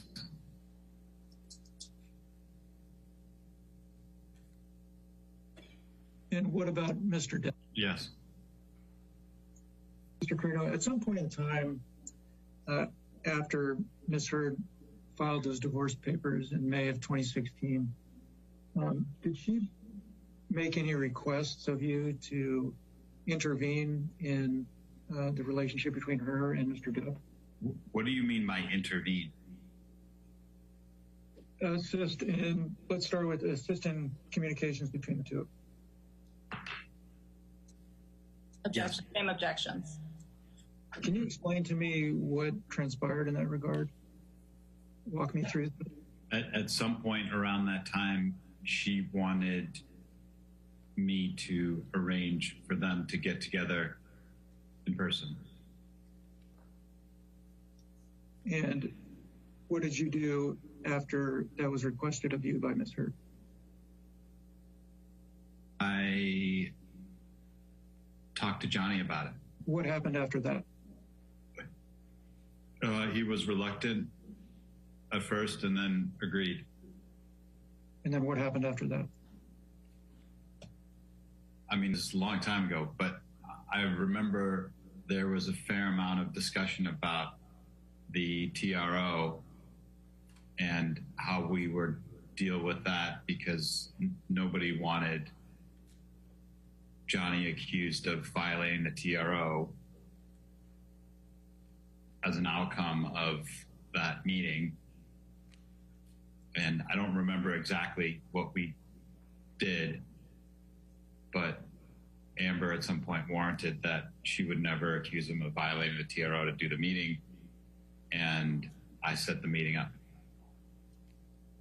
So just so I understand, you set the meeting up at the request of Ms. Heard? Objection. Yeah. And as part of you setting up, she told you that it didn't matter. I'm trying to understand what was the issue with respect to the TRO? My understanding of a restraining order, at least at the time, was that he couldn't go within a certain distance of her. Okay. And what was her suggestion with respect to that issue in connection with her wanting to meet with him? She promised me and told me to relay to him that she would never accuse him of violating the restraining order as a result of agreeing to meet her. And I believe, but I don't recall exactly, there were conversations with both sides legally, I believe at the time, to make it transparent to everybody that this was happening. Okay. And then what happened next? I arranged the meeting. Johnny was in San Francisco on tour, and I arranged to borrow a friend's house, and Amber and I flew to San Francisco and drove to the house, and Johnny showed up a few hours later. And did the two of them meet Yes, in the same room? they sat outside. Okay. How close to each other were they? Inches away from each other. And how long were they out there talking? For how long were they out there talking? Several hours. Did you, although you weren't out there, were you in a position where you could see them through a window or otherwise? Yes. At some point in time, the conversation ended, correct? Correct. And what happened after that? I received a call or a text from Steve, whose house it was, and he notified me that he would be coming back to the house within the next hour or so. And I told Johnny and Amber, and we decided to rent a hotel room in San Francisco so that they could continue to talk. And did that in fact happen? Objection. And at some point in time, you left that house, correct, to go to San Francisco? Yes. And was it the three of you? No. Johnny had security with him, and we talked about the fact that it wouldn't be a good idea for them to be seen together. So Johnny left with his security in his car, and I believe Amber and I took an Uber. And what happened after that? We all met at the hotel room. And do you know what happened after that? They started arguing. And do you recall any details of the argument? No. And for how long was this argument had in a hotel room? Yes. Did you witness the entire discussion, or did you leave at some point? I left the next morning at 5 o'clock in the morning or 6 o'clock in the morning. And Mr. Carino, I'm showing you emails that were produced by you. First, the bottom of the first page, it starts at the bottom of the first page. The string above it was redacted. And you'll see that it starts on August 7th, 2017. Do you see that?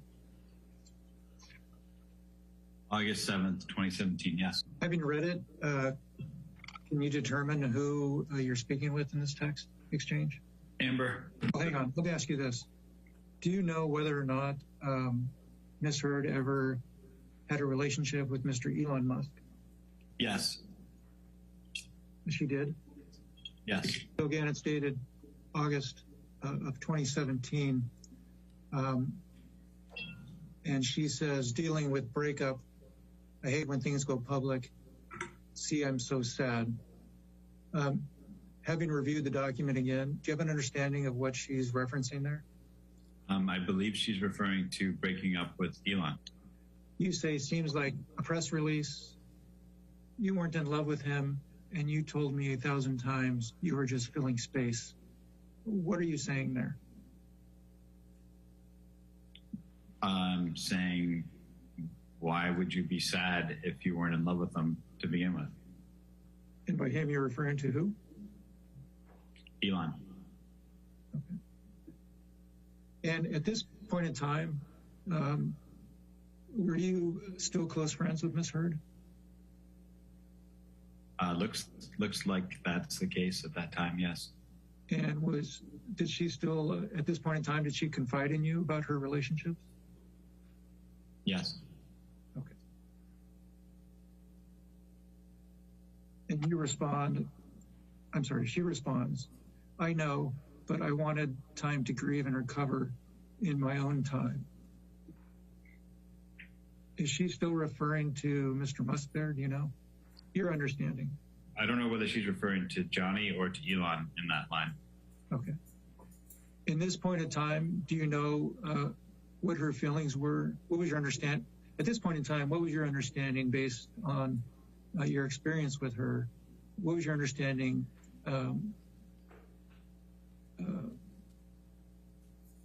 her relationship with Mr. Depp? I don't believe there was a relationship at that point. And you say, and you got that. No, she says, I hate that. Yet again, a man lets me fall on the spikes by myself. You ask, how so? She says, oops. Meaning they are mad at me for leaving them and put things like this out there. You say, sorry.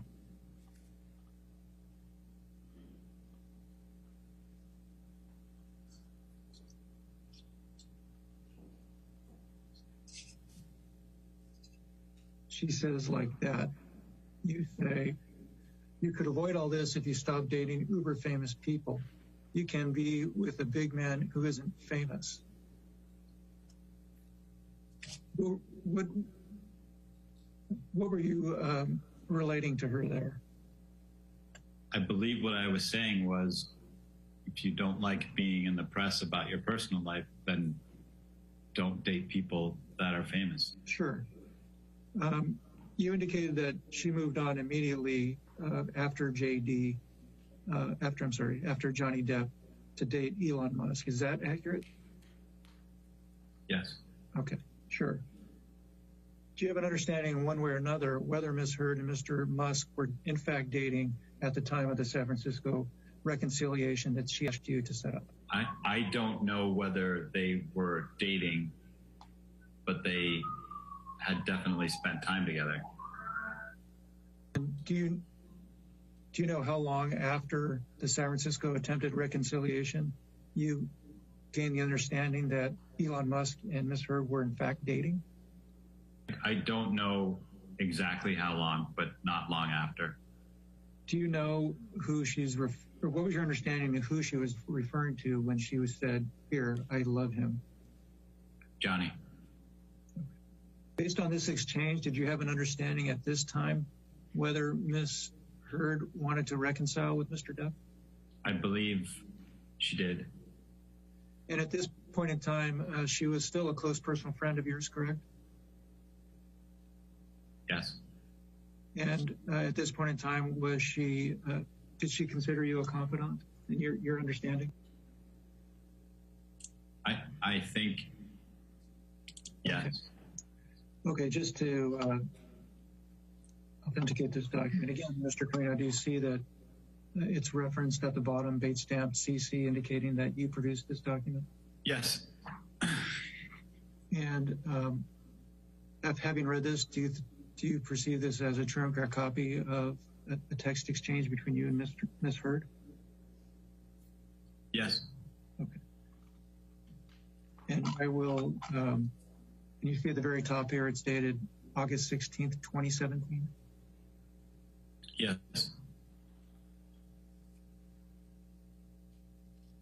And Ms. Heard states to you, I've written so many notes. Can you give him one? I don't know how or where to start. There's no way to begin. And all I have to say, but I have so many. Finally, I am single, clear in my heart and mind. I just want him to know I loved him and that I am sorry. Do you have an understanding of who Ms. Heard is referring to here? Yes. And who is Ms. Heard referring to in this text? Johnny. And what is she asking you to do here? She was asking me to deliver a letter that she was writing to him. And did she also want you to, and it says, and that I am sorry. What was your understanding of what she was asking you to do there, if anything? I believe that was all in reference to getting him a handwritten letter that she was writing or trying to write. Was it your understanding at the time of this text exchange, August 24, 2017, that Miss Amber was attempting to reconcile with Mr. Depp? I believe so. Okay.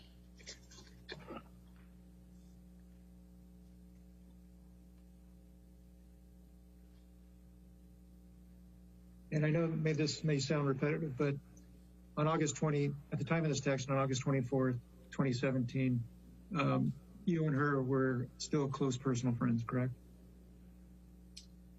I believe so.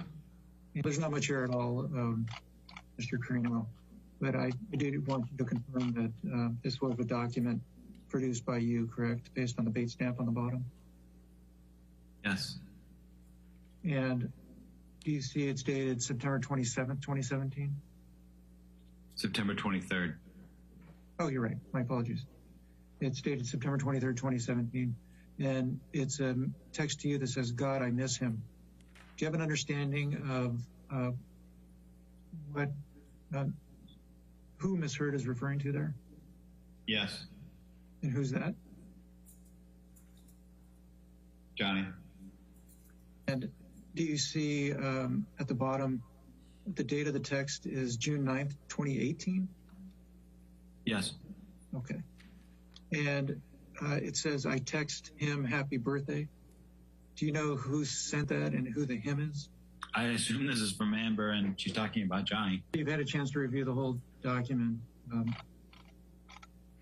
Carino, what does this appear to be? It appears to be the communications around the time that we set up the meeting in San Francisco. And who are these communications between?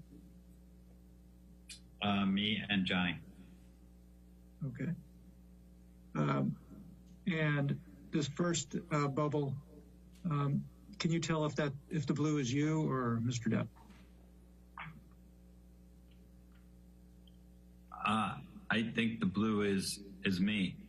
Sure. Earlier in your deposition, at the very outset, I was asking you about your representation of individuals at CAA.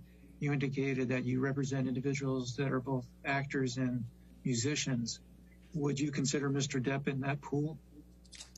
Yes. And you represented, or CAA represented him both in connection with his acting endeavors and his involvement with the vampires? Yes. And was Mr. Depp's participation in Hollywood Vampires lucrative? No.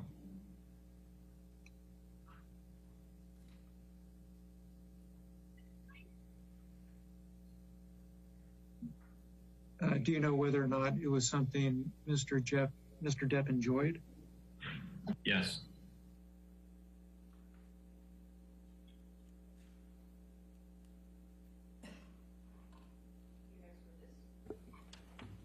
Plaintiff calls Laura Wasser by deposition, Your Honor. W-A-S-S-E-R.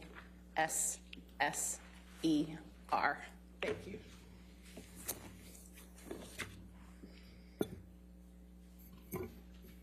Will you please state your name and address for the record?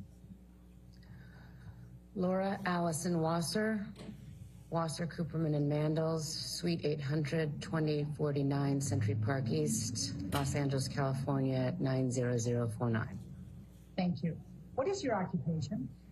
I'm an attorney at law. And how long have you been an attorney? 26 years. You represented Mr. Depp in the divorce against Amber Heard, is that correct? Yes. And you are here under subpoena? Yes. Your practice has primarily been focused on domestic relations in California, is that correct? Yes. Are you a member of any bar other than California? No. During the period 2012 to 2016, was California a no-fault state with respect to divorce? The answer is that California was a no-fault state during that period. During the period 2012 to 2016, was California a community property state with respect to the division of assets in a divorce? Yes. And what does that mean to you? California is a community property state, and what that means to me is that assets which were earned or created during the course of the marriage, absent some other theory of law applied, be divided equally. And what do you mean by absent some theory or law applied? I'm sorry, Elaine, what was the question? Oh, a theory of law. When I say a theory of law, I mean if there's a premarital agreement, if there's some other, it's not completely blanket community property. There may be things that were earned from a separate property source that would not be considered community property. So I was just trying to provide, for the record, some exceptions to what would be considered community property and therefore divided equally. Now, if someone alleges domestic violence or abuse against their spouse, would that change the amount they would otherwise be entitled to under community property laws? No. In obtaining a temporary restraining order, what is your understanding of the process?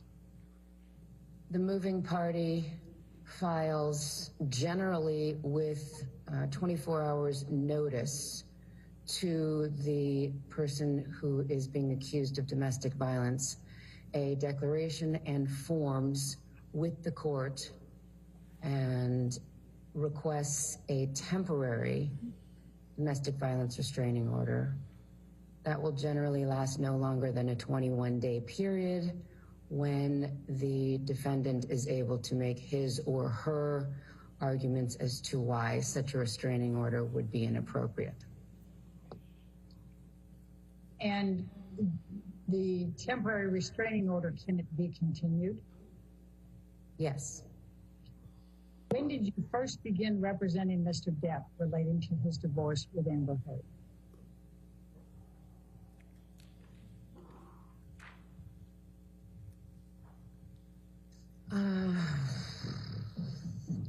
I believe it was in December of 2015. I'm going to ask you to pull up document 1, Wasser document 1, and let's go ahead and label that as Wasser exhibit number 1. Ms. Wasser, I'm going to ask you to take a look at what has been marked as Wasser deposition exhibit number 1. It is a letter dated May 24, 2016. It's addressed to Jacob Bloom, and it says in remarriage of Depp. Do you see that? Yes. Okay, and it's from Samantha Spector, who indicates she's representing Amber Heard. As of the time of this letter, had you made known to Amber Heard or Ms. Spector or anyone else related to them that you represented Mr. Depp? I don't believe so. Did you receive a copy of this letter from someone? I believe so. I think I've seen it before, so yes. Did you receive this letter on or around May 24, 2016? Okay, next page, please. Hang on.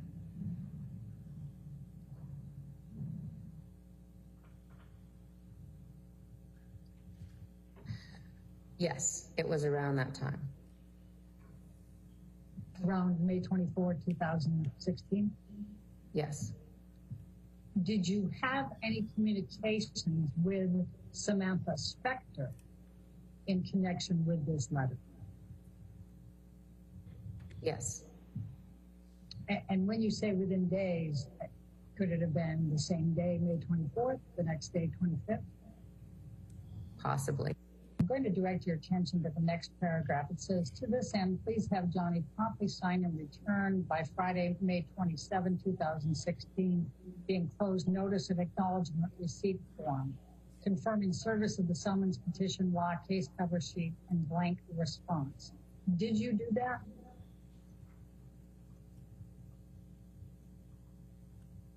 This letter was not directed to me, Elaine.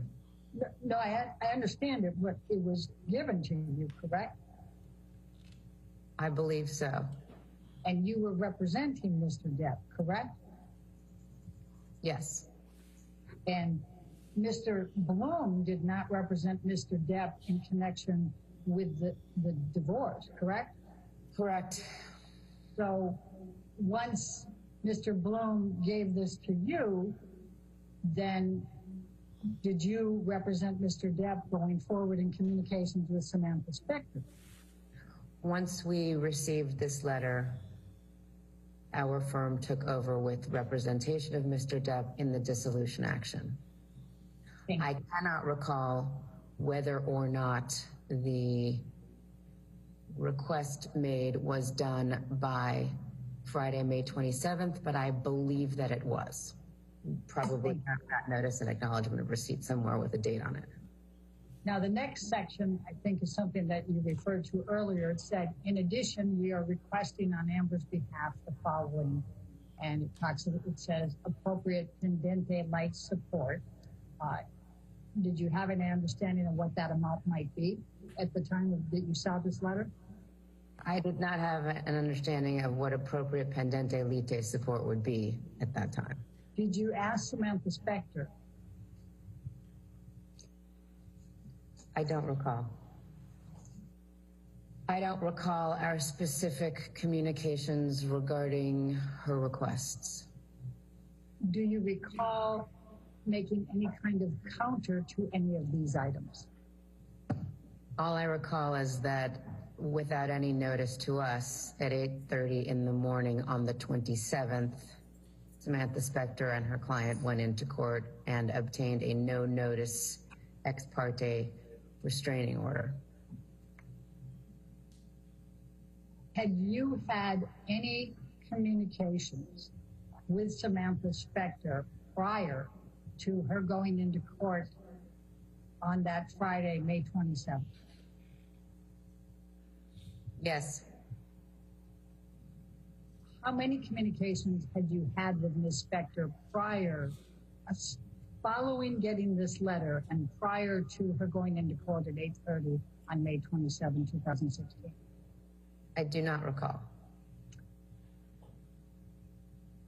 Do you have a recollection of whether any of the communications that you had with Ms. Spector between the receipt of this letter that's dated May 24, 2016, and Ms. Spector going into court on Friday, May 27, 2016, related in any way to requests on your behalf, on behalf of your client that you made?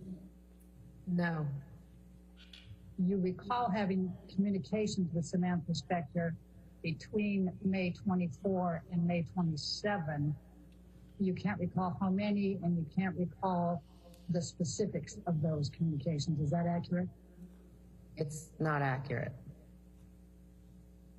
And in what way? Please tell me.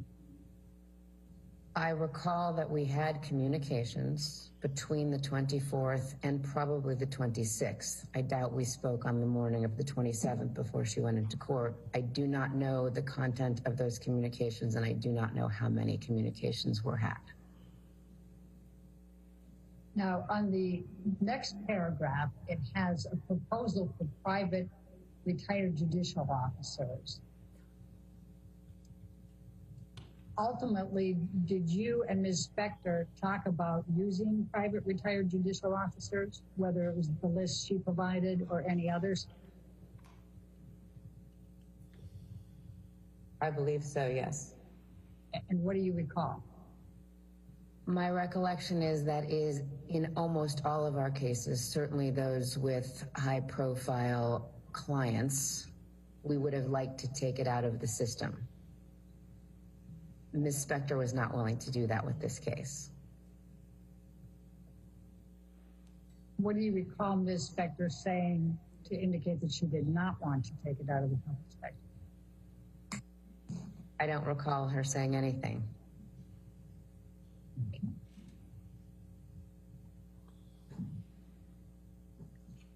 Now, after your understanding was that a CLETS DVTRO was in fact obtained on Friday, May 27, 2016 by Ms. Heard against Mr. Depp, correct? That is my understanding. After that, did there come a time that you or anyone at your law firm communicated with the Eastern Columbia Building concierge staff or management? Were those the downtown lofts? The penthouse lofts, yes. And if it's easier for you, everyone's been referring to the Eastern Columbia Building as ECB. Would that be helpful at all? Sure. Or we can, if you prefer to call them the penthouse loft building, that's fine too. Now that we've identified them, I understand what you're talking about. We can call them whatever you'd like. Did someone from my firm speak with somebody at those buildings? Yes. And who from your firm spoke with someone at the buildings and when? I believe either I did or my partner Samantha Klein or an associate who was also working on the case, Lisa Sutton from our firm. We also had co-counsel on the case. They may have been involved. As to when, I have to imagine it was sometime in June or July of 2016. No, you indicated either you or Samantha Klein or Lisa Sutton, and you also had co-counsel. Do you have a specific recollection of speaking with anyone at the ECB building? I don't. What were Samantha Klein's communications with the ECB building?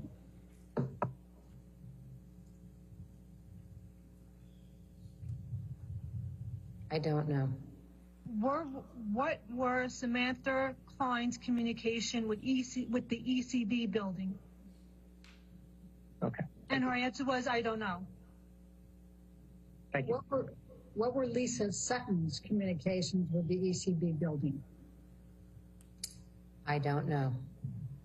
What were your co-counsel's communications with the ECB building? And when I say ECB building, I'm not talking about the structure. I'm talking about the individuals who worked there. Did you? And just so we're clear here, you don't recall any communications with the ECB building staff as well, correct? You asked me if I had a specific recollection. I do not.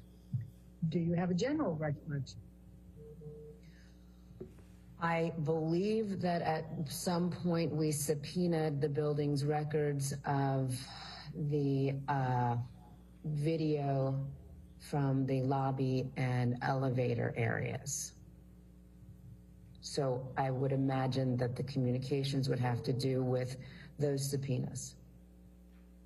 Are you able to testify to any conversation you or anyone at your firm or your co-counsel had with the ECB building staff? I am sure that there were conversations and communications regarding the production of the subpoenaed documents, review of the subpoenaed documents, their compliance with, I believe it was Ms. Spector's subpoena that was sent, our ability to review the videos, coordination of same. But I don't have a specific recollection of any communications. Are you able to speak to whether there were any conversations between you, anyone at your law firm, or your co-counsel and ECB building personnel prior to your issuing the subpoena? Also, I don't believe that the subpoena was issued by our firm. As you said. So you don't have a recollection of a subpoena being issued on Mr. Depp's behalf for the ECB building surveillance tapes? I don't know. I know that there was one issued. I believe it was issued by Ms. Spector. Let's talk about the videos that you just referred to from the ECB building staff. How did you and your firm or your co-counsel receive these videos? I don't recall. I would imagine like a e-file or something like that. Now, is it your recollection that there was just one e-file that contained all of the surveillance tapes? I don't have a recollection as to whether it was 1 or 7 or what. I just don't know. When you were talking about receiving the video surveillance footage on whatever, whether it was 1 file or 7 files, whether it was e-file or whatever, did you have any understanding that you were not provided the full amount that was requested, whatever the amount was? No. So you thought you received whatever you were supposed to receive, is that fair? Yes. What did you do with the actual surveillance video footage that you received? I believe we kept it on the computer at least for the next couple of months in preparation for trial. I don't know where it is now. That's my next question. Is there a time that you no longer possessed the video surveillance footage that was sent to you by the ECB building?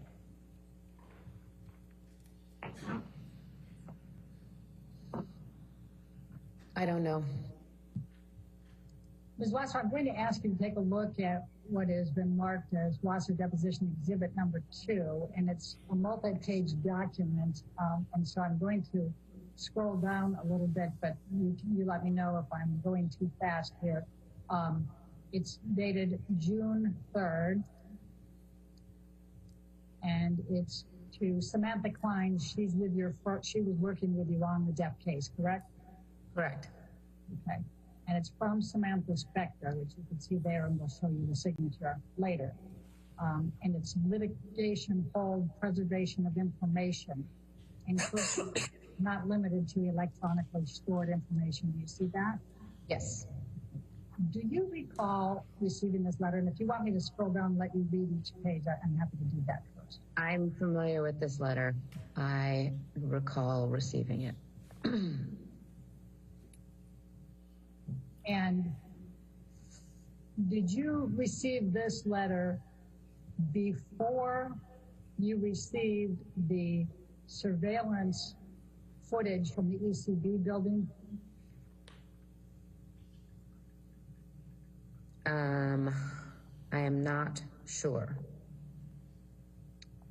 Well, I think you had indicated that you thought that it was in June or July that you received the surveillance footage. Is that still your best recollection?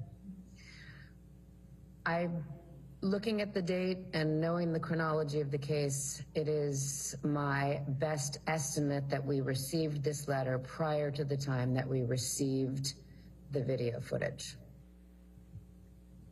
Ms. Wasser, what steps did you and your firm and co-counsel take to preserve the surveillance video footage of ECB from the time you received it going forward?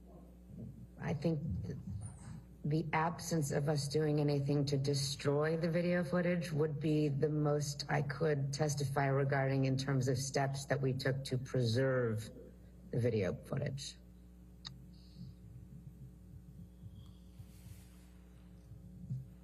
Are you aware of any destruction of the video footage, the surveillance video footage from ECB up to the present?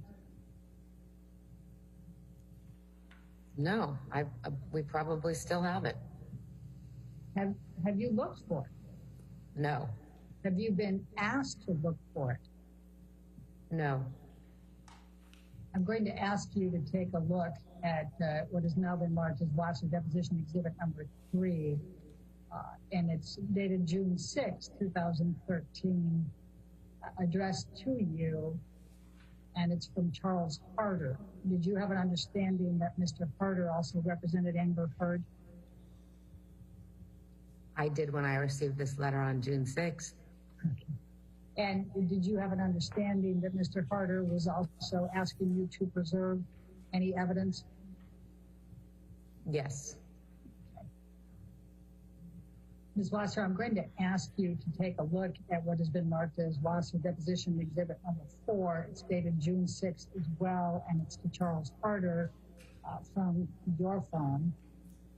And you are acknowledging receipt of the preservation demand letter from Ms. Heard as well as his, and you indicated we are fully aware of our obligations with respect to the preservation of evidence. Please rest assured that we intend to comply with the preservation demand and expect that Ms. Heard will do so as well. Do you recall saying that in this letter? Yes. And was this letter in fact from you to Mr. Harder? It was. Ms. Wasser, I'm going to ask you to take a look at what has been marked as Wasser Deposition Exhibit number 5. It's a letter dated June 21, 2016 to Samantha Spector, Charles Harder, and Leonard Levine, I think it's pronounced, remarriage of Depp. And it's from Samantha Klein. Do you see that? Mm-hmm.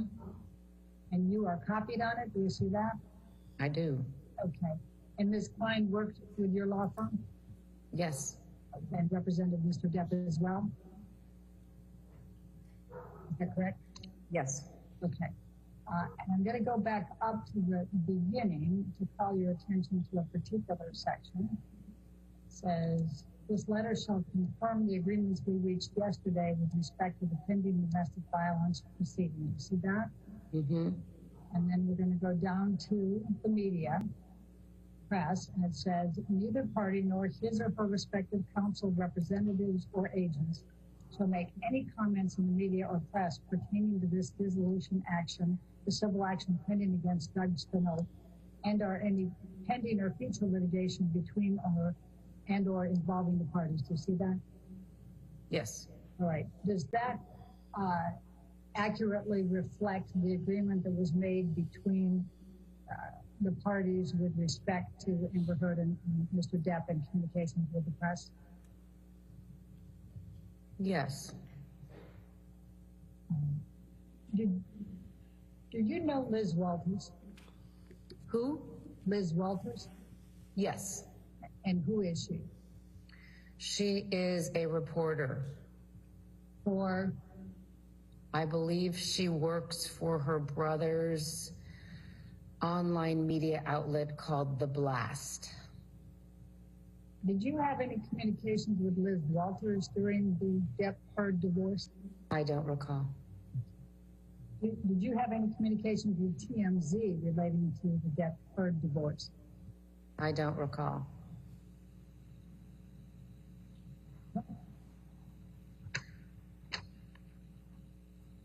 Now, do you recall what the date was for the permanent TRO, temporary restraining order? Do you recall the date that you said that early on, 21 days after the temporary restraining order is typically the date that's set for the hearing for the defendant if they want to come in and oppose it, or if the petitioner wants to extend it? Do you recall what the first date was? I don't, but I would imagine it was probably at some point in early June. All right. And then do you recall that date being continued? I do. How many times? At least twice. possibly 3 times. I think that the final date was at some point in August, and we settled right before then. All right, Alan, can we bring up document number 7?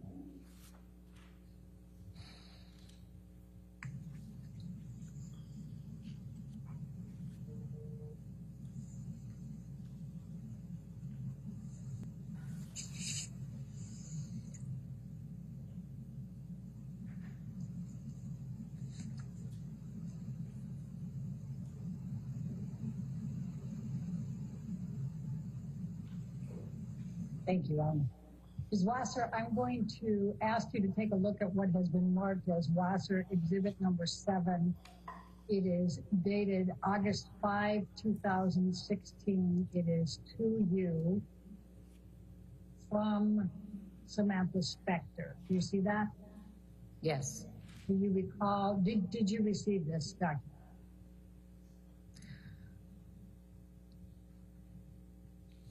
Doesn't it say at the top that it's protected under 1152?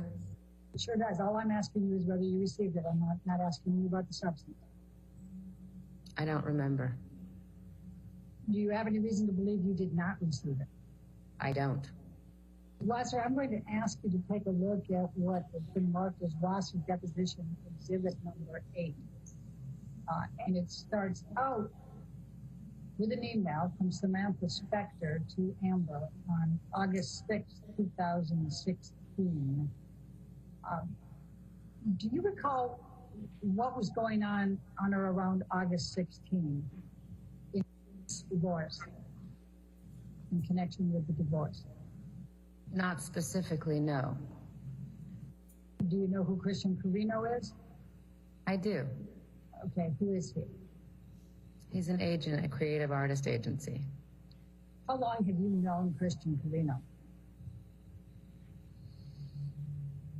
I've known of Christian for maybe 10 years. Were you aware that Mr. Carino was involved in organizing, if you will, or assisting Mr. Depp and Ms. Heard with their own meeting to try to resolve their case up in San Francisco? Possibly. That sounds vaguely familiar. Were you on the telephone at any point while Amber Heard and Johnny Depp were meeting to discuss attempted resolution of the issues during the summer of 2016? What was your question? Was I on the telephone? Yes. Were you on the telephone where Mr. Depp and Ms. Heard were in the hotel room and were talking? No. Were you ever on the telephone when Ms. Heard and Mr. Depp were together talking during the summer of 2016, no matter where they were? On the telephone? Yes. No. While he was with Ms. Heard and Ms. Heard was on speaker, and you were on speakerphone with the two of them? No. You recognize the name, I'm going to this way. Do you recognize the name on what? Joe Sweeney? I do. And who was he? Joe Sweeney is a forensic accountant who specializes in family law forensic accounting, and he was Ms. Heard's forensic accountant in the Disso matter.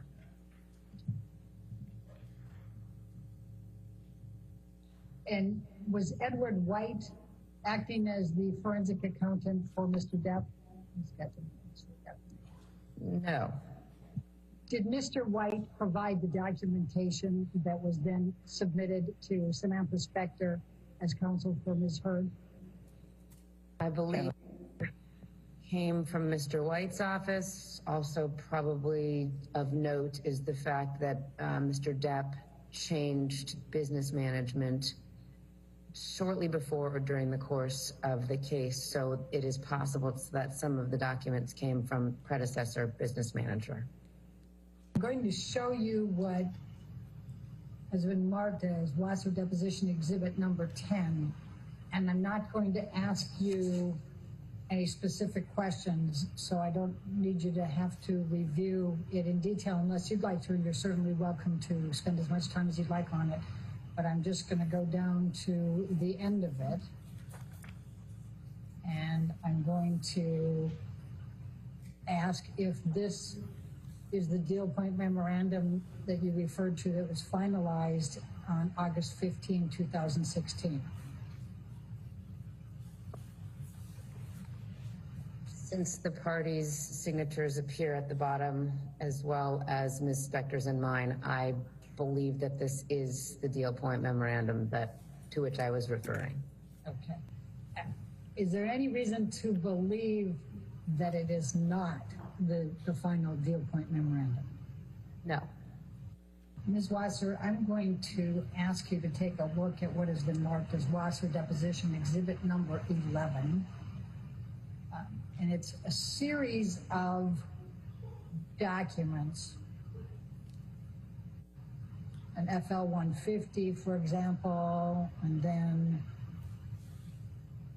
that's page 404, and then it goes into the next part, 1 of 1.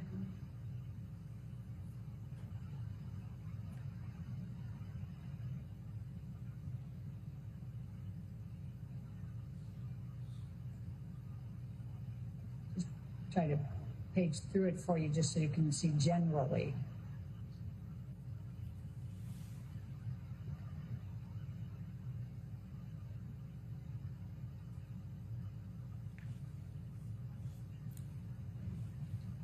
Do you recognize this document? Yes.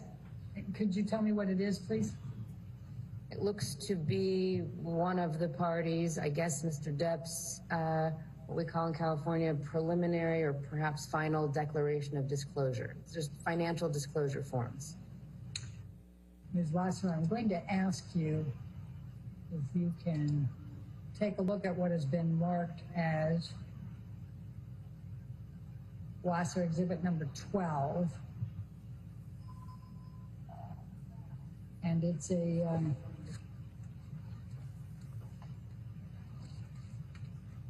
many pages. I think it's 50 total. Do you recognize this document? Yes. Can you tell me what it is? It's parties' related judgment for dissolution of marriage. Is there a specific amount that was paid to Amber Heard as part of this divorce settlement and judgment for Objection document. I'm sorry.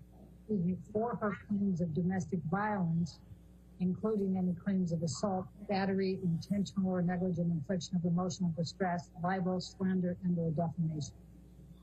I don't believe that we segregated out what the total amount was being paid for. Did you make any effort to seal, S-E-A-L, the records in this case? And I'm referring to the case in front of us, the marriage or partnership of Amber Laura Depp and John Christopher Depp II, filed in Superior Court of California, County of Los Angeles.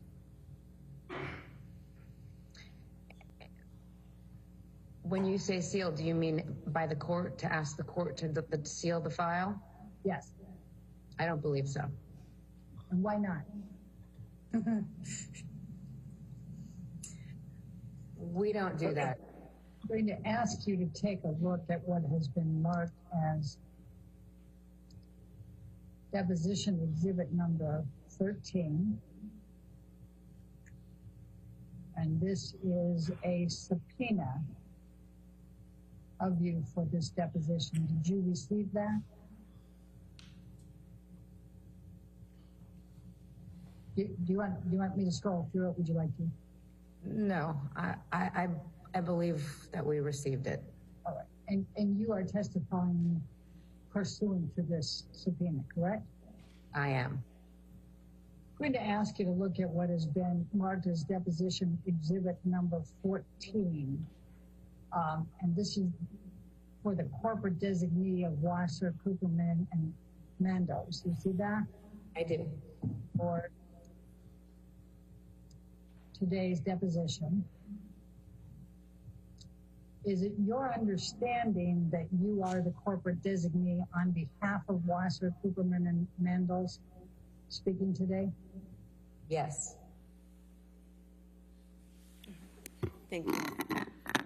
All right, ladies and gentlemen, I think given the hour, that'll be all the testimony that you hear today, okay? So we'll go ahead and recess for the day. Make sure you don't do any outside research and don't talk to anybody, and we'll see you tomorrow, okay? Get some good rest, all right? Thank you.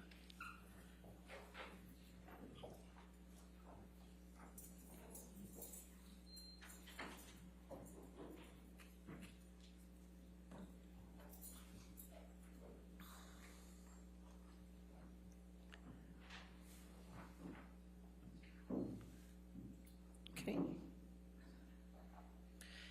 And tomorrow, then, we'll be starting with that other deposition. That's correct? And how long is that, or approximately? About 2.5 hours. 2.5 hours. So I'll take care of the morning, probably, for the most part. And then you have remote witnesses after that, is that correct? Okay, so you're going to get me the contact information for those so we can get that taken care of.